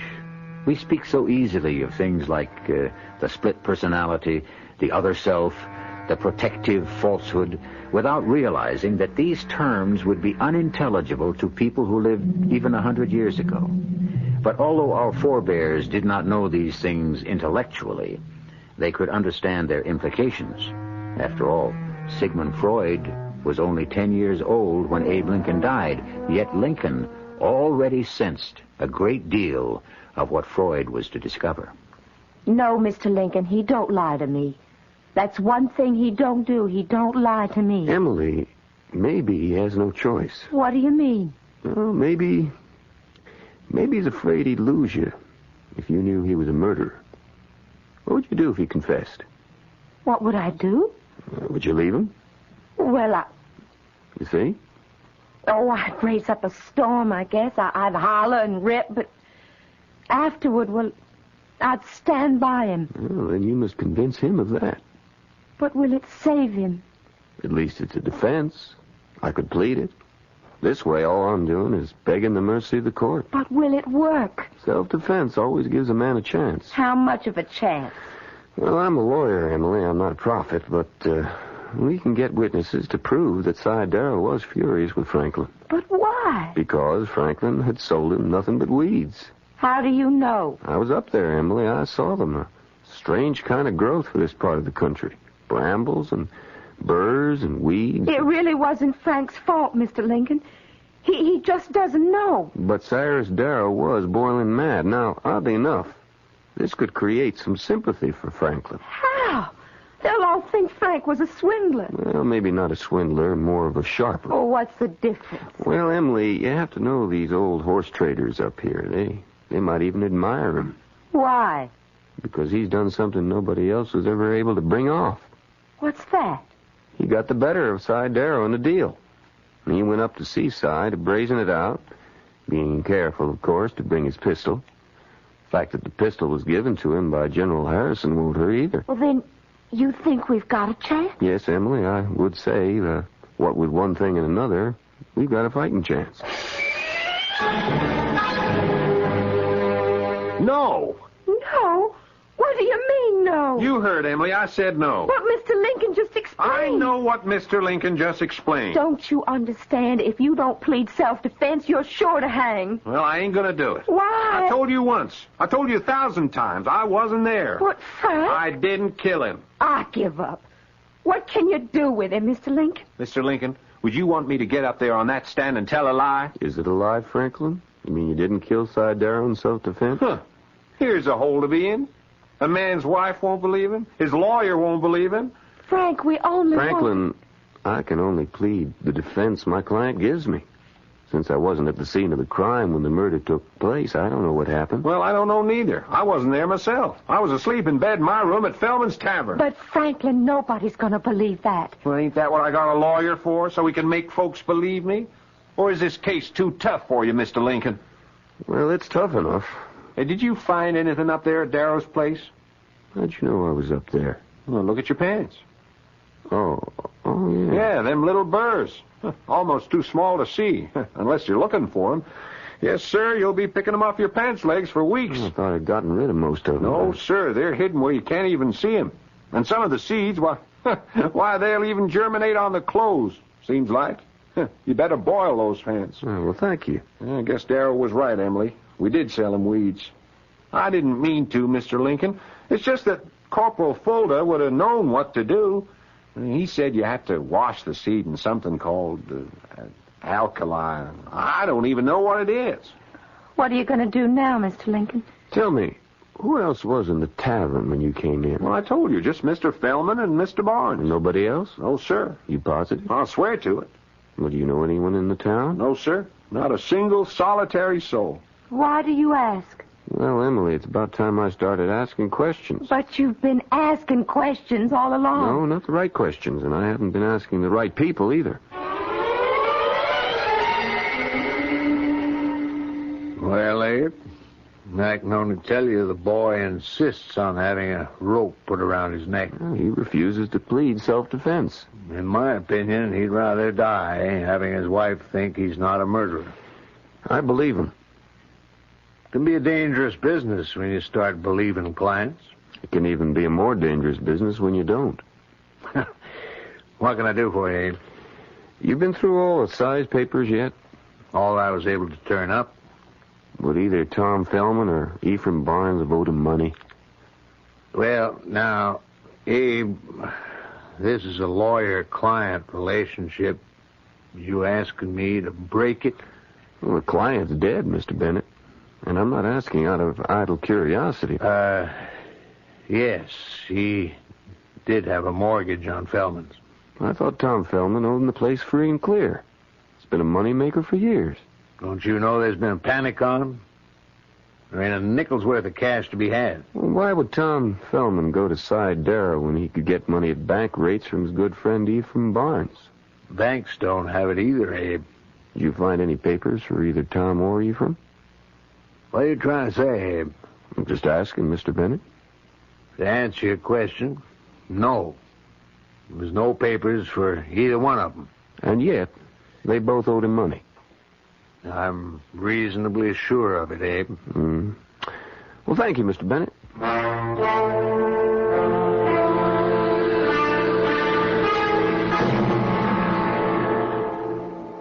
Good afternoon, gentlemen. Well, Abe. Afternoon, Abe. Have a drink. How's the law business coming? Slow. Well, slow but sure moves mighty mountains. Aristotle. Euripides. Abe, I swear one day I'm going to catch you. Gentlemen, we have some business to discuss. They discuss business at my office only. This is legal business, Ephraim. Then I'd rather discuss it at your office. It has to do with the upcoming trial of Franklin Jones. In that case, I don't discuss it at all. I'm scheduled to be presiding judge, you know. I don't think so, Ephraim. Well, what you saying? You can see the calendar. I'm going to ask you to disqualify yourself, Ephraim. What are you saying, Abe? Abe here's one of the finest... Abe, don't you believe I'm a fair man? It's nothing personal, Ephraim. Well, then why... Well, to begin with, you're a material witness. Who is? You are. You and Tom here. You're the ones, the only ones who heard Tom ask for the whereabouts of Cy Darrow, and who heard Tom threaten to kill him. Yeah, well, Well, you can't be a judge and a witness at the same time, can you? Yeah, but you... Besides, there's more to it than that. What are you driving at, Abe? Well, my client insists that he's not guilty. Well, now, you wouldn't expect him to admit it now, would you? Yes, if he were guilty, I would, especially since I found a way he could plead guilty and still save his neck at the same time. What's that? Self-defense. Old Cy was born and mad at him. Mad enough to kill him. But the boy refuses to take that defense, which proves to me that he's a young man of his word, and I have to respect that word. Abe, if Franklin Jones didn't kill Cy Darrow, who in thunder did? Well, we'll have to sit down, the three of us, and reason together. If Franklin didn't kill Cy, who did? We know somebody did, because Cy's dead. I'd like you to come straight and tell me exactly what you're driving at, Abe. Well, it couldn't be suicide. After all, how would Cy get a hold of Frank's pistol? Well, what motive would Cy have for doing away with himself? None. But you can't be too careful in these things. You have to explore every possibility. But you also have to be headed someplace. Don't be impatient, Ephraim. I am. So if it wasn't Frank, who else could it be? Who else knew Frank was in town? Who else knew Frank was mad enough to go to Cy's place with a pistol? Who else would even know that Frank had a pistol? The answer? Either one of you two. Well, hold on there, Abe. Are you saying that Eve here, or me, could have killed Cy Darrow? Huh? Well, Abe, I am your best friend in town. How could you even think Abe, I thought you was always a man of good sense. But this is monstrous. Have either of you gentlemen been up to see Cy lately? Well? I ain't been up to Cy Darrow's place since I bought a pony from him in 33... No, it was 34. Well, yeah, it's been 3 years. Ephraim? It's been at least a year since I had occasion to visit Cy's farm. Where'd you transact your business? Whatever business we would transact, we would do at the bank. Gentlemen, one of you two is lying. Hey, now look here. You want to be careful now, Abe. Friendship only excuses just so much. Let me borrow that chair. Now, I'm going to put my foot up on the seat of it. What for? Oh, come on, let's humor him. He's mad. You'll notice that the lower part of my trouser leg is covered with very tiny little sticky burrs. So? So these are typical of a growth that occurs only in northern Florida or southern Georgia. You can't find them anywhere else in the country except at Cy Darrow's farm. Well, now, what's that got to do with the price of tea in China? They grew from seeds sold to Darrow by mistake, by Franklin Jones. I still don't see what you're driving at. I was up there just before. That's how they got all over my pants leg. Now, will each of you gentlemen please place his foot up on the chair? I'll be hanged if I do. Is that a prophecy, Ephraim? Eve, them little burrs, them sticky little burrs. You got them on your... Ephraim, If you wasn't up at the Darrow place, how'd them little burrs get all over your pants?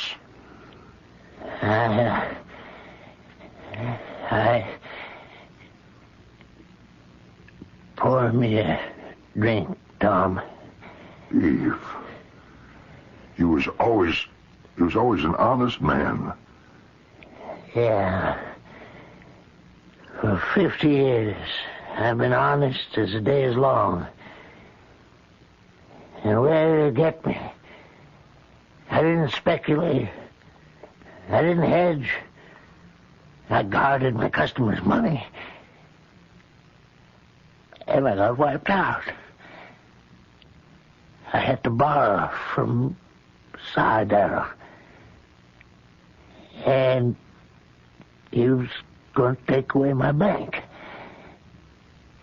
Well, this boy came marching in here and... And you decided to steal his pistol and kill Darrow yourself. Well, it wasn't that clear cut, you know. It just worked out. And I found my notes and destroyed them. Yours too, Tom. Ephraim, a man like you, could you really let that boy hang for you? Could you? Abe, I'd like to think that in the end, I wouldn't let that boy hang for me. I'd like to think that. Would your conscience let you? Conscience. Abe, when you face the rope, you know the saying, conscience does make cowards of us all. Cervantes. No, Shakespeare. You're a good lawyer, Abe. Would you defend me? Ephraim, you mean you want me?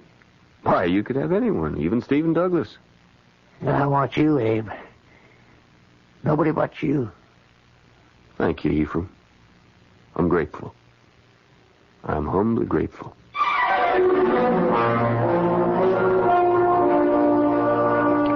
Well, the case went to trial with a new judge and a new defendant. And the young lawyer Abe Lincoln argued ably and well. And the result was a hung jury.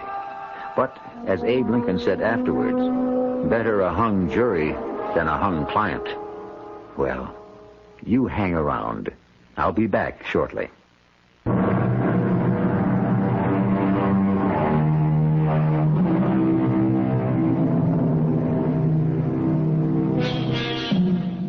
Franklin and Emily Jones, Tom Fellman, Ephraim Barnes, they are all obscure footnotes in the book of Abraham Lincoln's life. And yet, these are some of the nameless, unknown people who helped shape his character. All around us are young men and women whom we, in our anonymous fashion, are also molding by our precept and by our example.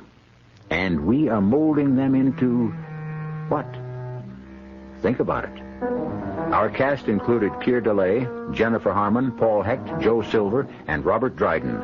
The entire production was under the direction of Hyman Brown. This is E.G. Marshall inviting you to return to our Mystery Theater for another adventure in the macabre. Until next time, pleasant dreams.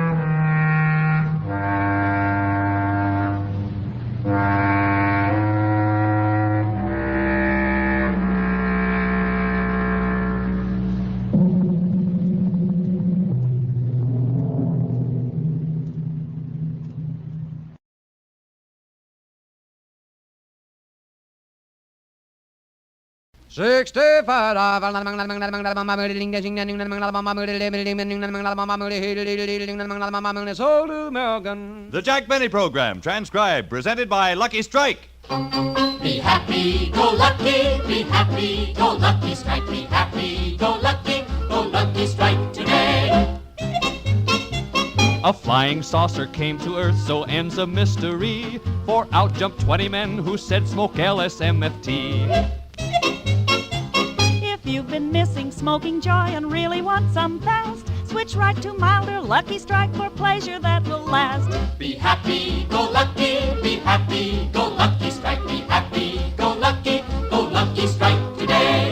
Enjoy your cigarette. Enjoy truly fine tobacco that combines both perfect mildness and rich taste in one great cigarette, Lucky Strike.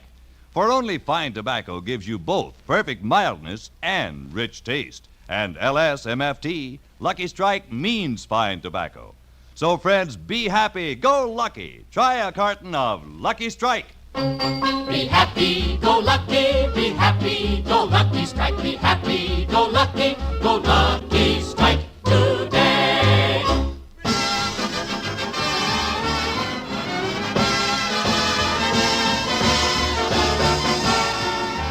The Lucky Strike program starring Jack Benny with Mary Livingston, Phil Harris, Rochester, Dennis Day, and yours truly, Don Wilson.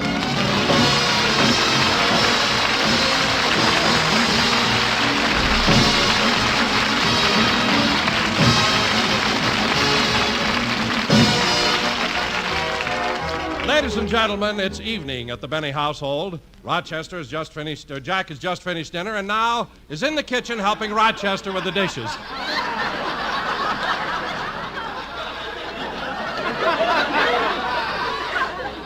Do you enjoy your dinner, Rochester?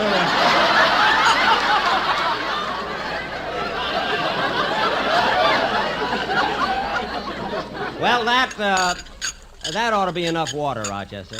Yes, sir. By the way, boss, it's awful nice of you to help me with the dishes tonight. Well, after all, Rochester, it's your birthday and your friends are giving you a party. I know you want to get away. By the way, how old are you today? 43. Gee, 43. Yep. What are you laughing at? It's hard to believe that when I first started working here, I was younger than you.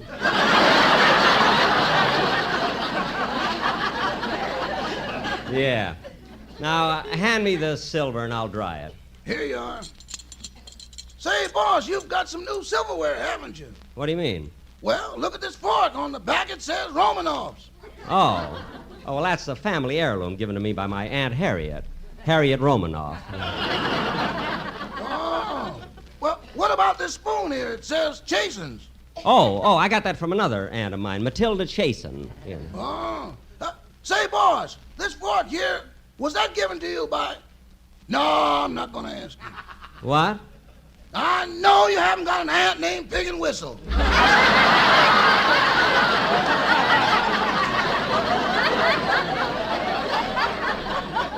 Oh, yes, I have, Rochester. She was married twice, to Sam Pig and Joe Whistle. Now, leave me alone. Rochester, answer the door, will you, please? Yes, sir. Oh, hello, Miss Livingston.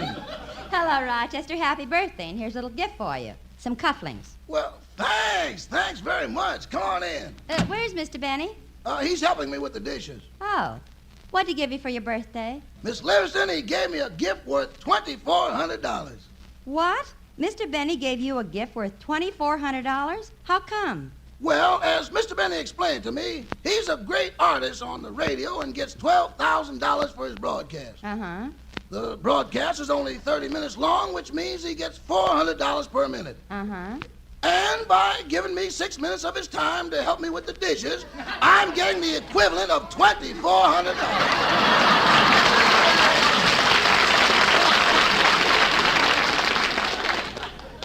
What? If you don't get out the kitchen soon, I'll be in the higher brackets. Oh, hello, Mary. Don't speak to me. I can't afford it. What are you talking about? Nothing. Jack, I came over to ask you if you'd like to come to my house tonight. I'm having some friends over, and we're going to play canasta. Oh, I'd love to, Mary, but tonight I'm going to stay home and look over the script of my second television show. Oh, that reminds me. Mama saw your first one. She did? Your mother? Mm-hmm. And I got a letter from her this morning. I have it right here. Oh, what does Plainfield's Edge of Doom have to say? I'll read it to you. Well, go ahead, kid. My darling daughter, Mary, Just a few lines to let you know that we all saw Jack's first television show and liked it very much. Gee. When Jack came out on the stage and stood there with that devil-may-care attitude, he reminded me of Francis X. Bushman. Well. Jack's performance was so nonchalant, so casual, and so relaxed, we all fell asleep. What? In the time it took him to say hello again, this is Jack Benny, Milton Berle would have given us 3 guest stars. Well, Mary, we're different. I have my style of comedy, and Burl has everybody's. Go ahead, read on, Mary. And now, Mary, for a few lines about your sister Babe. Oh, read this slowly, Mary. That's the part that sends me, you know? Your sister Babe still isn't engaged, and I think her appearance is against her. Gee. She always looks like she just got up. What? And in the morning, when she does get up, she looks like... But then, that's another letter. Poor kid. We thought Baby finally landed a fellow last week. For 7 straight nights, a college student took her out. A college student took out Babe? But the 8th night, he didn't show up. He called and said the initiation was over. How do you like that? That's all the news now, so we'll close. Your loving mother, La Vie en Rose Livingston. Mary, your mother is so funny. Do you think she'd consider writing some jokes for my television show? For your television show? Well, she might, Jack, if you put my sister Babe on it. Mary, if I have your sister Babe, I don't need jokes. Anyway, I'd like to ask her... I'll answer the door, Jack. Be happy, go lucky. Be happy, go lucky, strike, be happy. Oh, hello, Phil. Hiya, Liv. How's the flower that bloomed in the May Company? Fine, Phil, fine. Come on in. Where's Jackson? Oh, he'll be... Hey, Phil, you're wearing glasses. Yeah, I decided I better get him to keep me out of trouble. Why? What happened? Well, a couple of days ago, Liv, I was riding down Hollywood Boulevard and I saw a cute little chick walking along and I whistled at her. Well, how did that get you into trouble? It was Alice. Oh, hello, Phil. Hiya, Jackson. Hello, Roch. Happy birthday. Thank you, Mr. Harris. Here, Rochester, I brought you a present. Thanks. What is it, hair tonic? You can use it for that if you want happy hair. Happy hair? Hey, Jackson, I want to ask you something. What is it, Phil? Well, a couple of weeks from now, me and my boys have to be out of town, and I want to know, do you think that you could possibly do a program without us? What did you say, Phil? I want to know if you could do a program without me and my boys. Well, Phil, I really don't know, but I'd be so grateful if you'd give me a chance to try. Believe me. Wait a minute, Jackson. That's no altitude to take. That's attitude. As far as I'm concerned, you can go right now. Altitude.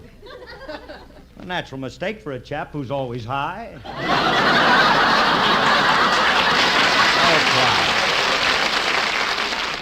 Now, look, Phil, where's this place that you and the boys may have to play? Well, Jackson, we may be invited to play at the formal opening of a new incinerator that burns all the fish heads at Pismo Beach.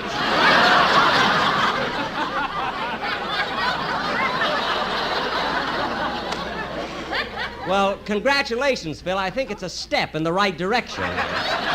So take my advice. Oh, excuse me a minute. Hello? One moment, please. I have a long-distance call from Las Vegas. Las Vegas? Who can that be? Hello? Oh, hello, Dennis. What are you doing in Las Vegas? Who's this? Jack Benny, you called me. I did. I thought I was putting nickels in a slot machine. Oh, fine. Dennis, what are you doing in Las Vegas, anyway? I'm up here sightseeing. Yesterday I saw the Hoover vacuum cleaner factory. The Hoover vacuum?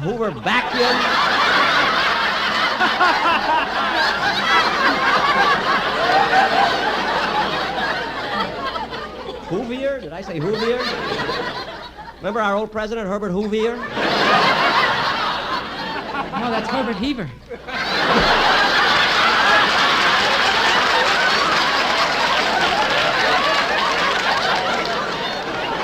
Dennis, when you were in Las Vegas, you say you saw the Hoover vacuum cleaner factory? Yeah, it sure is a funny-looking place. A big solid wall of cement with water on one side of it.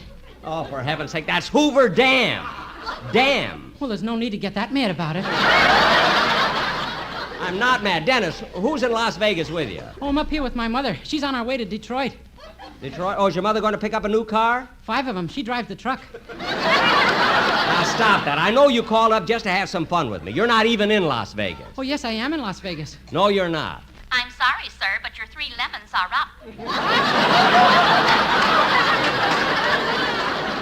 What? Now what do you got to say? Nothing, believe me. Goodbye, Dennis. Goodbye. Mr. Day, Yes, operator. you're my favorite singer. Would you sing a song for me over the phone? Sure. Lucky for you, I walked into a phone booth that had a piano.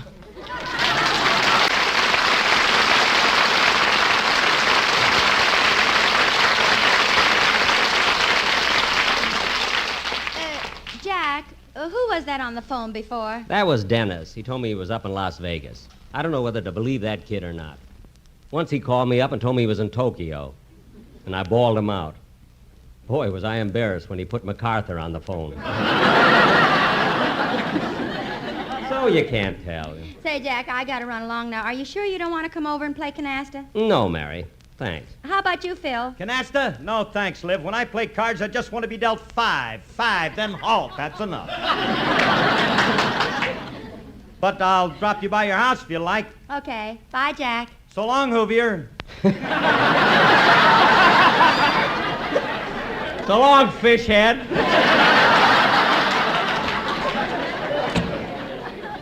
Be happy, go lucky, be happy. Say, Rochester. Yes, boss. You can have the evening off if you...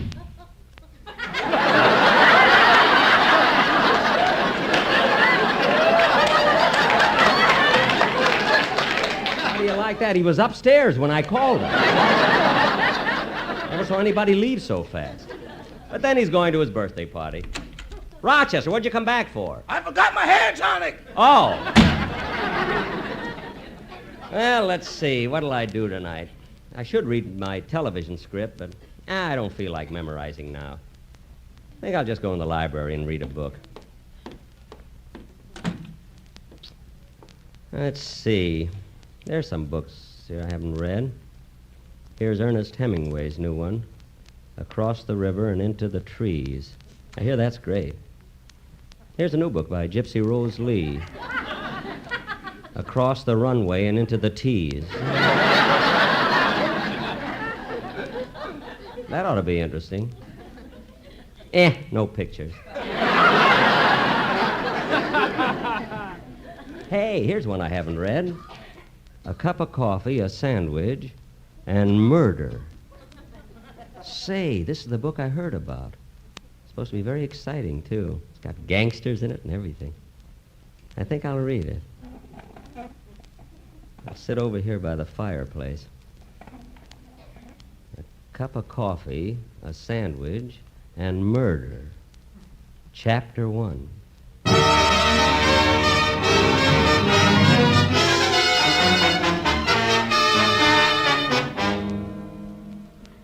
Although my story is an unusual one, it all took place in a typical American town.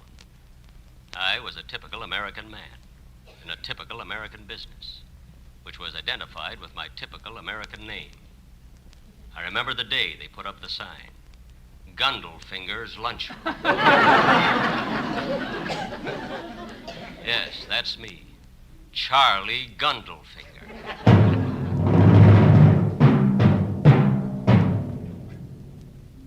As the story opens, it is midnight, and my lunchroom is deserted, except for one lonely customer.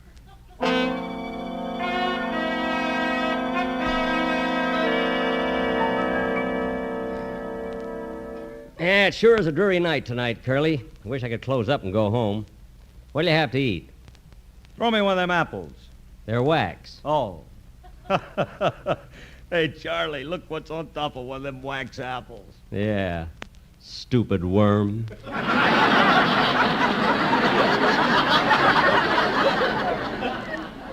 Come on, Curly, I want to go home. What'll you have to eat? I don't know. What do you got? Well, how'd you like some squab baked in wine? Nah. Have you got any ham hocks? Stewed in bourbon? Nah, we're all out of ham hocks. Good. Just bring me the juice. Okay. Say, Curly, next week when you come in here, you won't know this lunchroom. It's going to be real ritzy. New curtains and drapes and rugs on the floor. Nice new lampshades and everything. It's about time this joint looks like an old incinerator at Pismo Beach. Don't worry, I'm going to fix everything. In fact, I've already hired the interior decorators. Say, Curly, hurry up and finish eating, will you? It's such a nasty night, I want to close up and go home. I'll be through in a minute. How about a napkin? Use the drapes. I'm going to get new ones anyway. Yes, sir, I can just see the way this place is going to... What's the matter, Charlie? What are you staring at? I was staring out the window. Two guys had just stepped off the curb and were crossing the street. I'd never seen them before. They looked tough, very tough. One of them looked exactly like Richard Widmark, courtesy of 20th Century Fox. They were coming this way.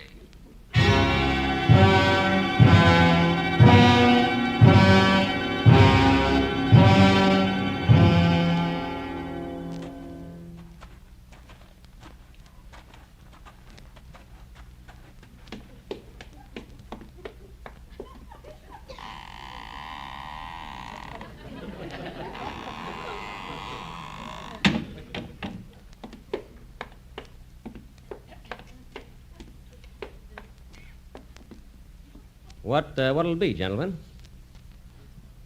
I say, what'll it be, gentlemen? Gentlemen, what'll it be? What are you shaking for, Blue Eyes?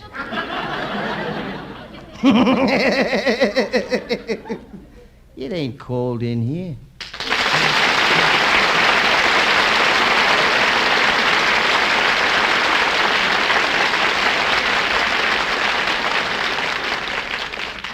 I'm getting ready to close up, gentlemen, so if you want something to eat, you better order it. Hey, Slugger. What is it, Giggles?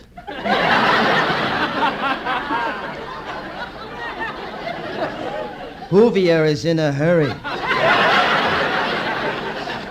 Maybe we ought to slow him down. Yeah, down. Now, look, gentlemen, I don't want no trouble. What'll you have? You can have some ham and eggs or some corned beef hash or a mixed green salad.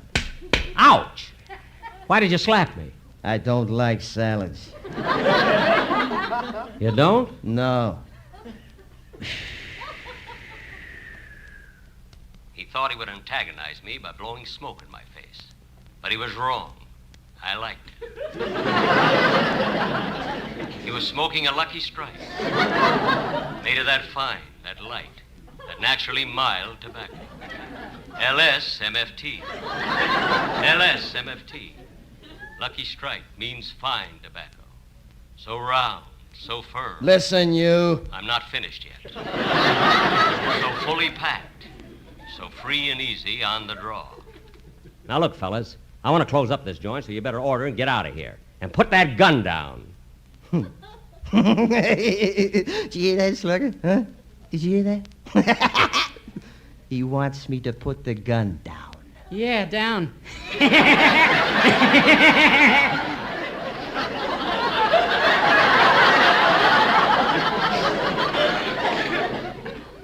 I was in a spot. The taller one was 5'10" and sinister. The shorter one was 5'6" and crazy. But crazy or not, he was a neat dresser. He even had a carnation in the hole in his head. In desperation, I looked toward my only customer, Curly, but he was no help. He was lying there under the table.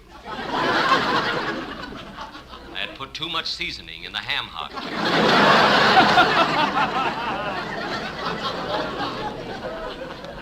I knew these men were tough, and I'd have to bluff my way out. So I turned to the taller one and said, Now, see here, mister. I want to ask you a question. Look, big man, I ask the questions around here, see? You just answer him. Do as I tell you, see? If not, you'll get hurt, see? Now get me something to eat, see? And be quick about it, look.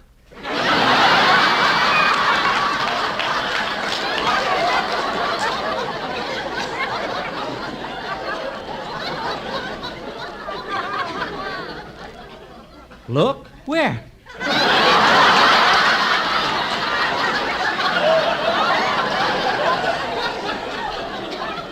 Shut up, Slugger. Now look, big man, I asked you to get me something to eat. Well, it's about time. You know, I have the reputation of serving the tastiest food in town. Oh, you do, eh? Okay, I'll make you a deal. If your food is as good as you say it is, we'll scram. But if it ain't, I'll blow your head off. Well, that's a fair deal.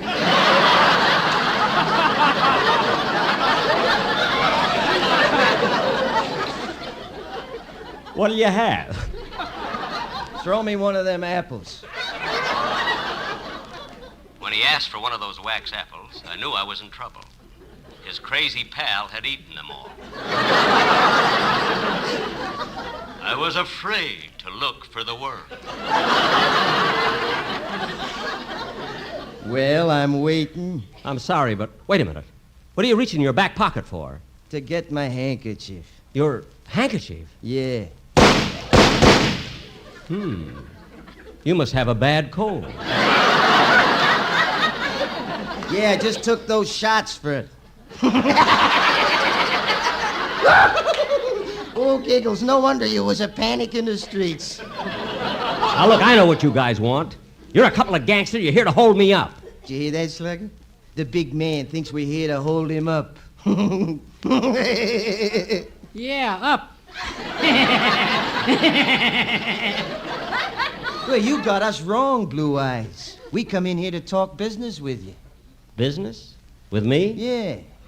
We heard you're gonna get this dump redecorated. Yes, I am. What's that got to do with you? Well, we want to know something. What? Who you getting your chintz from?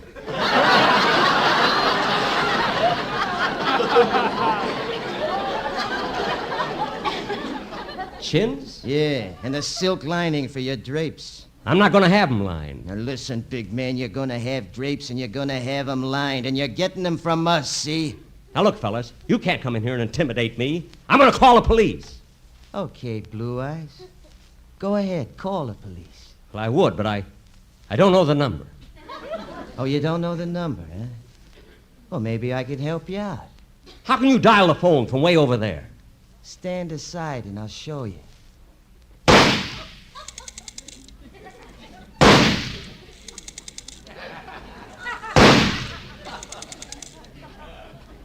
Information.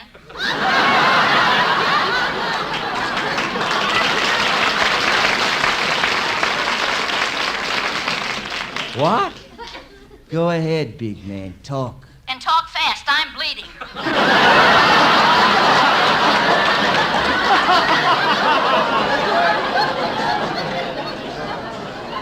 Well, I'm not afraid of you guys anymore. You took 3 shots before and 3 shots now. You're out of bullets.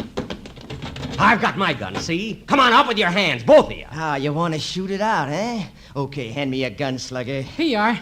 Now take that. No, not that one, your real gun. Oh, no, you don't. I got you guys covered. Take that. No!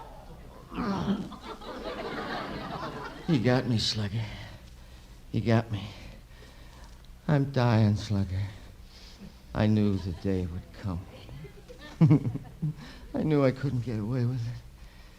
Oh, everything's getting dark. I can't see. I'm dying, Slugger. He gave me the kiss of death. And now there's no way out. Goodbye, Slugger. I'm dying. Dying. Dying. Well, fall down, you big ham.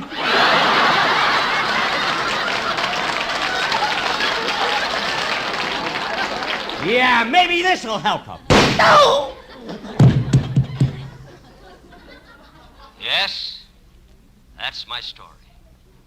I killed him. And I'll do it again for the West Coast at 9:30. This is Charlie Gundlefinger saying good night, folks.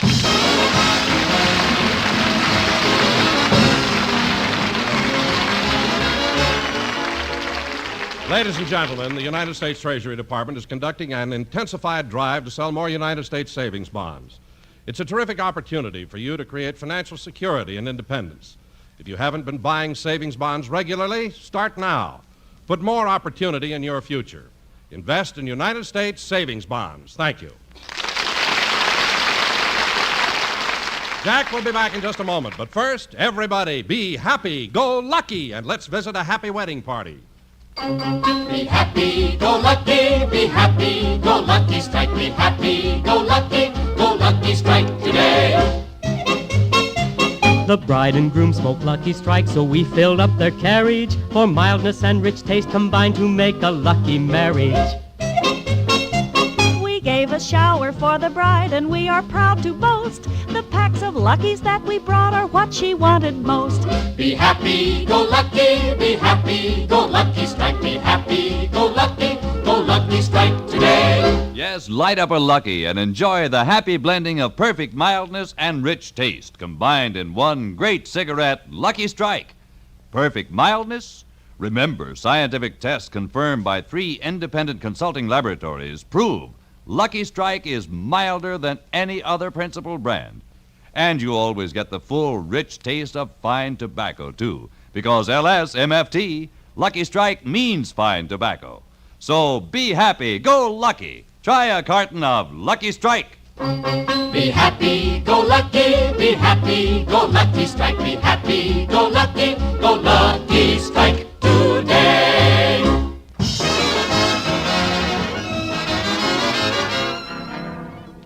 Ladies and gentlemen, I want to thank the fellow who looked like Richard Widmark for appearing here tonight through the courtesy of the studio that looks like 20th Century Fox.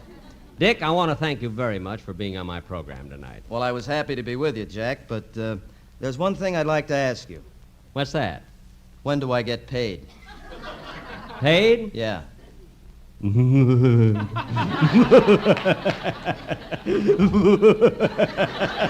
Good night, folks.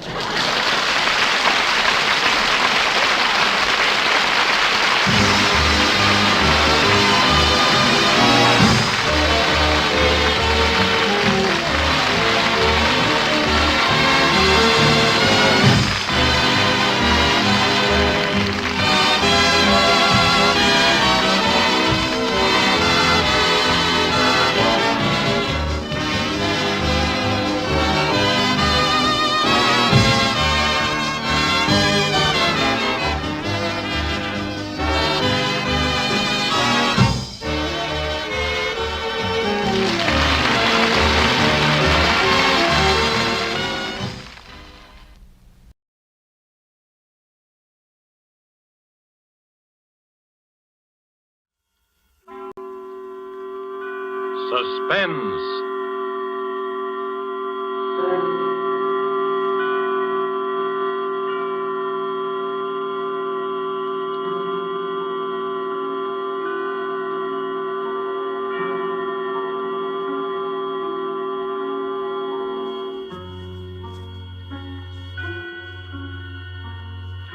This is the Man in Black, here again to introduce Columbia's program, Suspense. Heading our star Hollywood cast tonight is Mr. Warren William, and with him is Mr. Eric Blore. No fewer than 9 times have these two gentlemen appeared together in screen thrillers based on the adventures of one of the most celebrated characters of modern crime fiction.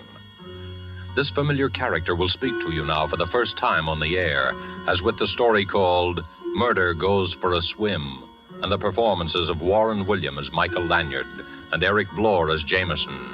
We again hope to keep you in suspense.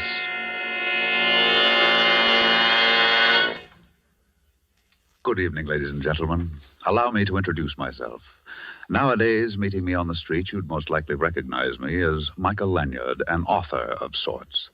But if you'll not be too free with the information, because I've been at some pains to allow bygones to be bygones, I was once known rather well by quite a different name.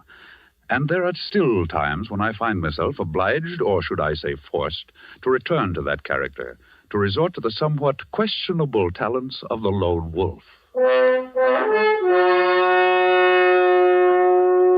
As a matter of fact, my presence here this evening is prompted by an uncontrollable desire to reminisce a little. Eh, Jameson? Oh, quite right, Mr. Lanyard. And if you'll pardon a gentleman's gentleman for saying so, sir, playing nip and tuck with the police, meeting lovely ladies, You pilfering an occasional gem. I living, so to speak, from hand to pocket. Ha ha. Those were the days, sir. Yes, those were the days. Absconding at times. Perhaps a touch of embezzlement here and there. Now, hold on, Jameson. If we're going to reminisce in public, I suggest we confine our recollections to our later period, when the lone wolf had become a gentleman of leisure and used his talents in the interests of law and order. In that case, sir, I suggest you relate the episode of our little experience at that horrible party we attended at that Long Island estate. Remember, sir? Of course, Jameson, the Rutherford Barnes estate. If I remember correctly, the occasion was some sort of charity bazaar. We were invited for the weekend. The phone rang just as we were about to leave the apartment. Mr. Lanyard, this is Betty Lawson. You've never heard of me before, but I know you've been invited to spend the weekend with Mr. Rutherford Barnes. Please, you must accept the invitation. Come down immediately, right now. It's just a little after 2 o'clock. And if you're not too late, the lone wolf may be able to prevent a murder.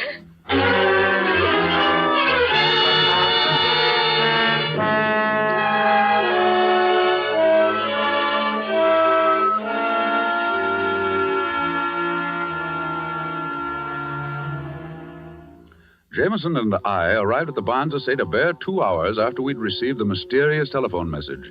I was introduced to all kinds of people. First, the famous gossip columnist, Ralph Clinton. Well, Mr. Lanyard, this is indeed a surprise, and I might say a pleasant addition to our little gathering.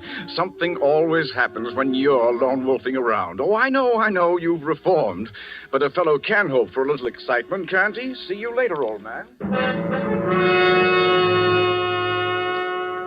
Then I met a very, very beautiful young lady. Oh, Mr. Lanyard, we haven't met yet.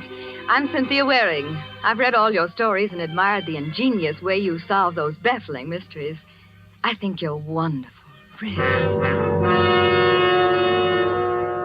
And, of course, there was our host himself, Mr. Rutherford Barnes, who had recently announced his engagement to Miss Waring. I believe you've met just about everyone, Lanyard. That is, everyone except Bill Hodges. He's the firebrand of our little congregation. He's probably wandering around walking off the effects of the last 10 cocktails. Just make yourself comfortable.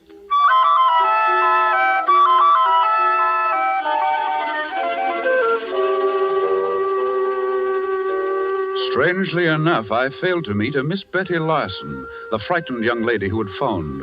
Anyway, the afternoon wore on through the beauty contest at which I was elected to preside as judge, and at which Miss Cynthia Waring, looking very pretty in a big picture hat and hoop skirt, was the winner. After it was over, Jameson and I managed to break away from the rest of the guests, and to escape the heat of the afternoon, we prepared ourselves for a cooling dip in the pool. I say, Mr. Lanyard, we've been to some pretty big and fancy places in our day, but this one is really something. This Rutherford Barnes person must be really an important person. You're quite right, Jameson. Rutherford Barnes is listed in Who's Who as the gentleman who made a fortune out of sardines. Just think, an entire estate built of sardines. Uncanny, isn't it, sir? Oh, Jameson. Forgive me, sir. No more puns, I promise. Well, I should hope so. I say, this pool is constructed just like a miniature lake. Lilies and all that sort of thing floating on top. Quite naturally, if you're going down for the 3rd time, you just take a lily with you. Oh, what a jolly thought. Well, here goes. Watch this beautiful swan dive.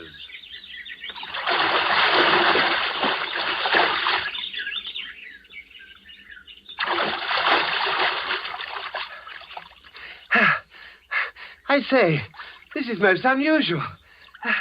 There's a sort of a mermaid lying in the bottom of the pool. And she's very pretty, sir.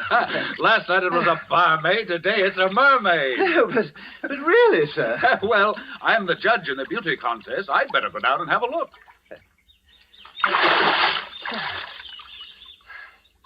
Don't be away too long, sir. Remember, there are lots of warmer women in the world.